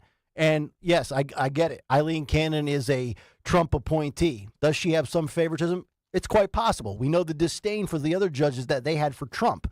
But from everybody I have read, from Turley, who, look, he was wrong. I mean, Jonathan Turley, as much as I like him, and I like the fact that he breaks it down at a entry level for the common person, myself included, to understand and process all this legal jargon and minutia. And he was wrong on the Alvin Bragg case. Andy McCarthy was wrong. Ellie Honig was wrong. Everybody that had a legal opinion that was not biased or biased thought that was going to be a not guilty or a hung jury. Greg Stocker was right, though. Greg Stocker was right. Greg Stocker School of Law. That's right, exactly. Get a 3-year degree in 2 overnights. But this is another. So you think about the stretch, and it's not. Nobody's going to sit here and say, getting your part of your ear blown off is a good thing. But Trump is lucky to be alive, and now the law on his side in this case. Pretty good stretch for Mr. Trump. Yeah, and I think the word is that Jack Smith is preparing for an appeal, and so will it go back to the Supreme Court? But with this SCOTUS ruling that we saw that clarified presidential immunity and where that lies, I think all these cases get thrown out. Now, will they try to get a laser focus answer on certain items? Perhaps. Will it go back to SCOTUS? Perhaps. But at the end of the day, to your point, there's no way that's going to happen prior to November 5th. Yeah, I would agree. And one other quote that I think really stands out to show where Eileen Cannon is opining from the Constitution and how Jack Smith obviously made a big no-no. She says, quote, "In the end, it seems the executive's growing comfort in appointing regulatory special counsels in the more recent era has followed an ad hoc pattern with little judicial scrutiny." I think that sentence speaks volumes. Yes. And if we think about documents right now, you had the Robert Hur investigation where he arrives at the conclusion Joe Biden is not fit to stand trial. Remarkably, he's fit to serve as president, yet he can't serve and sit on his own trial for what he did where he had no right to retain classified documents. And also, Trump had argued in part with his legal defense that he was protected under the Presidential Records Act. But it doesn't even come down to that, because clearly Eileen Cannon is saying Jack Smith made a mistake and I'm tossing this out. So good day for Donald Trump indeed. Yeah, the point, you think about it, that congressional approval should happen for things like war, budgets, and these special counsels. But as far as Judge Cannon, to me, she had no other choice but to rule as she did because of the recent Supreme Court ruling. So, yes, I think that, don't we all want checks and balances? Don't we want... That's the whole point. Right? Elected officials and not Joe Biden. And, that's what she's basically saying. The way to prevent this whole thing from persecution is so that Joe Biden can't point a finger, or any future president, whoever whether it's Donald Trump moving forward next year. So it protects all of us, and it protects every president. Yeah, I think. Donald Trump's not the threat to democracy. Those that are in office that try to take power and be judge, jury, and executioner and then point the DOJ in the direction of your political rival, that's the whole point of checks and balances, so nobody's ego gets out of control. And next thing you know, we devolve into a country where we have dictators or kings or this or that. The people hold the power, which, again, you go back to threat to democracy. So you have the far left Democrats. They want to take Trump off the ballot on the Republican side, despite him being the winner of the Republican primary. And now they want to kick Joe off. As bad as he is, the Democrats voted in the primary and said, no, we want Joe. Yet they want to have two totally new combatants in the ring in this November 5th election, which I'm actually having flashbacks to when Stocker said he could see it being, we get to the point where it plays out where it's not even Biden versus Trump. I mean, I think now at this point it will be Biden versus Trump, but, a few millimeters, Trump's out of the equation. And if the Democrats had a good backup, Biden would be out of the equation. Yet here we are. And we're going to run it back 4 years later. Yeah, but at this point, do you want to be the person, unless it's Kamala? Let's say Joe Biden says, due to health reasons, I'm stepping down. I don't think Josh Shapiro, who spoke over the weekend and wanted to look presidential, right? Nobody who wants to run in 2028, and I would submit to you, Shapiro started his 2028 launch over the weekend. Mm-hmm.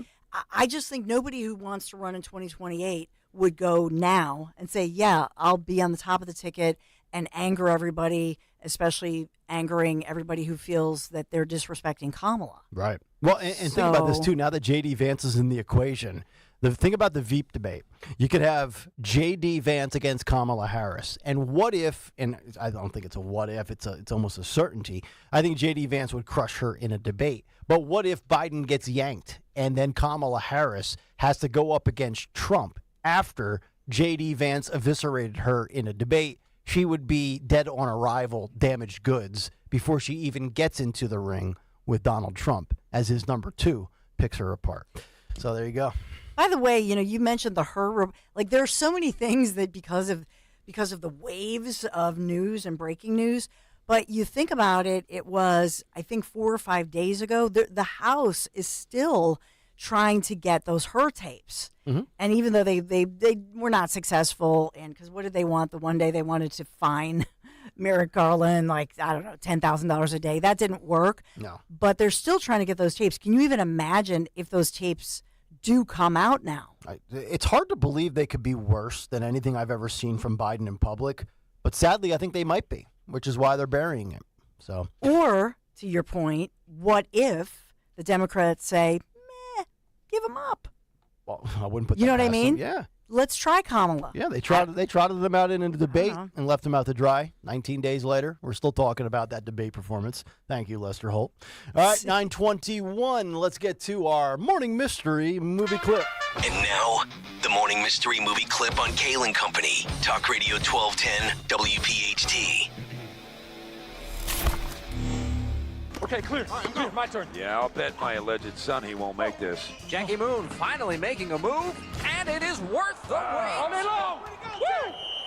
Traveling. No. 1.5 steps. Come on, Jackie, you walk. I'll murder your family. You're gone, Jackie Moon. And Jackie Moon is ejected from the game. What did I say? You said that's my seat. And one lucky fan will go home with a game ball. Think you know what it is? Be call at 12 at 855-839-1210, and you could win this great prize. You know, I'm starting to think Henry has a favorite actor, and I think I know who it is. Picking up on a little pattern here. 4-pack of tickets to the Reading Phillies as they take on the Hartford Yard Goats. Yeah, buddy. Yard Goats. The Yard Goats. Some would say Dawn's the Yard Goat. You know, trims the hedges, cuts the grass. Greatest of all time. Greatest of all time in the yard. At First Energy Stadium in Reading, Pennsylvania. It's coming up Sunday, August 4th. For tickets, visit ReadingPhillies.com. Caller 12-855-839-1210. See if we get our winner on the other side, as well as What's on the Cut Sheet Part 2. Just about 29 minutes since Part 1 ended. Back after this. Stay right there. It's Kayal and Company.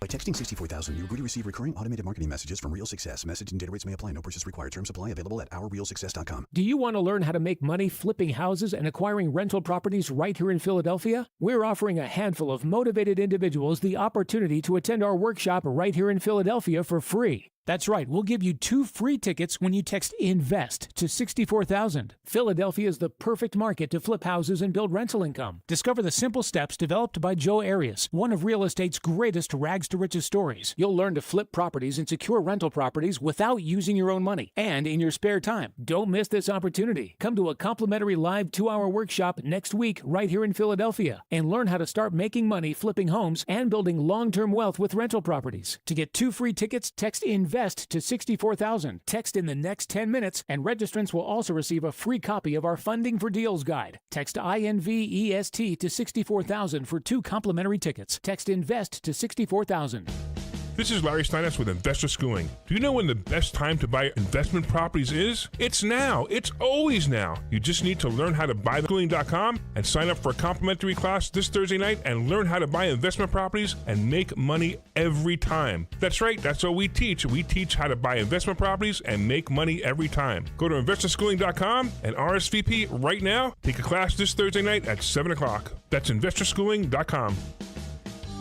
This is Larry Steiness with Investor Schooling. Don't go through life ignorant about how to become a millionaire. Learn how to invest in real estate, the stock market, precious metals, and learn from an expert. At Investor Schooling, we teach these things and more. We only provide education, and we will teach you how to leverage real estate, how to leverage the stock market, and how to leverage precious metals to make more money than you've ever made before. Go to investorschooling.com and take a complimentary class this Thursday. We will see you there, investorschooling.com. That's investorschooling.com.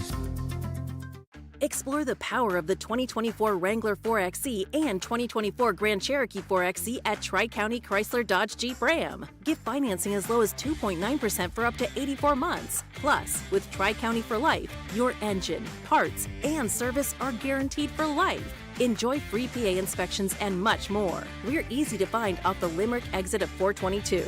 Visit TriCountyAuto.net today for more details and experience the Tri-County difference. Fargo, your virtual assistant from Wells Fargo, makes banking faster and easier. Like this. Fargo, what did I spend on groceries last month? And this. Fargo, turn off my debit card. And this. Fargo, what's my checking account routing number? And that's just the beginning. Do you, Fargo?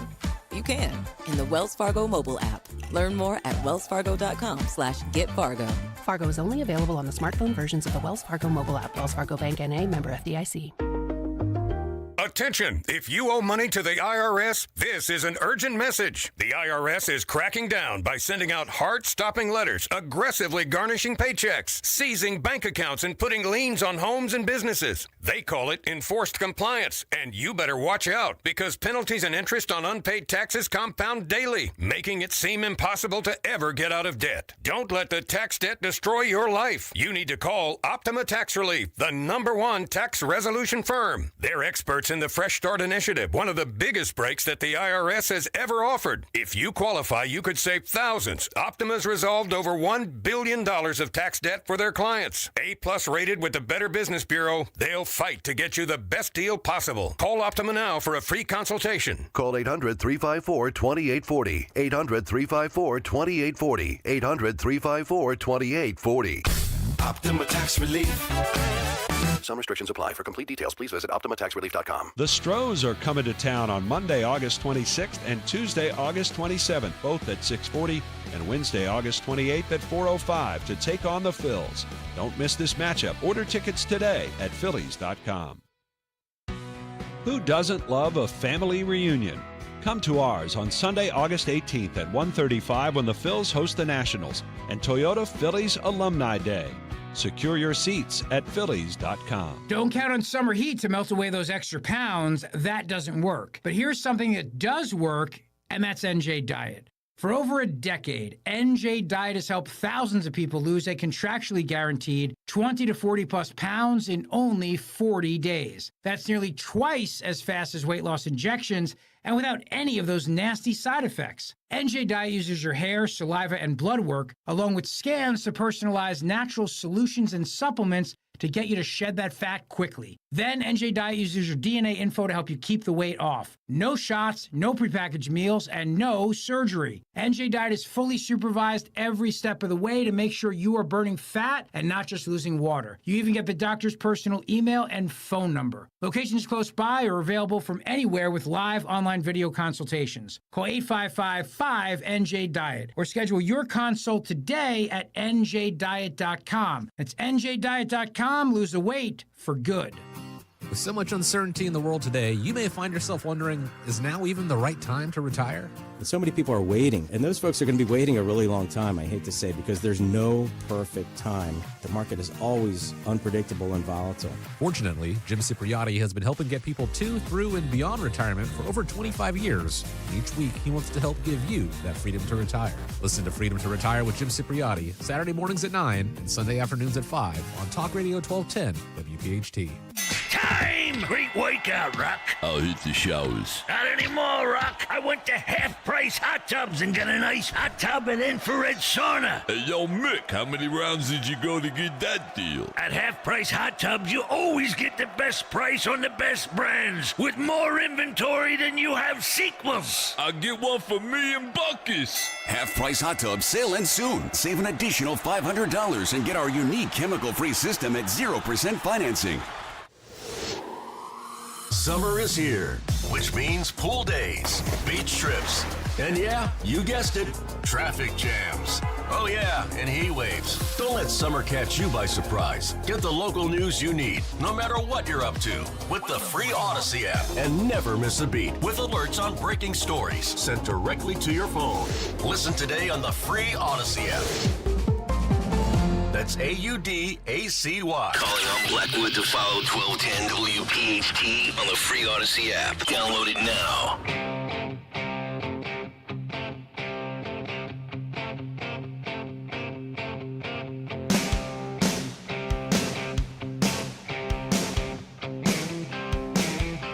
Mustard. It's Kayal and Company, baby, 9:30 as we continue. Wait, hang on. Yeah, wait for him to start talking. Stop. Oh, yeah. He roared, baby. Some were wondering when Tim Scott would show a pulse.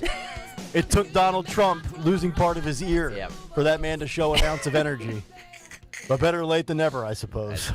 Yeah, I guess you're going to have a spot in the cabinet. And he's going to roar.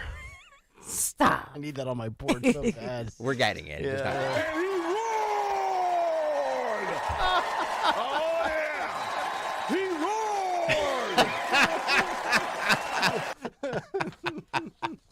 We want to hit that hard. Oh, man, darn. All right, let's find out who our morning mystery movie clip winner is. So disgusting. It is. What a juvenile program. Yep. 9:31. Let's go to Rich. Not Rich in Milwaukee. He'll be coming up at 3. Yep. We got Rich in Percy here. Rich, what movie did we just play for you? That movie is Semi-Pro. Yeah! Jackie. Way to go, sir. Woo! Nice work. Rich, you got the 4-pack of Reading Philly tickets. Congratulations, and we appreciate you listening and certainly for playing. Speaking of baseball, we might have a baseball-themed rendition of something coming up very briefly here in What's on the Cut Sheet Part 2. What's on The Cut Sheet! Part 2. What's up, Cut Part 2 on this Tuesday is sponsored by Discover Lancaster. Discover more of Lancaster with Discover Lancaster's Farm Adventure Trail. Indulge in fresh farm-to-table dining, explore historic farm attractions, and befriend baby animals. Just a 90-minute drive from Philadelphia. Visit discoverlancaster.com to plan your getaway. That's discoverlancaster.com. So, last night, Dawn mentioned the Home Run Derby. Last night, the Home Run Derby, the national anthem for the Home Run Derby was sung by, thank you, Phil Almquist, for this, Ingrid Andress. Andress. She's a country singer, which is why none of us on the show have heard of her. Mm-hmm. So she delivered the national anthem last night in what some are saying might be the worst rendition of the national anthem ever. Oh, boy. So I'm going to play this, and you can see the players for the Home Run Derby last night kind of be like, they're kind of giggling a little bit. Mm-hmm. All right, this is cut 32, Phil, go. Whose broad stripes and bright stars through the perilous fight, o'er the ramparts we watch were so gallantly streamed. There's Bohm. And the rocket's red glare, oh! the bombs Oh, boy. bursting Oh, my. gave proof through the night that our flag was still there. Yikes. Oh. Cringe. Look at everybody. Oof. Oh, say does that star-spangled banner yet wave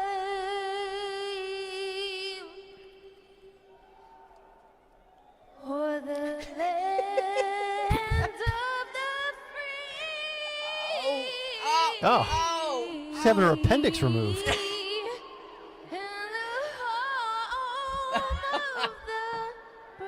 Oh, man.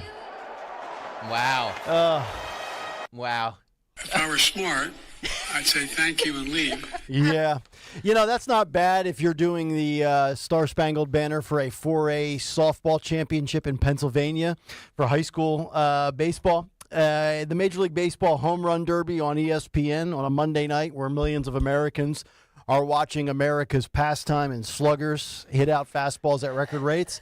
I'm going to go D-. Not a good look. But you know what, though? I mean, what's the most iconic national anthem rendition you've ever heard? I mean, people always think of Whitney Houston, Super Bowl 25, I think, 1990, 1991, Bills Giants, that's up there. There's a few others you probably can come up with. But you're always going to be in that position where it's more likely, I think, for it to go bad than for it to be a legendary performance, right? Because the bar's so high. Yeah. So I'm not really sure where she came from or how they selected her. Maybe she won a raffle. I mean, she's a famous country singer. Oh, what's her name? Ingrid Andress. Never heard of her. Ingrid.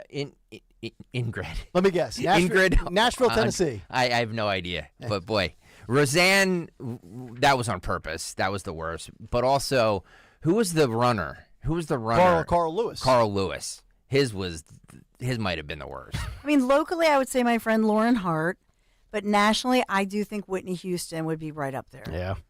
Yeah, Whitney's is pretty iconic. Did she roar? Stop. I think anybody's. I think this. Oh, yeah. I hear it. Sorry. That's Tim Scott's initial reaction after having his first girlfriend. Sorry.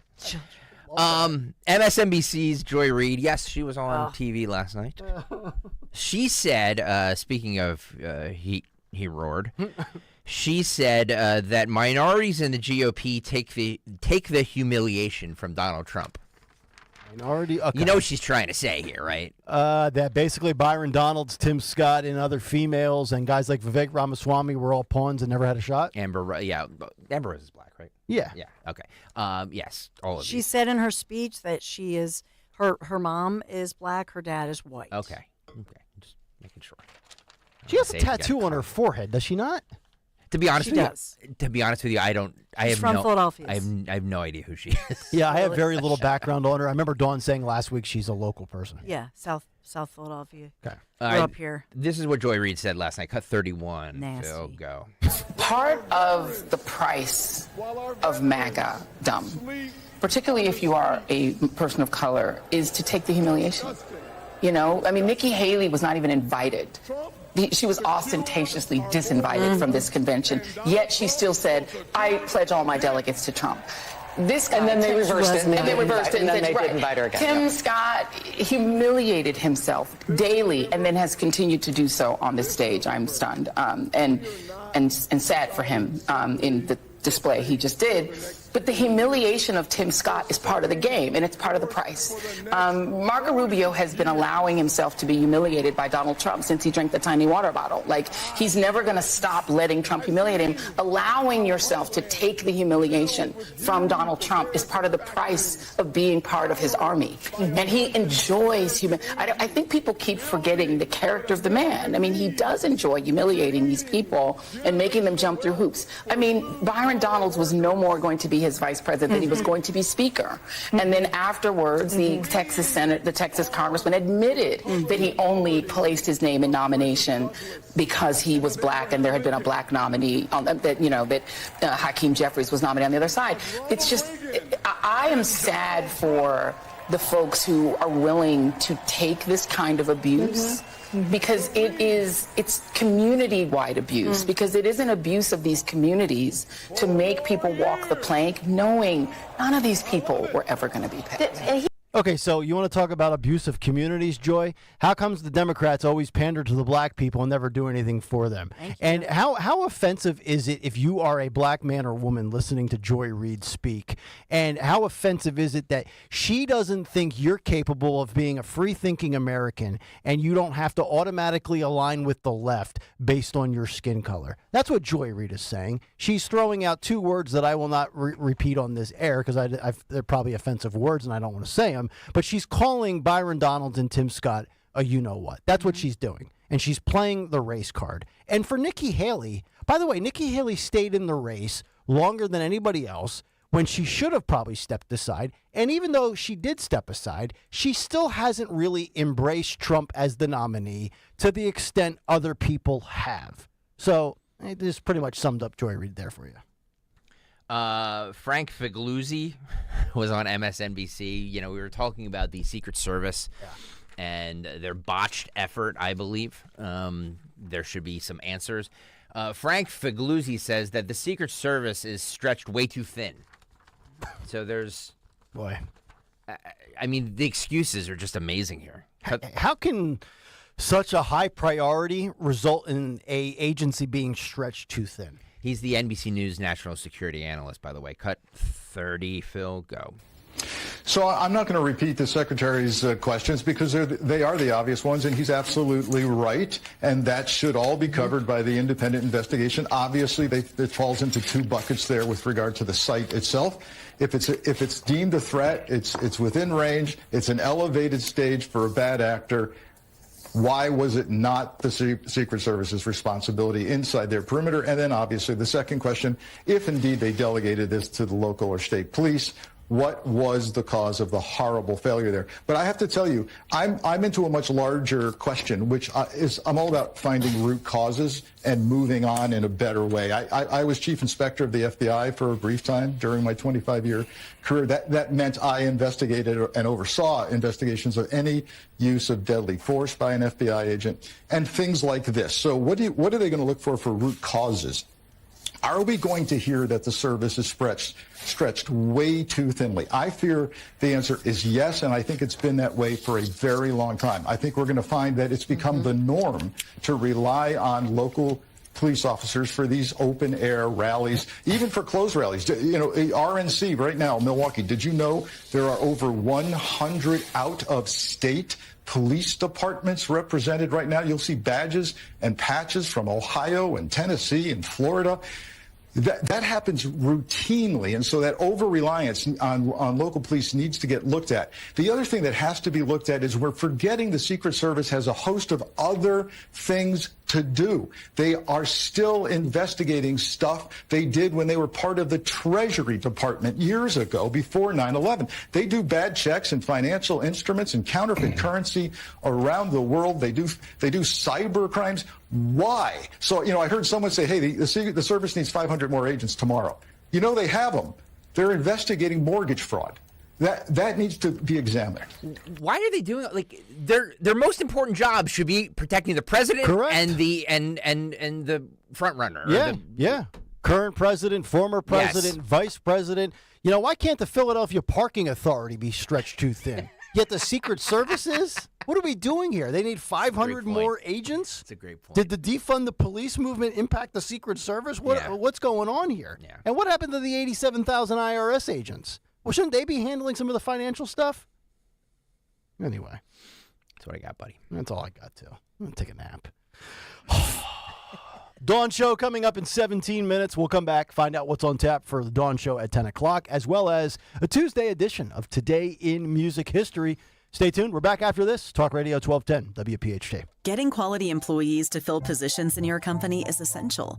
But finding those people can be a major hassle, unless you use ZipRecruiter. ZipRecruiter makes finding quality people a breeze. And right now you can try it for free at ZipRecruiter.com/free. With ZipRecruiter, one click sends your job to hundreds of top job sites. But more than that, ZipRecruiter's advanced technology identifies the candidates with the skills you need, sends you a list of great matches to review, then actively invites them to apply for your job. And the results speak for themselves. 4 out of 5 employers who post on ZipRecruiter get a quality candidate within the first day. That's right, the first day. Now you can focus on your business and let ZipRecruiter do the work finding the best people for you. See for yourself. Experience the ease, efficiency, and power of ZipRecruiter for free. Just go to ZipRecruiter.com/free. That's ZipRecruiter.com/free. ZipRecruiter.com/free. This is Larry Steinitz with Investor Schooling. You may know me from my book, Money Hacks. You may know me from my radio shows, and you may even know me from some of these commercials. But listen, I'm teaching stuff that people need to learn about money. In fact, my favorite topic is money. So go to investorschooling.com and you will learn things about money that you never even knew existed. We will teach you things about real estate, about the stock market, and about how to use your IRAs properly. Go to investorschooling.com and sign up for a complimentary class this Thursday night at 7 o'clock. That's investorschooling.com.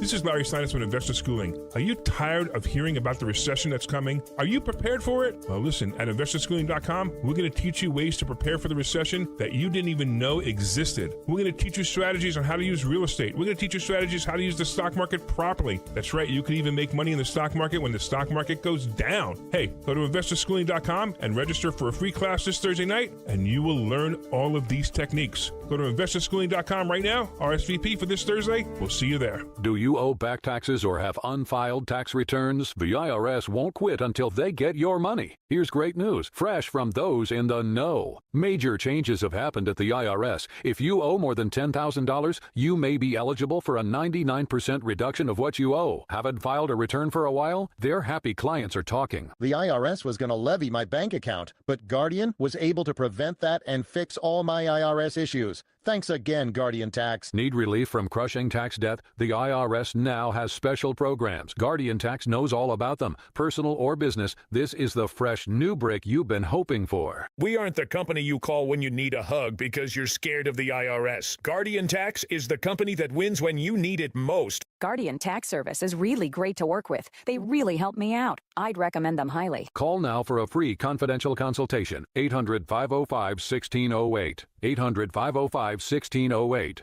800-505-1608. Do you owe $10,000 or more in credit card debt or personal loans? With credit card debt at all-time highs, Debt Relief Advocates is urgently notifying consumers of debt relief now being made available, designed to aid consumers with out-of-control credit card debt. Those who qualify and enroll for this relief program will only have to pay back a fraction of what they owe. This is not bankruptcy or a debt consolidation loan. This is a relief program that credit card companies would rather you not know about, as it ends your debt nightmare and saves you lots of money. Consumers owing at least $10,000 in credit card debt or personal loans can now take advantage of this debt relief as the cost of living skyrockets. Debt Relief Advocates has established a relief hotline for you to call to learn what debt reduction you may qualify for, so don't wait. For this free information, call the Relief Hotline at 800-522-2174. 800-522-2174. 800-522-2174.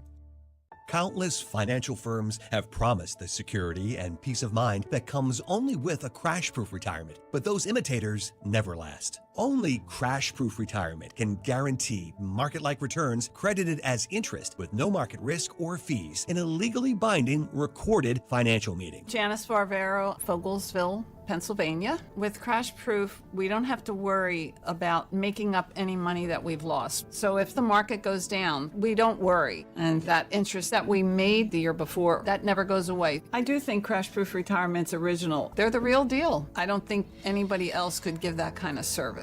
Crash Proof Retirement is the only firm in the country willing to make all promises and guarantees legally binding by recording all financial meetings. Schedule an appointment or register for our next event at Downingtown Country Club, July 23rd. 800-722-9728 or crashproofretirement.com. Dan owed an unbelievable amount of money to the IRS. I got behind on my taxes. It's a horrible feeling. He was in denial. And when I got those letters from the IRS, you wanted to act like they didn't exist. Finally, Dan turned to Optima Tax Relief, the leading tax resolution firm. A-plus rated by the Better Business Bureau, they've resolved over $1 billion for their clients. Optima got me a settlement with the IRS. These people are really people-friendly. It was every bit of a new lease on life for me. The fast action and the great results made Dan's head spin. I felt like I was in a dream, but it's real, and I have paperwork to prove it. They got the job done, and life is good. For tax help you can trust, call Optima now for a free consultation. If you're worried about what's going to happen with the IRS, stop worrying.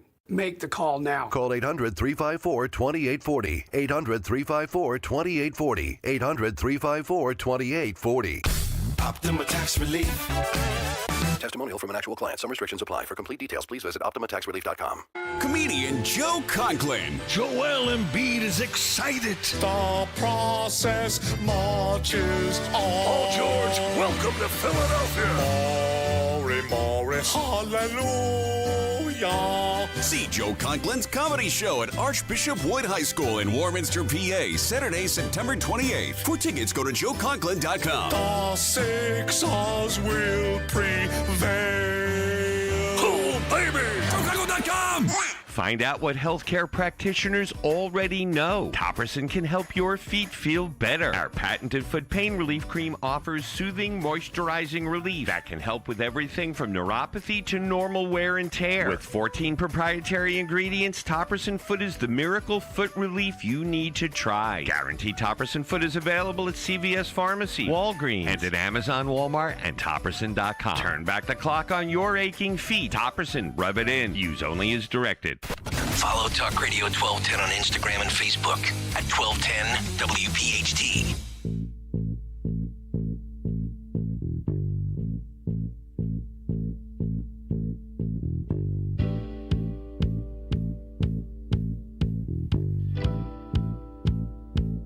$9:50, Kayal and Company, winding things down Tuesday morning. Dawn Show coming up in just about 10 minutes, and we find out what she has in store for the top of the hour. Oh, man, fast-breaking developments. So we'll get to the very latest from the feds, looking at the investigation into the assassin wannabe here in Pennsylvania, learning some new details about him, as well as what went wrong and more of an exact timeline, looking at that, and then zooming out, looking nationally. I'll take you inside the Amber Rose speech, why I think it's critical and why it was a theme last night, as well as Joy Reid was disgusting in what she said about the South Philadelphia native Amber Rose. Beth Ann Rossick, I believe, is coming in, Broad and Liberty. She has been investigating this TikTok situation in Malvern in the suburban schools, looking into that. So she's going to give us the very latest. We'll update you. So much local and a personal story about a story that I covered that's making history today. So we'll get into all of it live and local. Okay. By the way, for those on YouTube, Dawn broadcasts her show on YouTube as well. So if you're watching on YouTube, just hit the there's like an alert thing that every time we go live, it dings, and then it alerts you whenever we're live. So Dawn is live on YouTube, too, from 10 to noon. So Okay. make sure you're doing that. Looking forward to that. And now we wrap up with what occurred today in music history. What happened on this day in music history? Music history on Kayal and Company. Today, July 16th, we celebrate the birthday of Stuart Copeland from The Police, who's now 72. And we also lost John Lord from Deep Purple on this day in 2012. And Harry Chapin as well in 1981. Singles include Sex by Motley Crue in 2012 and Kingdom Come by Sabaton in 2021. By the way, they were great opening for Judas Priest earlier this year. Albums include Demolition by Judas Priest in 2001 and Acquiring the Taste by Gentle Giant in 71. Also in 76, Jim Messina and Kenny Loggins break up their partnership. In 62, the Beach Boys signed to Capitol Records. In 66, Cream is formed. And by the way, Son of Cream is coming to Stellarsville Theater later this year. And in 2000, Matchbox 20 was atop the singles chart. But lastly, on this day in 2019, Metallica played a worldwide tour show in Finland, drawing almost 1% of the country's population. Wow. The show was attended by over 55,000 people, which is pretty much normal for Metallica.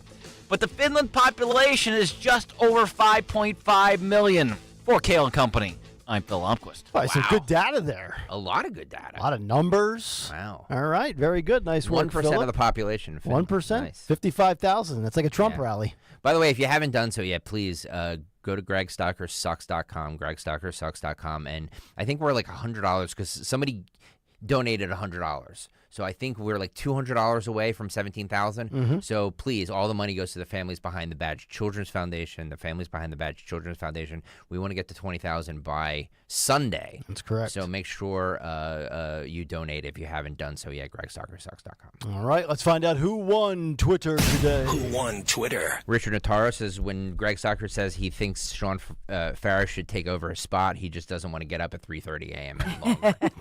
There might be a little truth in that as well. Oh, maybe Greg Stocker is just going to wake up later and just be on the Dawn Show. Well, could be. You know? We start at 6 a.m. Greg has Greg has another full-time job that he also does that he would like to make room for. Yeah. We're all busy. And then when Greg gets done working, he goes home. He roars! And he roars. Oh, my God. That was good. That's Greg reading story time That's to right. his toddler. To his little boy.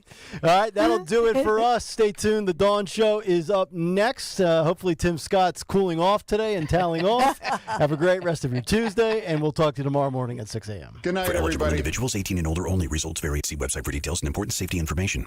How are your hearing aids sounding now? A little tinny. Okay, 2 seconds. With Jabra Enhanced Selects Premium Package, better hearing doesn't happen